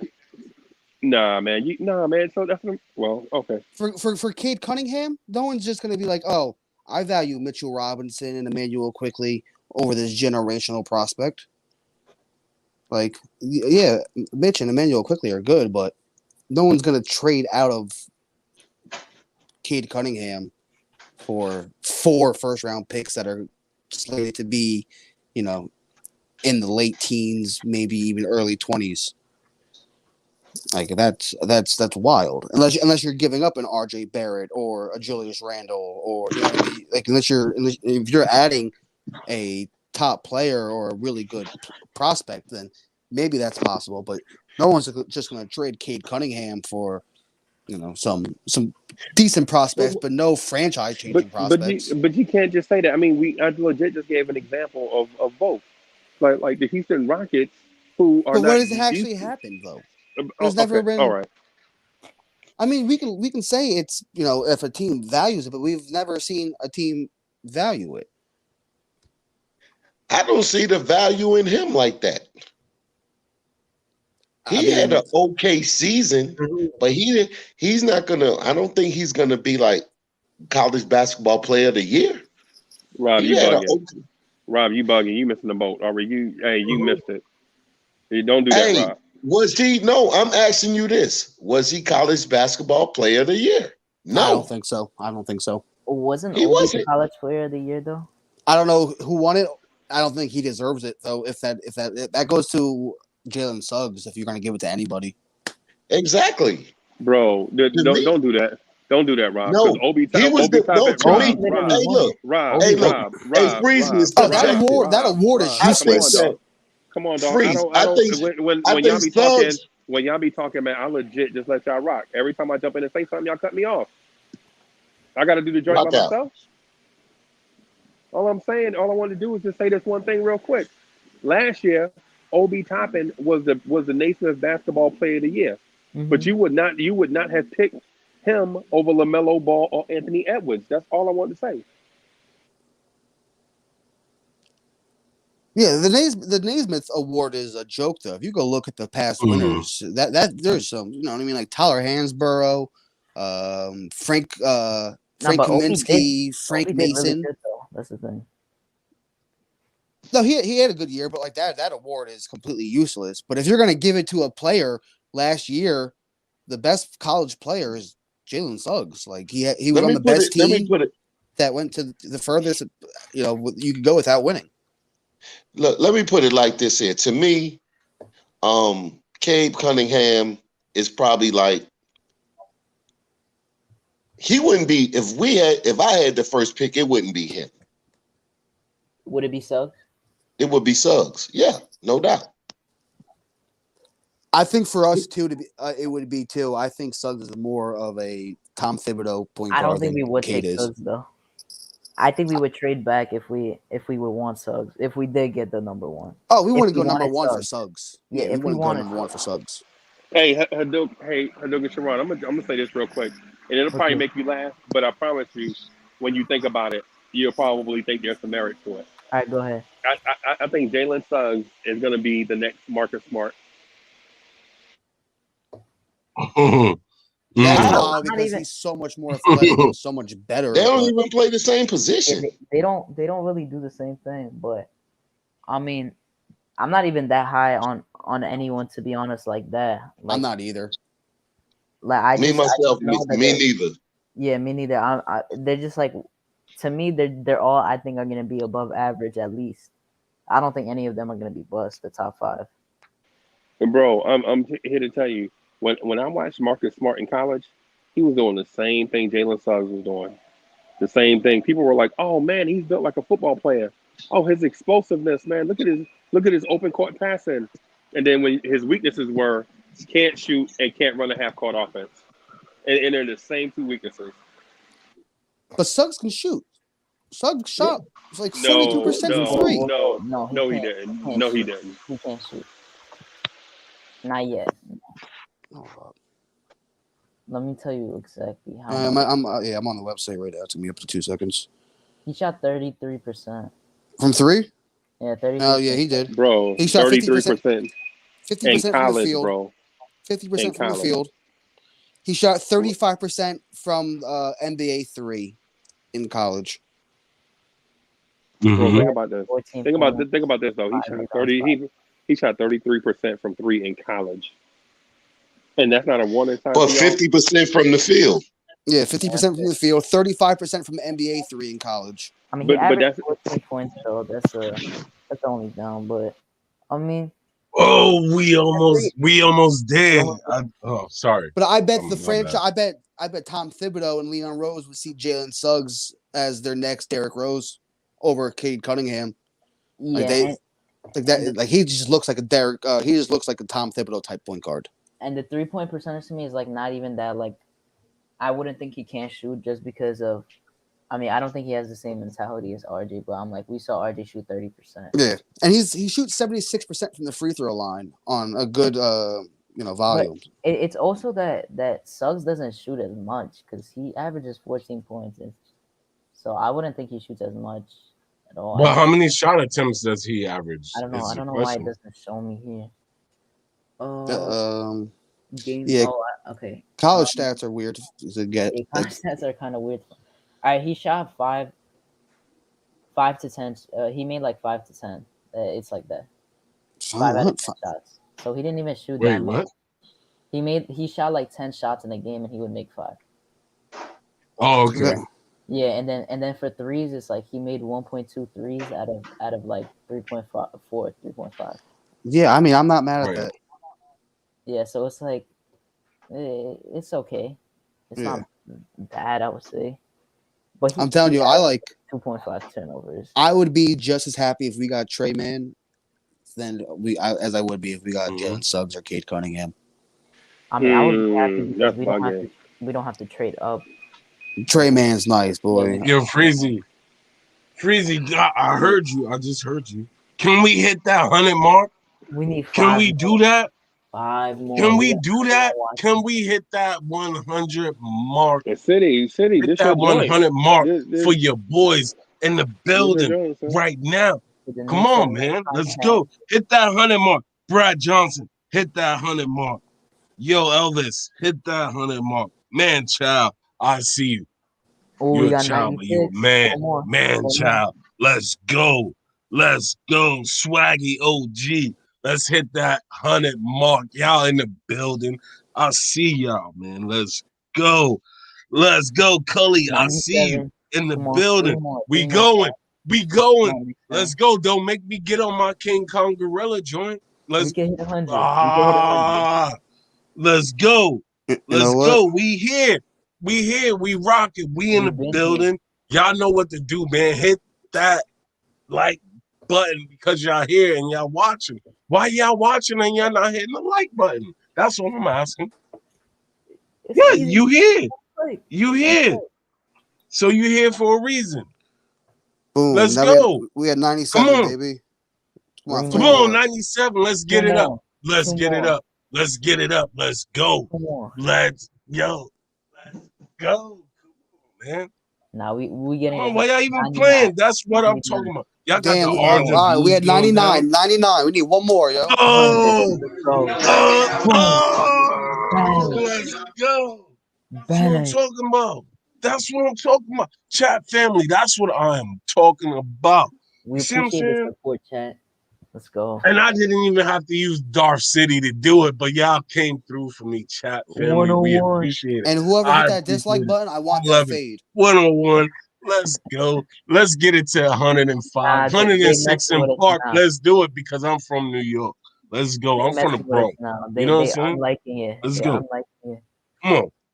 That's how they can do whatever they want to do, but let's go, man. Let's get that thing up. Let's get that thing up, man. Y'all know what to do. We here. We in the building. We rocking. We chilling. Yeah, Kobe, we are. It's gonna be interesting. I don't know. I feel this offseason is gonna be really interesting for the league. Offseason will say a lot about this front office. Yeah, and I think a lot is gonna go down during the draft. Like a lot of action. I wouldn't be surprised. So what do you guys think we do in the since we're talking about the draft? What do you think we do in the draft?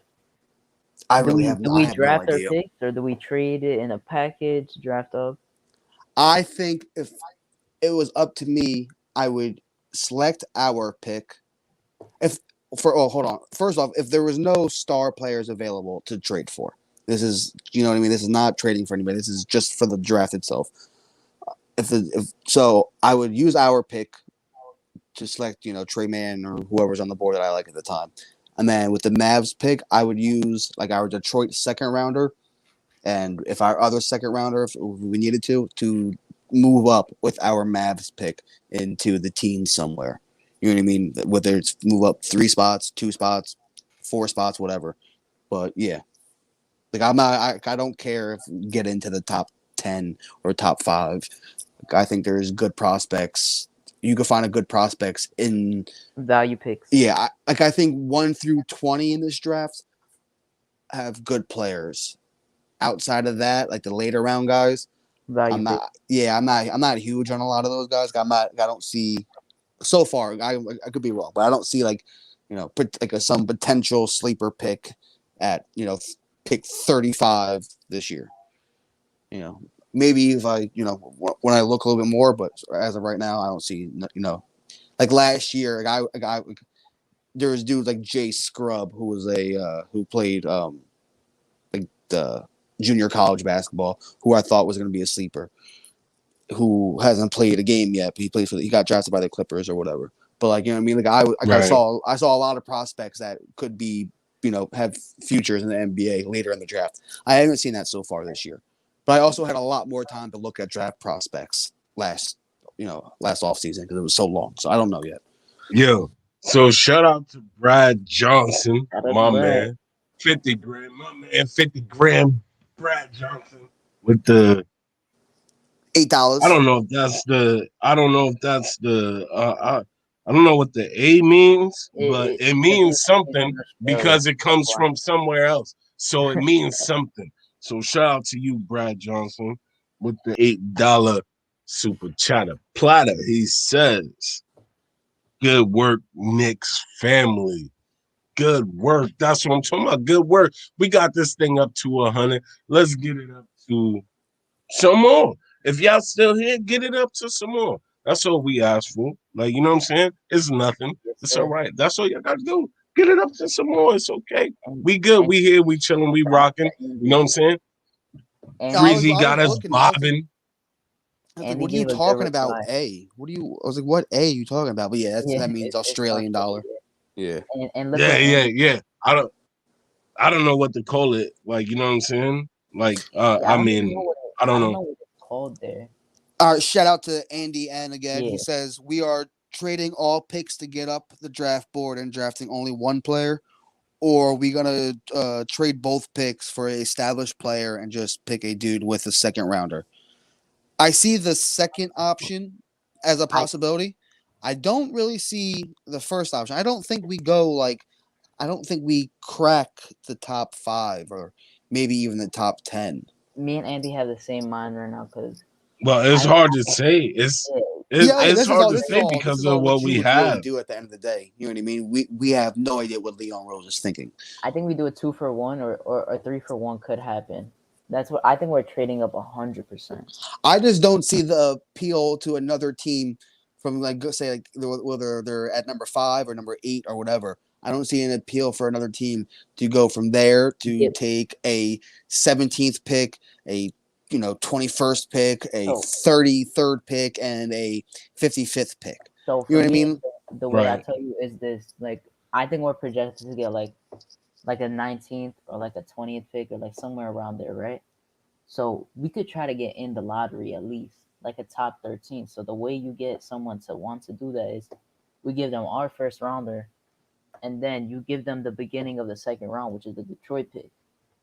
So you can get into the lottery. Oh man.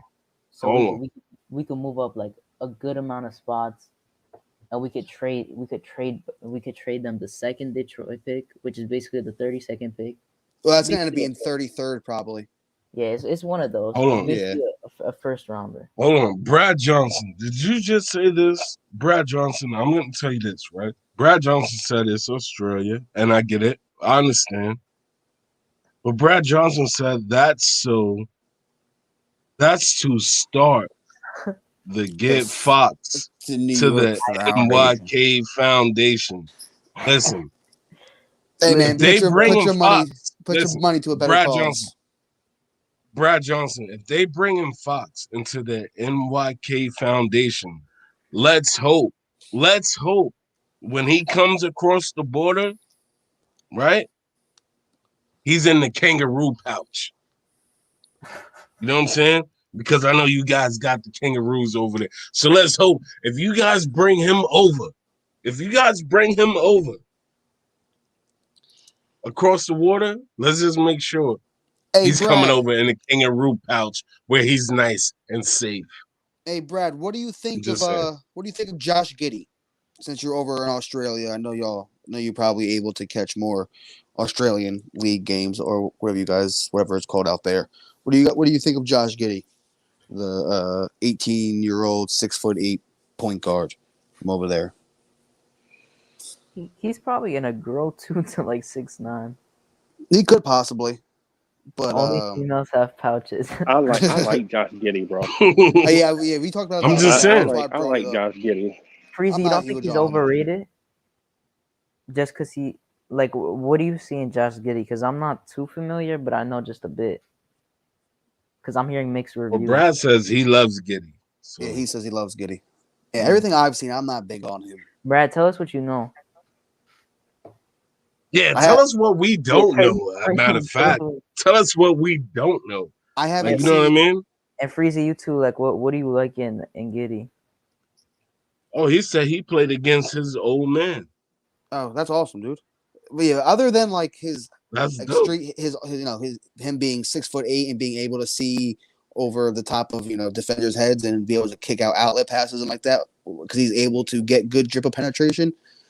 There's not much there's not much I see in him. I haven't watched the full game, but I've seen a little bit of highlights.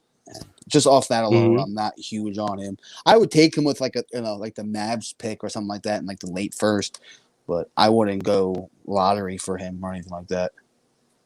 Right? Yeah, he's not going to lottery pick. Hell no. Well, I've seen him in some mock drafts. Yeah, those mock drafts were whack. Yeah, I mean, there's it could be, but I have no idea. He's supposedly like ranked rise up the boards as of late, so. Who knows? He's a late teens pick, early 20s. That's what he should be. And that's where we're around. So that's looking into someone that we could get, potentially. I mean, I can already see he's going to end up on the Denver Nuggets just because of how things have gone lately with them, with their drafting record. Or he could go to the Oklahoma Thunder. Good all-around player, smart, high IQ, no lottery, maybe top 20. Yeah.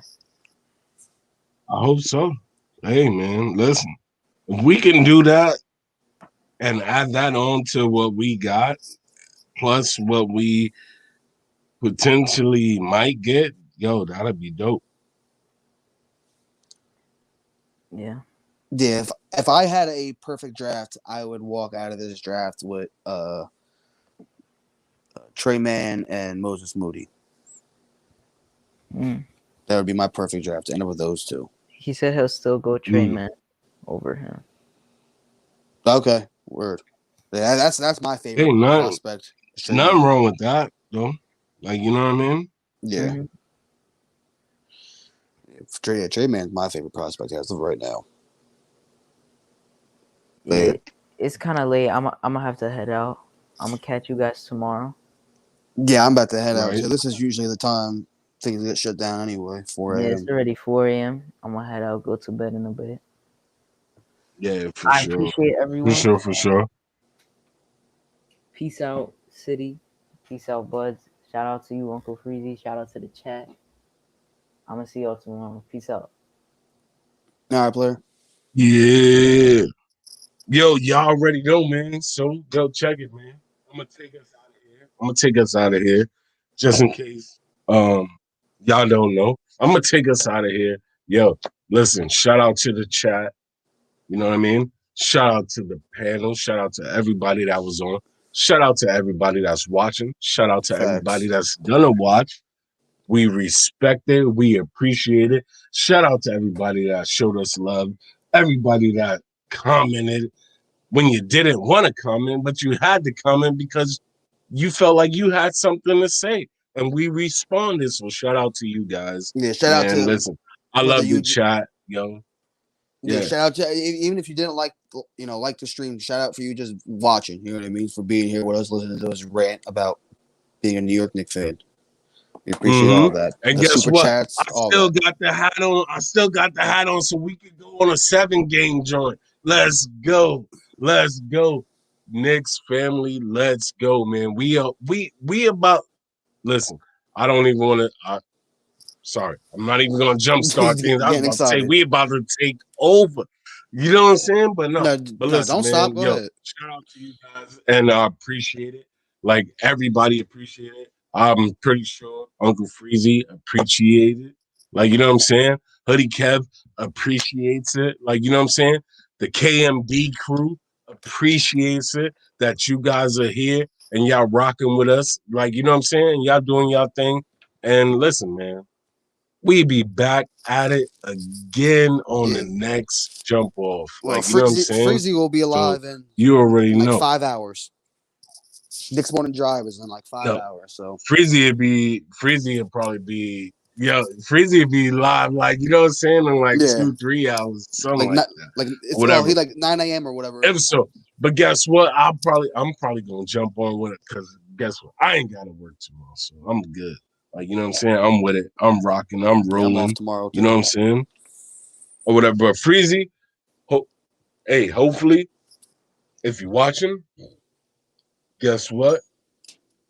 We about to lay it down for the night. I hope you guys enjoyed the show. I hope everybody out there had fun and you guys enjoyed our takes, our comments, and stuff like that. Whatever. But otherwise, with that being said, after that, we will see you tomorrow. Let's go next. We in the building. We got the 6-game win streak. Let's go. Buds, I'm out of here for the night. And all right, City. Freezie, I'm out of here for the night. And thank you, Freezie, for letting us rock family, on your platform. Yes, sir. Chat family. I'll holla at y'all. Uncle All right, Freezie. have a good night. We Good love night, you, everybody. man. Yes, sir.